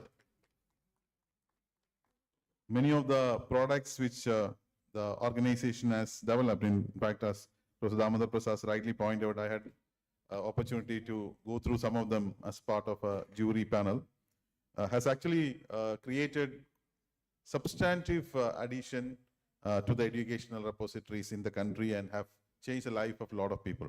I'm sure that as you go forward, you will be going further on this because when EMMRC started, I'm sure that digital education or online education or video-based education, they were all in the periphery. But today they are the core, and I think the conventional education is actually on the periphery. So the significance of EMRC is actually going to go up in the years to come. So being the last speaker has got both advantages and challenges, because whatever you want to speak must have already been discussed by others. Disadvantage is that most of you wanted to leave as early as possible, and this is going to be a stumbling block between that. So I'll make this extremely short and specifically to share a few things which I believe is relevant as we are moving into a sort of a technology first world or AI first world. Like Professor Jairaj has rightly pointed out, now we actually use today a lot of tools, and it has actually increased our productivity in many aspects, but it also actually hinders the innovation and related aspects also. So it's important for us to see how this is actually changing the university and higher education system. So I have been asked by Dr. Professor Damodar Prasad to speak on challenges the universities face in the world of newer emerging technologies. So I thought I'd slightly rephrase saying that how universities are going to be there in the era of this disruption per se. So primarily, as I said, I will not make it very long, maybe 10 or 15 minutes. So basically, I look at three specific aspects. One is the nature of technology development and the type of disruption which is happening. and specifically what type of strategies are being used. A being one, but there are other technologies like which I've gone through some of the papers which you have presented, where immersive technologies have been discussed, metaverse has been discussed, and things like that. And there is also the research issues related that also has been discussed. So we will quickly look at that, and we'll also look at what are the type of real challenges which we are facing. So we know that some of these technologies which we are currently becoming I'll not say fad, but become a fashion, are actually in the very, very early stage. So for example, ChatGPT, which I'm sure all of us sitting here are actually using it, still need a lot and lot to evolve if you really wanted to use it. In fact, time permits, I'll share you some personal experiences on that also. So we are actually started adopting many of them without really understanding the real challenges of that. So that's also is going to be a slightly dangerous aspect which we need to look at. But primarily, I believe that there is a paradigm shift which is happening when you're speaking about what is the technologies of today. The paradigm shift is that, in fact, earlier we were looking technologies for doing the efficiency. For example, when I'm actually making a video lecture or a video production, or I'm making a documentary, I'm actually trying to reach out to a large number of people, and I'm trying to create efficiency in the whole process. Now, effectiveness, which was still only on in a classroom environment where person-to-person interaction was there. But that dilemma between efficiency and effectiveness, to some extent, is actually getting broken today. In fact, you are able to deliver both efficiency and effectiveness into the new model. That actually is a positive from a point of view of digital education, but it's actually challenging from a conventional mode of education per se. So, and that also happened because if you see this diagram, which is very popular sort of a modification of quantitative technology evolution diagram, if you look at over the period, the technology life cycle is actually shrinking substantially. If you look at the newer technologies, it comes to us at a very, very fast pace. So those of you from management or business administration area, this is primarily because the revenue model behind this, the business model behind this newer technology is very different from what was happening in the past. In the past, people used to keep technologies highly proprietary. Today, we do exactly opposite. We make the technology as open as possible, but I develop only a part, and I ask a lot of others to develop it. So this collaboration, which again Professor Jairaj mentioned in his address, is actually one which actually brings in these new technologies to a large number here. So the advantage of this is, today, availability of technology is not an issue. The technology handicap is not an issue, but you have a large number of technology tools to select with. So the challenge is, which technology tool I'll select. And if I select a wrong technology tool, that can actually create a problem. And that is, this issue was not there maybe 10 years back when the proprietary type of a model of technology development was happening. So that is actually going to be a challenge which we need to actually start looking at. Because, and this democratization, for want of a better word, is actually creating interesting challenges as well as opportunities for universities per se. And the other problem from an academic point of view is that, I used to tell this, that if you go back in history, the teacher and the student had got a data asymmetry. Teacher knew the data, student did not have access to data. That's why people go to libraries and things like that. Then it becomes very easily accessible. So teacher has information, student did not have information. Teacher don't know how to process the data, student did not process the data, and our classrooms were that asymmetry getting bridged. But today you have tools which helps the students to do the information. So information asymmetry also is gone. Then comes the concept of knowledge asymmetry. So there is something called multi aspects which a teacher takes in a classroom, which a student may not have. With AI tools, you can actually collect all these, collate all this information, so the knowledge asymmetry also is gone. So as a teacher, whatever asymmetry on which I was thriving and teachers who were thriving, they're all gone. The only thing which may be left is wisdom. And I think it's time that we all have to go into that level where we need to actually impart wisdom in the classroom. Everything else can be on the digital platform per se. That may be the way the world is actually going to go. And in that context, it is important for us to briefly look at what are three elements. So I thought I will just summarize the whole thing in just three aspects. Each of this has been discussed here in more detail, so I don't want to get into more details of that. Perhaps one of the area which from the papers which I have seen the titles I've thought may not have been discussed so much, that is the only one I will emphasize a lot, let me emphasize a bit. I believe that the technology from the theme of inclusive, immersive and equitable, because a very, very interesting title, because that's exactly what technology digital education is bringing in at 3 levels. One, it actually brings in high level of efficiency. And high level of efficiency actually makes it more accessible, more cost effective. And as we know that universities are all require resources, so using technology actually makes this highly efficiency. So the entire life cycle of a student can actually be automated. In fact, Professor Jairaj again mentioned this in his speech, saying that wanted to make Calicut University as a fully paper-free university. And the type of cost it can save is huge. KTU, for example, where I currently officiate as VC, we have actually have a software around with the universities built. So that is the first level where you are looking at automation productivity improvement, looking at newer tools like RP, etc. I'll not go into more detail on that. The second, again, which is what students and teachers uses, which is primarily on the effectiveness part. How do I enhance student engagement? How do I create the talent for the new world? How do I actually make my academic activities? The first one is administrative activities, second will be academic activities. Doing research, for example, maybe somebody who is using a research rabbit can actually cut down maybe 3 or 6 months work, because it actually help you to do your literature search, creating knowledge graphs, etc. Very, very efficient. So you have several such tools which helps you on enhancing the effectiveness. At the same time, the pedagogical models which also help you to look at immersive learning, look at AI-enabled aspects, etc. But along with these two, which are being practiced, I think there is a paradigm shift which happening is on the top level. There is a transformation, and that transformation is basically where the universities and education institutions may have to really start thinking about, educators have to thinking about. So here, if you look at in the past, I'm speaking about 100, 200, 500 years back. If you look at the type of education which we had, either we have universities like Takshila or we have Gurukulas, right? Both are the one which has happened in this country, and similar thing in other part of the world.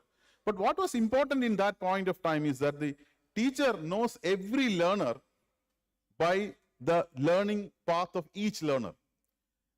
In Takshila, it is said that of 10,000 scholars, there were around 4,000 teachers. A teacher-student ratio of 2.5. Compare that with what is happening in our universities and classrooms today. Now, when I have only 2.5 students to map, I know each student what they know. That is why we had fantastic scholars coming out of that. We had Nobel laureates coming from that, from the Gurukulas and other things. But the biggest challenge of that was that it was not accessible. It was not having equity. It was not having the fairness. It only been limited only to a few number of people who can afford that. Now, this is what moved from that education to what we call as a mass education. The mass education happened in the last century, primarily part of the mass production movement also. And we have large classrooms. You have classrooms like this, where you have large number of students sitting, and education becomes more accessible, it becomes more inclusive, it becomes more equitable. But what suffered is the quality. Now the teacher may not be able to map each student. Now the real advantage of emerging technologies, the real advantage of digital education is it combines both. It is actually bringing you the scale, at the same time it is also bringing you the precision, because every person put footprints, digital footprints when they learn, if you using a digital media. And if you can actually use digital data analytics on the top of it, you can actually learn the path of each individual. And that is basically where the digital education makes a big quantum jump from the conventional education. So it is really a transformation per se. Did we really achieve in all those things? Still not, but that is the way we need to forward. There are different models which are adopted on that. So the fundamental rethinking that every student is same, so let us have everyone having a same course being taught. I used to tell in my university, KTU for example, a student who scores 400 out of 400 in maths and a student who get 10 out of 400 in maths for an entrance examination, both of them come to the university and we teach the same thing, same syllabus. Now, naturally, what happened? The great performer get demotivated. The bad performer will continue to be bad. And this vanilla approach is actually the bane of our education today. And that can be solved either by looking at very small classrooms where cost accessibility will not be there, or use digital technologies, digital education, digital tools to address that. And that is basically what we call as precision education or flexibility at scale. And this is the concept of a digital universities. National digital university, state digital universities, all of them have come with this particular philosophy where how do I actually bring the real worth of the Gurukulas back into the classrooms. At the same time, you are able to make it highly affordable. Both efficiency and effectiveness can come. So this is the first element which I spoke about, where you are speaking about the AI for improving the student life cycle, even including your course design and things like that. I will not have, for want of time, I'm skipping that. The second aspect is about the engagement of the students. That's primarily where the MOOCs, self-paced learning, etc. will help you, because it increases the reach, it increases the richness, because you use the tools, metaverse, immersive learning, etc. All this, I'm sure it's been discussed, so I'm just making it as a valedictory summary. And then the third element, it also brings in relationship. In a relationship comes in the context of a classroom where teacher will have a relationship with a set of people. But when I use digital, I can have a relationship with a large number of people, because I use tools which allow me to do that, including performance predictions and things like that. But along with this engagement, we also need enrichment. That's basically where you prepare people for the AI first world. Now, why are we speaking about AI first world today? Because as we know that when a technology being used for general purposes, suddenly the adoption of technology increases. It happened like in computers, right? Computers came in 60s, but very few people used to do that. The moment computers start doing everything other than computing, or in addition to computing, like it sends mails, it shows you movies, it starts singing, then everybody started using it. Same is the case with mobile phones. If mobile phones were only used for making a call, most of us here will not have a mobile phone, because we don't have so many people to call. But mobile phones makes us to connect. It helps us to entertain. So it gives a multi-purposes, we use that. AI today is like that. It's becoming a general purpose. Because it is general purpose, its adoption becomes extremely fast. So when AI becomes extremely fast, you also need to create a workforce for the AI. That is another challenge and another opportunity for the universities per se. So some of you who are interested can watch this video, very beautiful video. It's short, it was made almost 8 years back, called Humans Need Not Apply. And it's a very nice 15 minutes video. You can actually go through it, which actually tells you how multiple sectors, the physical jobs, the creative jobs, the professional jobs, the white collar jobs, how all of them are actually getting transformed in this new world. In other words, it's exactly like when automobile came, you have several type of jobs came, right? When an automobile came in the last century, you have people who use this automobile, and they created businesses out of it. They created enterprises out of it. There are a lot of jobs created. People who drive the vehicles, driving job came. Driving job was not there 150 years back. It came only in the last 100 years. Or it created technicians came. It created makers of them came. It came designers came. Even algorithm developers and scientists came. Same way, AI also will be bringing all these jobs. So a person who is driving a vehicle is not necessarily a person, a mechanical engineer or somebody. He is driving a vehicle for a particular purpose. Maybe for transshipping an item or going to an office or whatever be. Just like that, AI also will be there in multiple domains. So one of the challenge for universities is that whatever be the domain, you may be teaching history, you may be teaching geography, you may be teaching language. You need to actually look at how do we work with AI per se. So that talent is required. People used to ask this question, will AI replace a human being? The answer is emphatic no. AI will not replace a human being. But a human being with AI will replace a human being without AI. That will happen. So if you don't make people capable of working in the AI world, they will get replaced. So that is something, the aspects which we see. Just for example, prompt engineer. I'm sure that Professor Achyut Shankar has mentioned about this. It's a very hot job today. And for that, you need to know language. You don't need technology. You know how to actually make AI work. So some similar such jobs are actually coming in. Now the other aspect is what I spoke about. moving from a Gurukula to a mass education to a mass customized education, that is basically the transition which is happening in the context of the new world per se. And that is something where quality access is actually going to equity, access, quality at scale. All the three are going to happen. And that happens when I go into use a technology for precision education.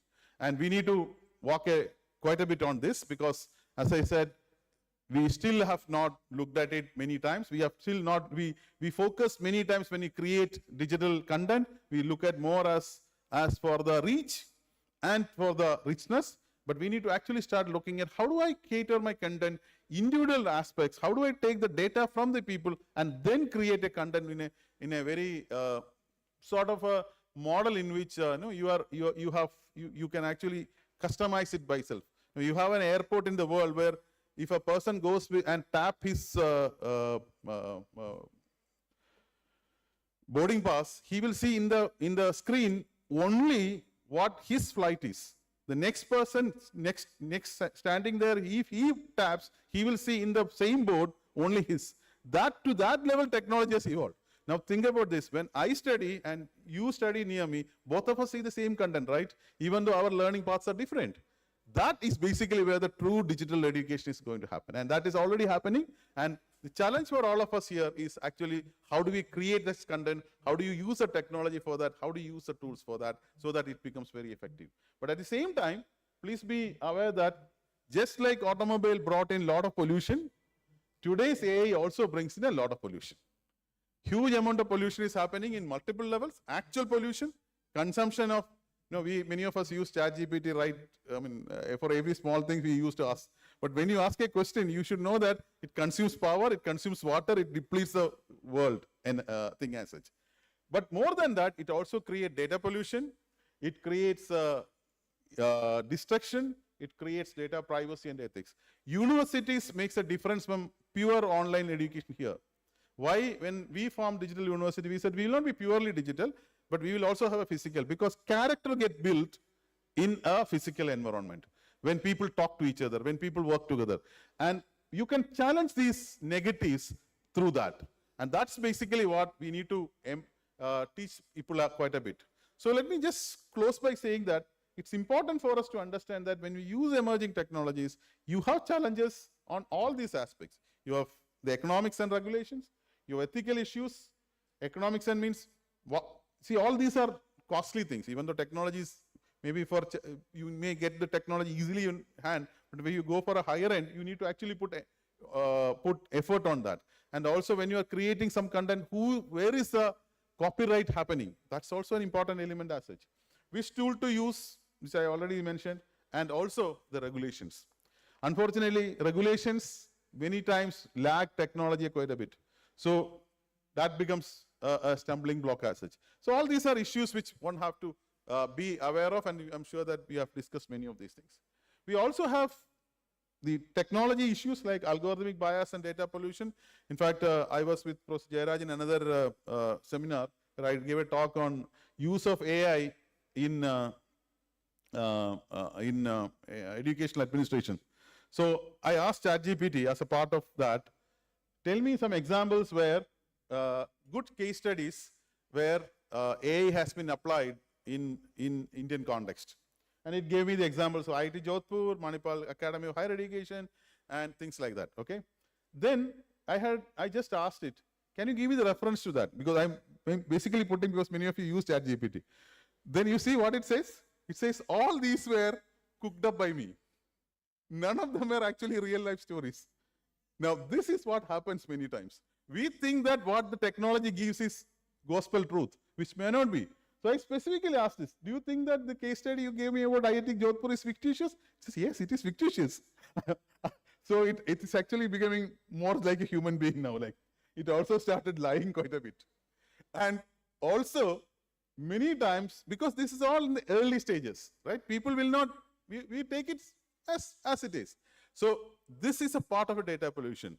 Even simple things like computational errors actually happen in newer technologies per se. And along with that, we know about other challenges which we discussed quite a bit about deep fakes and impersonalization, etc., which is also a part of the the pollution per se. All these things actually get addressed when you mean the larger purpose of education per se. And all this primarily leads to the question that we cannot really go only to a robotic education. We need to think about robotic education to the hybrid education per se. And that, when you look at, is primarily, I believe, this conference was trying to address. This conference was trying to address the type of online aspects which is happening, how the pedagogies can actually be looked at in the new context, how do you design the new content, etc. And I'm sure that the deliberations gives a lot of insight on each of these aspects, and which leads us with the question that when India wants to become a Vikasit Bharat by 2047, we need to lead this new world. And can we lead by looking at that, mastering that? Can we use the digital technologies to do that? Can we become really the Vishwaguru which we used to aspire to become? Is an important question I thought I will leave with all of you. But let me also tell you that if you wanted to do that, please remember that electric bulb is not invented by making candle better and better. So if you only make better of what we are currently doing, we will never identify a new thing as such. You need to actually have a completely new different thought process per se. So thank you very much for a very patient listening, and thank you all. Thank you, sir. Now, for presenting the seminar report, I invite Dr. Manoj Praveenji, Associate Professor, Department of Education, University of Calicut. Most Honorable Vice Chancellor, University of Calicut, Professor Dr. M.K. Jairaj sir, respected Professor Nadda sir, Director CEC, Honorable Vice Chancellor of the Digital University, Professor Dr. Saji Gobinath sir, respected Pro Vice Chancellor, Professor Dr. M. Nasir, respected Registrar, Professor Dr. Satish, Dr. Vasamati T. Member Syndicate, other dignitaries on and off the dais. As we are pulling down the curtains of this 3-day national seminar, we turn back and take a quick look at the program in its entirety in just 5 minutes. This seminar, Perspectives on a Future of Digital Education, Inclusive, Immersive, Equitable, held from December 6 to 8, 2023 at this EMS Seminar Complex, University of Calicut, was organized by the Consortium of Educational Communication CEC, the Educational Multimedia Research Center EMMRC, and the Department of Education along with IQAC, University of Calicut. In the planning and execution part, EMMRC did the technical part, whereas the Department of Education focused on the academic aspect. We received a total of 107 papers from different parts of the country. From this, 23 papers were selected for presentation after a thorough blind peer review process. We had papers from faculties of various disciplines, including agriculture, computer science, film industry, physics, technology, languages, management, psychology, education, etc. We had people from various states, right from Kashmir, Punjab, New Delhi, Chhattisgarh, Odisha, Haryana, Telangana, Tamil Nadu, as well as from Kerala. We had a bouquet of different disciplines and a pan-India representation, a truly national seminar. The objective of this seminar aimed to explore the future of digital education, focusing on inclusivity, immersion, and equality. The sub-themes were including accessibility, immersive learning environments, equity in online learning, personalized and adaptive learning, teacher training, faculty re-engineering, and emerging technology trends. The inaugural session was on December 6, 2023, 3 days back. It began with the welcome address by Sri Damodar Prasad sir, Director EMMRC. The presidential address was delivered by Honorable Vice Chancellor, Dr. M.K. Jairaj sir. The seminar was inaugurated by Professor Dr. Nadda, Director, CEC New Delhi. The keynote address was given by Honorable Vice Chancellor of Sri Shankara Acharya University of Sanskrit, Professor M.V. Narayanan, sir. We had 3 special addresses during this seminar. On the first day, Professor Shyamal Kumar Das Mandal from IIT Kharagpur discussed ICT-based, outcome-based curriculum framework for effective teaching. On the second day, Professor Dr. Jayashree Shinde, the head of the Department of SNDT University, Mumbai, discussed the professional development for learner-centered instructional design. And on this, the third day, the final day, Professor Dr. Achit Shankar S. Nair, Director, Center for Bioinformatics, Kerala University, talked on generative AI and its prospects for higher education. These addresses provide valuable insights into the future of online learning and its importance to professional development of teachers in higher education. We organized a special event on the very first day. That was in the evening, 6 p.m. to 7 p.m. The event featured a demonstration of immersive technology in training, specifically focusing on virtual reality and metaverse. This seminar had 4 conclave sessions, each featuring presentations on a variety of topics related to digital education. The first conclave session on December 6 was chaired by Professor P. Usha and Professor K.P. Meera, both of them former heads of Department of Education from this university. The presentations included topics such as interactive simulation technology, professional development, digital infrastructure assessment, etc.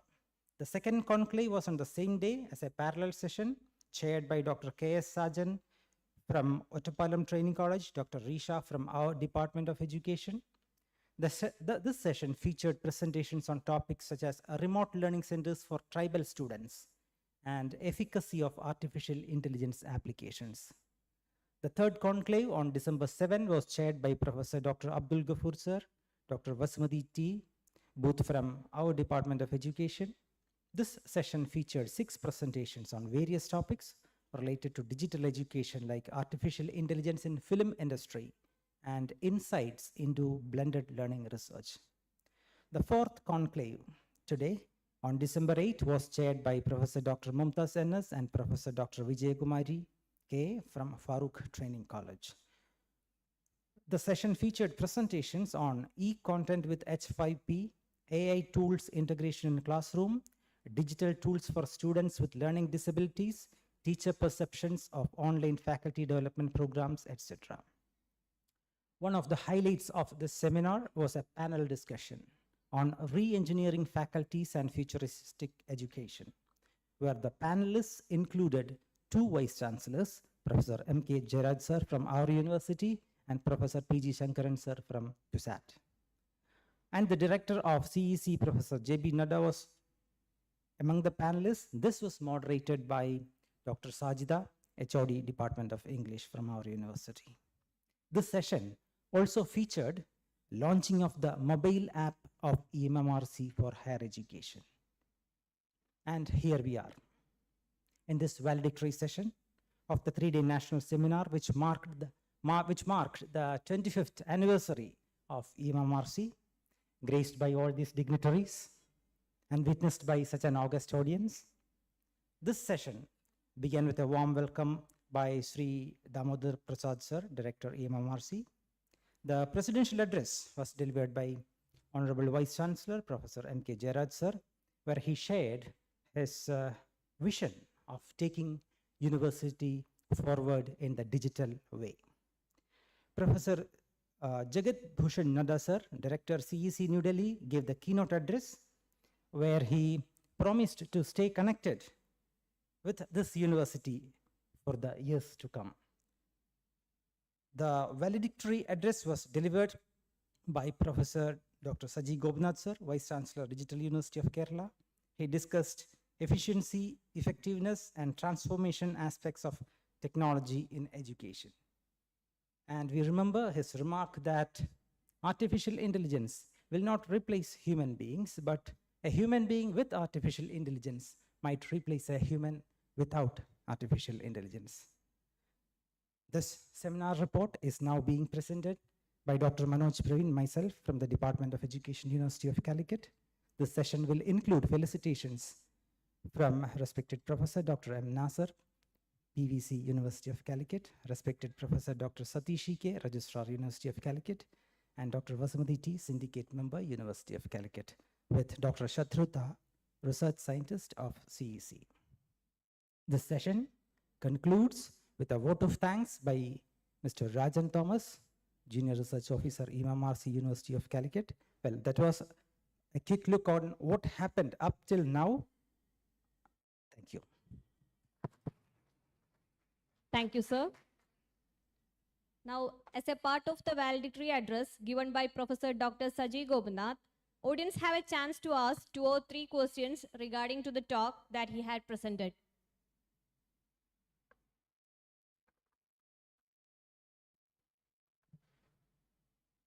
Any questions from audience side?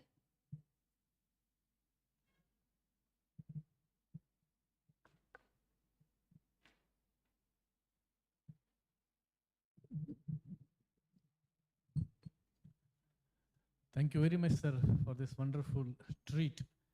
It was really path-breaking and the new concepts about, because you have now differentiated that there were absolutely, we also believe that we cannot replace teacher. No technology can replace a human being, but now the human being with artificial intelligence will replace definitely the person without artificial intelligence.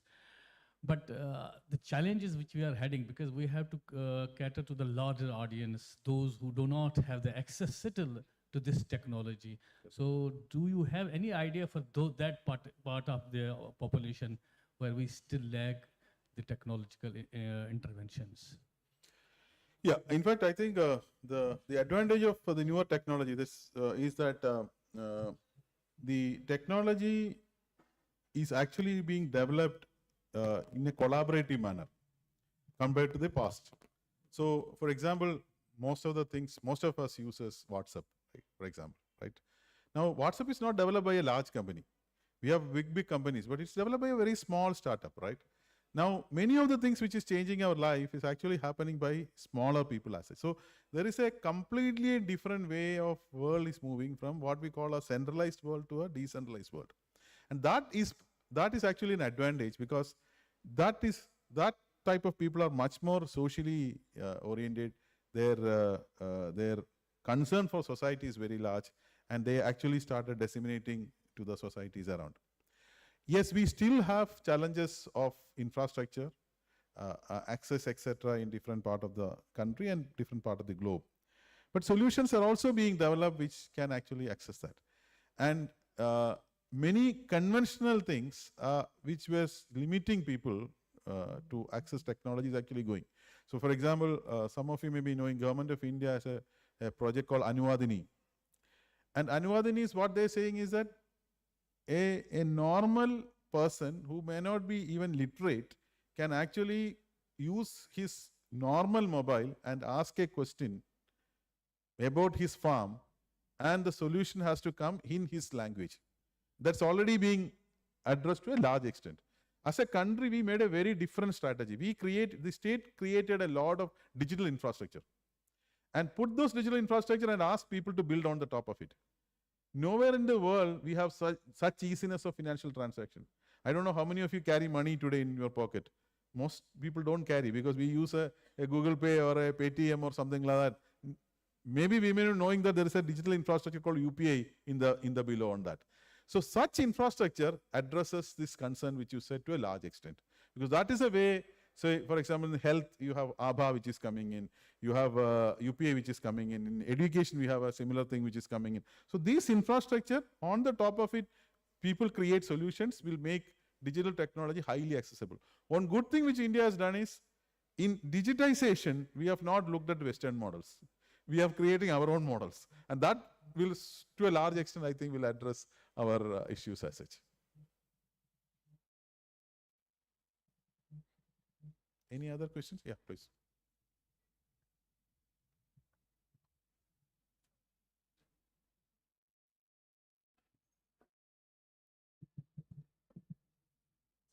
Good evening to all.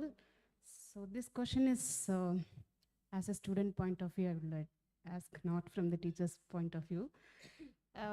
Being mother of the Gen Z and Alpha kids, I face this. Will this digital give the liberation for the students to choose to come to college or be at home and study? I mean the attendance part. A good question. I would say it should. It is not only to come to college or to study at home, but to study what you want to study. That is more important. So one thing which we speak today is that the autonomy of the learner. Right? We speak about autonomy of the institution, we speak about autonomy of the teacher, but we never used to speak about the autonomy of the learner. The newer world is about the autonomy of the learner. So you may still come to the college, may not necessarily only for studying that particular subject, but to have that social engagement, which is also a part of the learning. You may actually go to multiple colleges, also possible. So you are actually moving from a world where we think education as a monolithic single entity to a world where it is going to become multiple. You may take one course from Cochin University, Calicut University, one course from Cochin University, one course from New Alps, and club and create it. The ABC to some extent is that. It may be a little longer, but it is on that way. But I personally will still stress that, again, this is where I have a difference of opinion with National Digital University, which the government is proposing. The National Digital University, what they are proposing is that you have courses, MOOC courses or others, which is input, and student will pick all of them, whatever they wanted, do it online or otherwise, and then create a degree. But parts will not make a whole, right? There is something called integrations within that. That integration is actually very, very tacit, very philosophical aspect as such.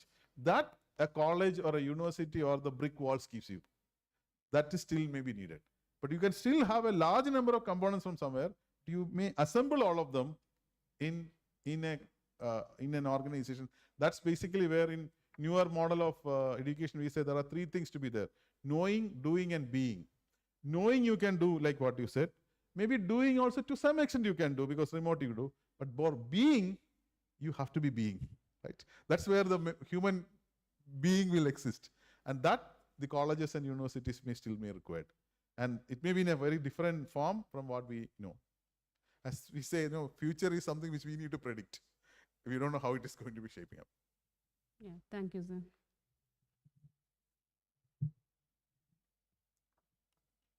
Any other? Okay, thank you very much.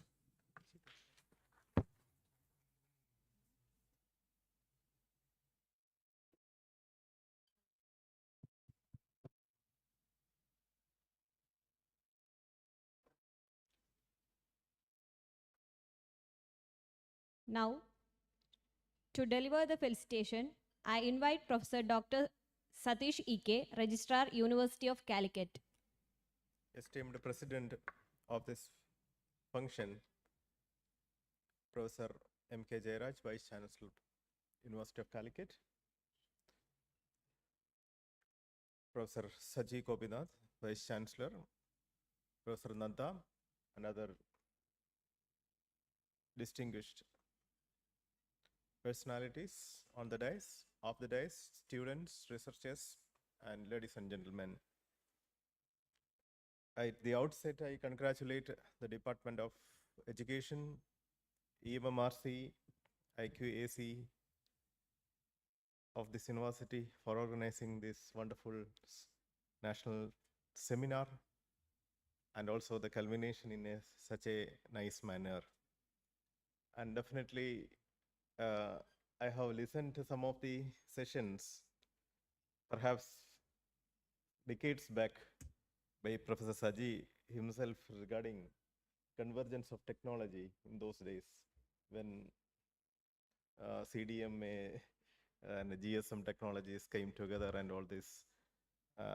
So that kind of a disruption have started then. And now disruption started from technology and education. That has percolated down to every sphere of education. And now we are talking about introducing 4-year undergraduate program in this university, and 12 credits should be taken from the from online, and this opens a plethora of opportunities for education and department also, and also for the EMRC. And the EMRC this year has got an opportunity to start courses. And also, I believe today UGC has come out with starting small courses, small 4-credit courses, and students will go for some kind of cherry picking, and maybe it can take smaller courses from various universities, and maybe your degree will be awarded from another university, even though we have set a limit to restrict our 64 credit from this university. I don't think that also will be vanished in few years. And we are talking about earn while you learn. I think that also will be reverse.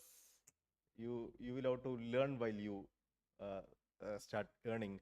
And to that extent, we have also started and also given a proposal to the government to start a science park, and also some kind of other industrial park, and also the translation research opportunities in this university. In the university, if you go by the history, started EMMRC for 25 years back. And also this university has started initiative in introducing digital initiatives, also especially in file movements and all. And in many respects, if you look at the NAC accreditation process started in this country, this university has started initiative in that. So this university has got the perfect ecosystem to bring some kind of innovations in this university. I hope that the present changes in the higher education also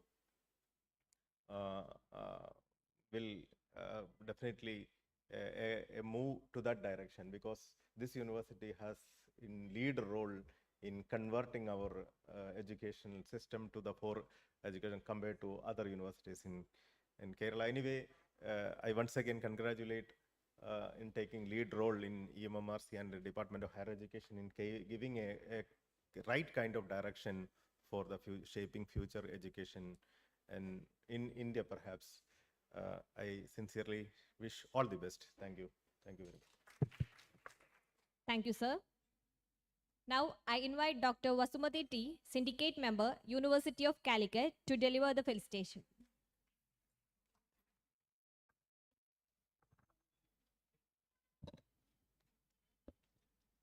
Honorable Vice Chancellor, Professor M.K. Jairaj sir, Director CAC, Professor Jagat Bhushan sir, Vice Chancellor, Digital University, Professor Saji Gopinath sir, Pro Vice Chancellor, Professor Nasir sir, Registrar, University of Calicut, Professor Satish sir, and Research Scientist Shatruda sir, Director EMMRC Sri Damodar Prasad, Professor Manoj Praveen, Sri Rajan Varghese, and other dignitaries on and off the dais, and dear participants, good afternoon, everyone. As we are in concluding phase of this national seminar, Perspectives on the Future of Digital Education, Inclusive, Immersive, Equitable, I extend my heartfelt gratitude and felicitation to each one of you for contributing to this seminar. And also, I would like to extend my sincere appreciation to the esteemed speakers who have shared their profound insights and expertise. A special kudos to the organizing committee whose dedication made this seminar immemorable. As we know that the theme of the seminar is very apt and timely. In the present scenario of artificial intelligence that is widely used in every field, Our traditional system of teaching learning, they used the method of teaching as Sravana, Manana, Nididhyasana. That is just hearing, processing of information, and storing of information, and whenever we need, they retrieve it. And this system of education paved the way for creative and critical thinking. And the learning environment also drastically changed. That you know that the very highly structured social environment where the teacher is the king or teacher-centered education system to the low structured social system where the position of the teacher is just behind the curtain. But the students' roles is also drastically changed. We know that our Egalavian, who has given his thumb to his guru as Guru Dashina, but now the status of the student is that he is earning while he is learning. And there is the inclusive environment that proudly says that no child is left behind. And we know that our education knows no boundaries. And I take this opportunity once again to congratulate the team EMMRC, team education, team CEC, and IQAC to put their effort to make this program a grand success. Thank you. Thank you, ma'am. Now, to deliver the felicitation, I invite Dr. Shatruda, Research Scientist, CEC, New Delhi.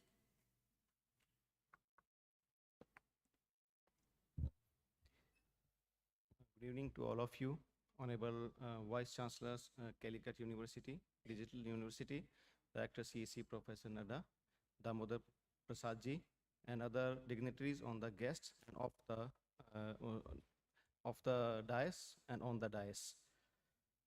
I won't bombard you with the knowledge that we have been discussing and gaining throughout this 3-day event, but definitely I would like you to give some anchor points so that you can understand the finer lines of digital education by example also, by my own example also. So I think before we get on to that, I think the 3-day event has been very successful and has been able to generate a stream of thought and micro body of knowledge, if you can say, and enough debates have been produced during the 3 days. And I congratulate you because it all depended upon you and you only, the participants, and definitely the organizers are to be thanked for also.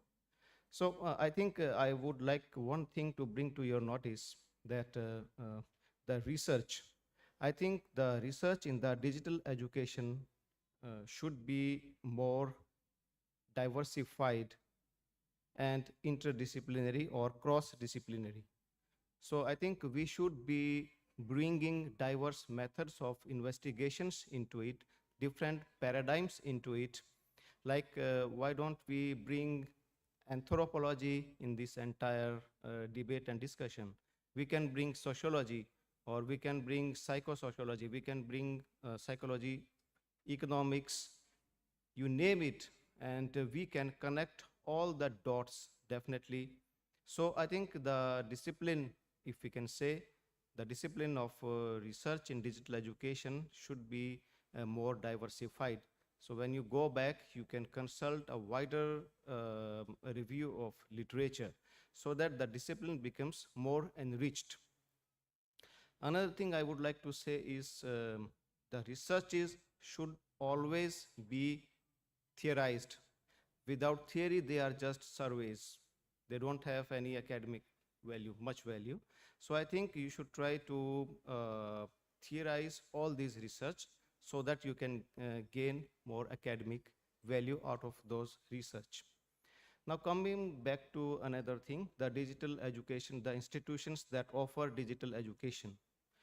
So few points, there is one important point, that the credibility of the institution and the credibility of the digital education as such should be created in order so that the institution and the digital education succeeds. I recall one incident, especially there was discussion about AI. AI is being used by students and the learners unethically. I got this impression that students are using to their end. No, they don't acknowledge. So one of my teachers, the teacher gave me one assignment, not to me, but the entire class. And the teacher, she gave me like, you have to come up with an article of a title of your choice. And the title, the article was to be slanted for a particular type of publication. Like the article could be used for scientific publication, the article could be used for literary magazine. So we were supposed to come up with an article, title with the title of our choice. And she gave us the stern warning that the article, we should not be referring to internet for this article. I came back home and I wondered what's wrong with that. So I wrote an article. I chose the topic Americana periplaneta, the cockroach. I deliberately chose that topic, and I told her that I would be slanting that article for a scientific magazine, and I wrote an article. And after giving due thought that why she told us to not to refer to internet, I was not convinced about it. I wrote a footnote in the end of the article. I wrote a footnote that the facts have been carefully chosen, verified from the internet, but the words are mine. So yes, I have referred to internet at the risk of losing all the marks in the assignment. She was benevolent enough. She gave me like 4.5 out of 5. But the point which I'm trying to make is that you should be very judicious in using those resources. And also I would like to narrate briefly another incident which brings out several contradictions and the blind spots of digital education.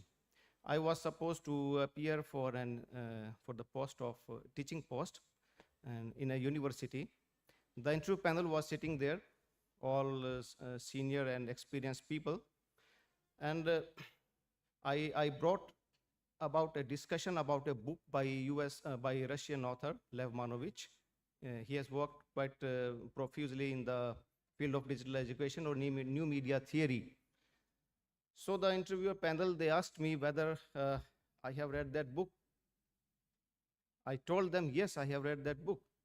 And they again asked me, do you have that book? Then I told them that, okay, yes, I have that book in my mobile. The moment I said mobile, then they were hopeless. They looked at me as if, I was not supposed to be carrying, I was not supposed to be reading the digital book, as if the digital book is entirely different version than the traditional book. So the problem was that the medium was the message. So I think it will take some time so that we are more ready for this digital education. And there have been various attempts to streamline that thought process, to persuade, to bring all the stakeholders on the same page. We are trying, the government is trying, and obviously this Digital University of Calicut is one such steps, and I congratulate the government and the Vice Chancellor of the Digital University for that. So I would like to thank in the end the EMRC, the Calicut University, its department, education, and IQAC. It has been a wonderful event and wonderful people. We got to meet wonderful researchers. In the end, I thank you all. Thank you.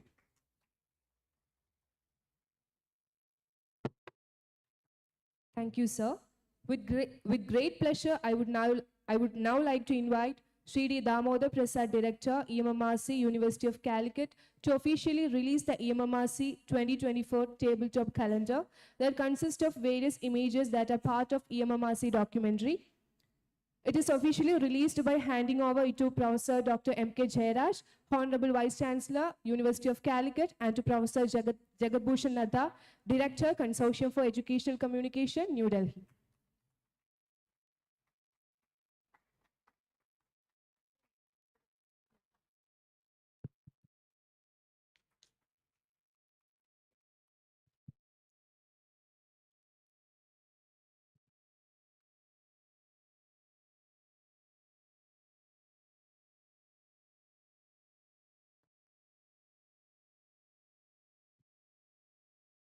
Now it's time for the certificate distribution for the conveners and for the paper presenters. Along with that, EMMRC is gifting you EMMRC Tabletop Calendar of 2024 so that you will remember the entire seminar, EMMRC, and your valuable contributions to it. First of all, it is the certificate distribution for the conveners of the seminar. So to hand over the certificate, I invite Professor Jagadbhushan Nadda. To hand over this, to receive the certificate, I invite Dr. A. Hamid, Professor, Department of Education, University of Calicut.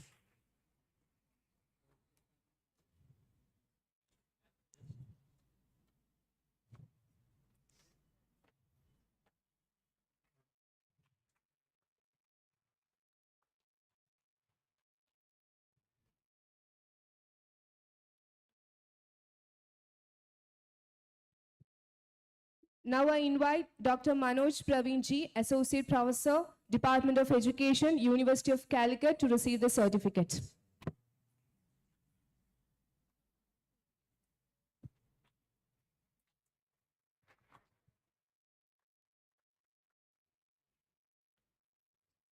Now it's time for the certificate distribution to the paper presenters. And to hand over the certificate, I invite Professor Dr. M.K. Jairaj, Honorable Vice Chancellor, University of Calicut. For receiving the certificate, I invite Deepthi S.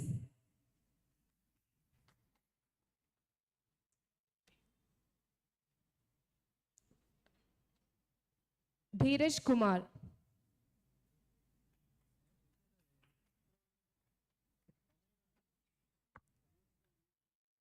Desmond Davis. Dr. Bharat Yuvraj. Dr. Valarmadi Subramaniam. Trishna Rai. Shruti S. Raji N.R.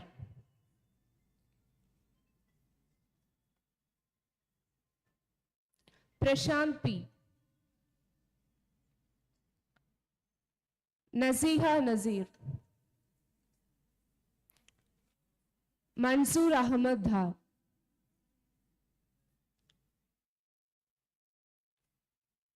Kishore K.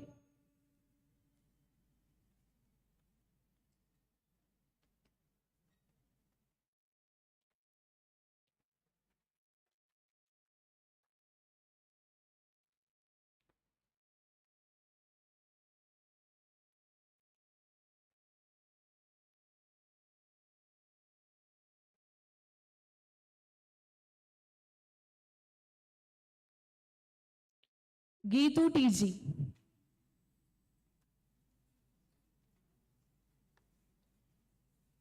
Dilip Kumar Dhar.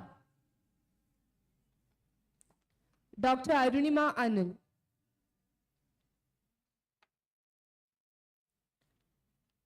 Dr. Venkateshwar Meher.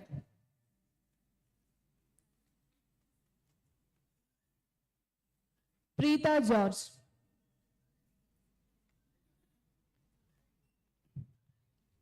Miss Kavita K. Fatima Shajina CP. Kumari Manju Fogat.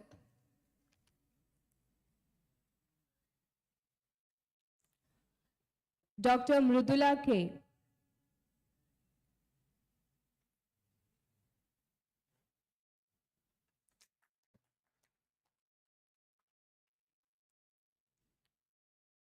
Payal Kanwar Chandal.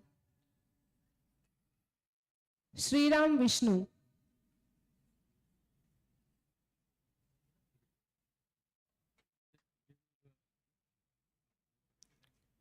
Dr. Devi Saumyaja.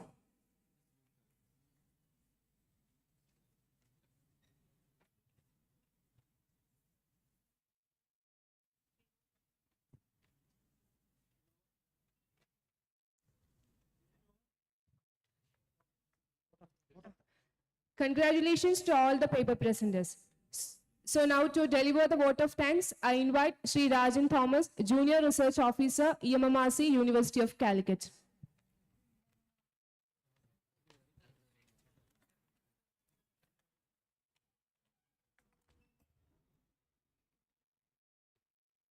Honorable Vice Chancellor Professor Dr. M.K. Jiraj sir, Honorable Director of CEC Professor Jagabhushan Nadda sir, respectful Vice Chancellor of Digital University Professor Sajji Gomuna sir, respected Pro VC of University of Calicut Professor M. Nasser sir, respected Registrar Professor Sadish E.K. sir, respected Syndicate Member Dr. Basmati Teacher, CEC Research Scientist Dr. Shatruda, Director of MMRC, and dear delegates and participants.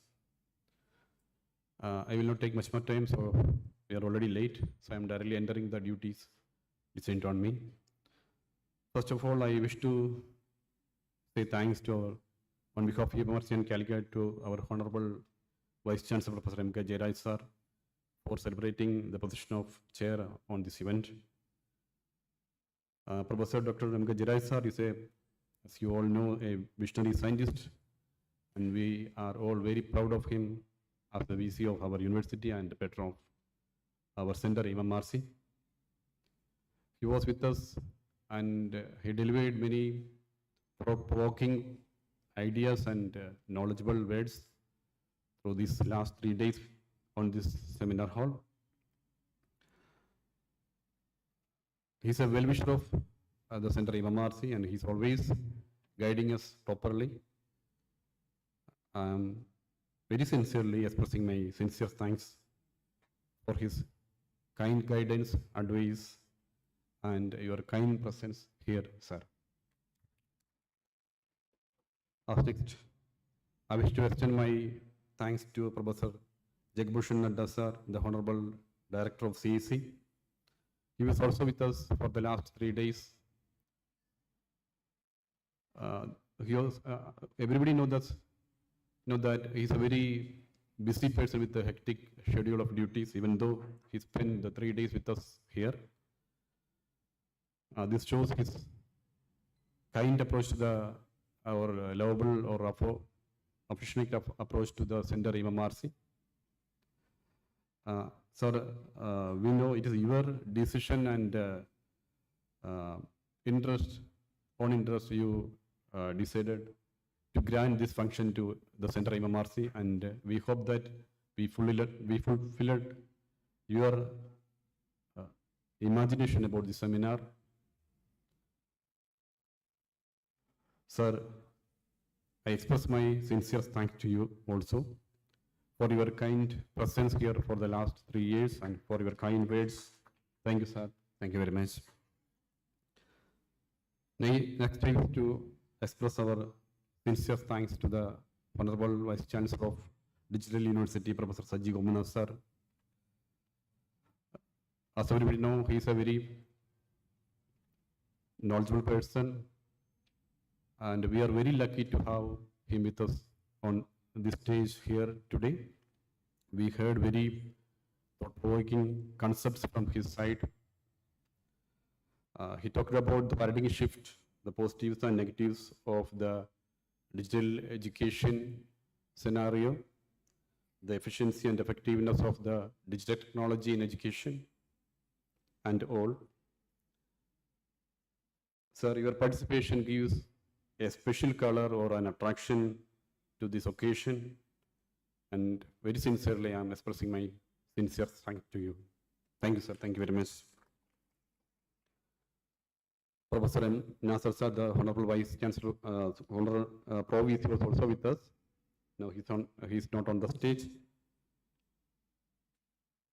He's always treating us with he always treating the MMRC as a prestige institution of the Calicut. He always say in that way, just like our Honorable VC says always. Many times I heard that kind of word, appreciating word from his mouth. He's always giving good advices to MMRC to function it and go ahead for it procedures. So I'm expressing my sincere thanks on behalf of MMRC for him also. Thank you, sir. Respected Professor Sadish Ike, sir, the Registrar of the University.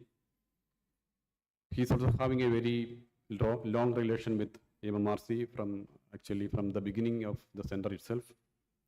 Now also he's extending his kind help and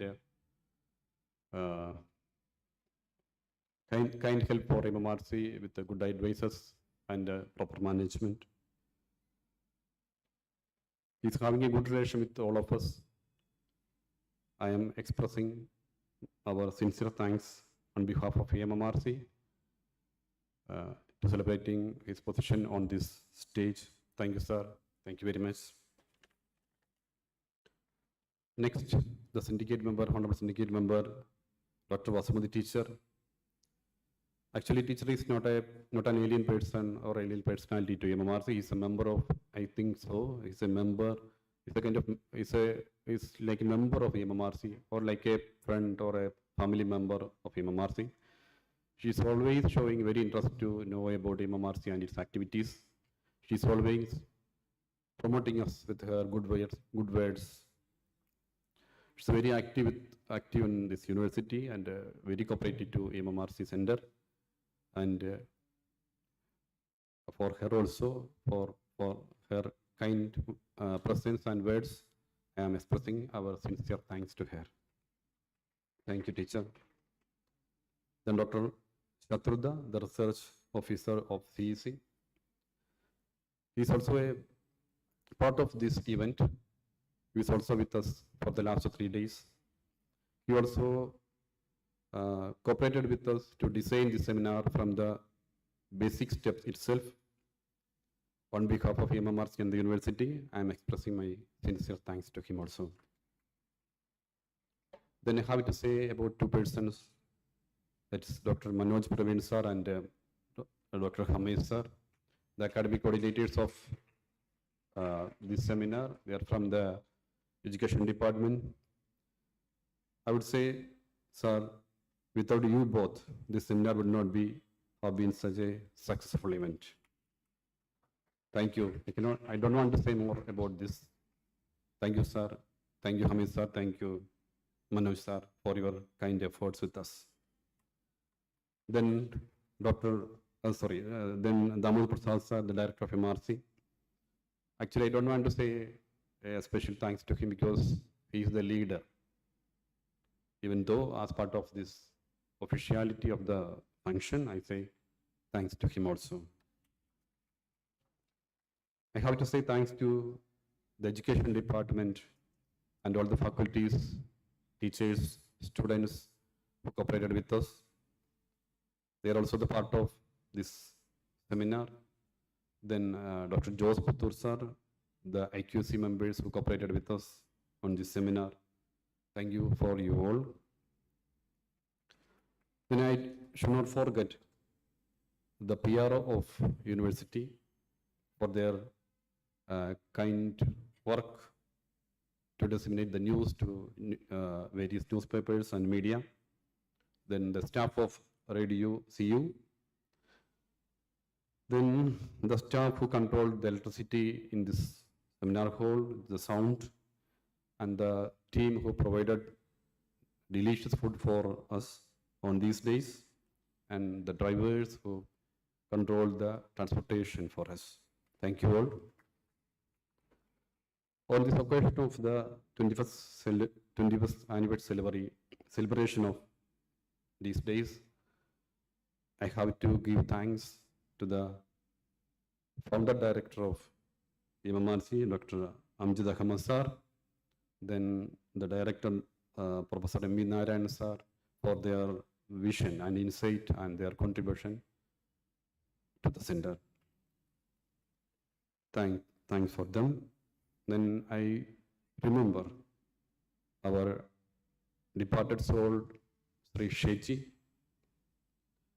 who brought many awards to our center and fame to the center. Thankfully, I remember him on this occasion.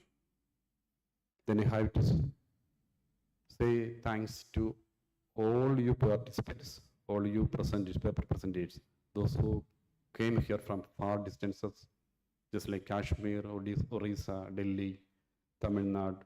I know you people suffered a lot to reach here. After even you reach here, I know you suffered many problems like weather condition, weather changes and all. Even though you all cooperated with us very happily, we enjoyed these 3 days. We have seen many new ideas and concepts are being born here. So I wish all the success in your life, and I am giving special thanks to all of you who came here and participated with us. Thank you, dear presenters, paper presenters. When at last, but not least, I have to give thanks to my colleagues, MMRC staff.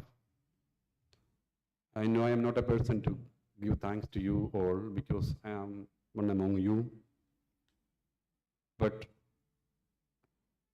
it is our team spirit always lead us to gain more and more achievements.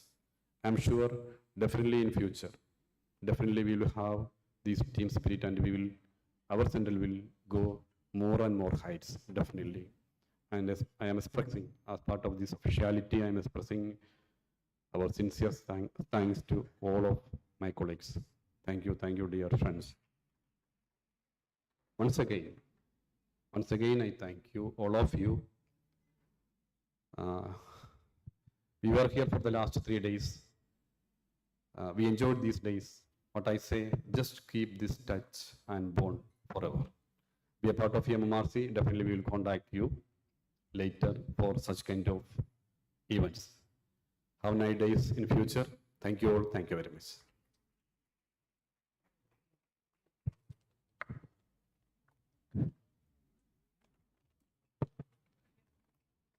As we depart, let us carry with us the knowledge, inspiration, and connections we have established here.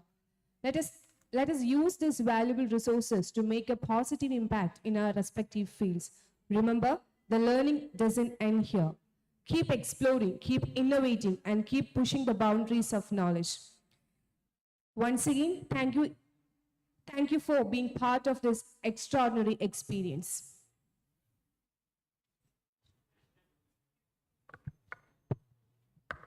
National anthem. Bharat भाग्य विधाता पंजाब सिंध गुजरात मराठा द्राविड उत्कल गंगा विंध्य हिमाचल यमुना गंगा उज्जल जगति तरंगा तव शुभ नामे जागे शुभ आशीष मांगे गाहे तव जय गाथा जन गण मंगलदायक जय हे भारत भाग्य विधाता जय हे जय हे जय हे जय जय जय जय हे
For your kind information, certificates and the photos of the seminar are available available by scanning the QR code. And for any correction in the certificate, please contact with the EMMRC officials. Thank you.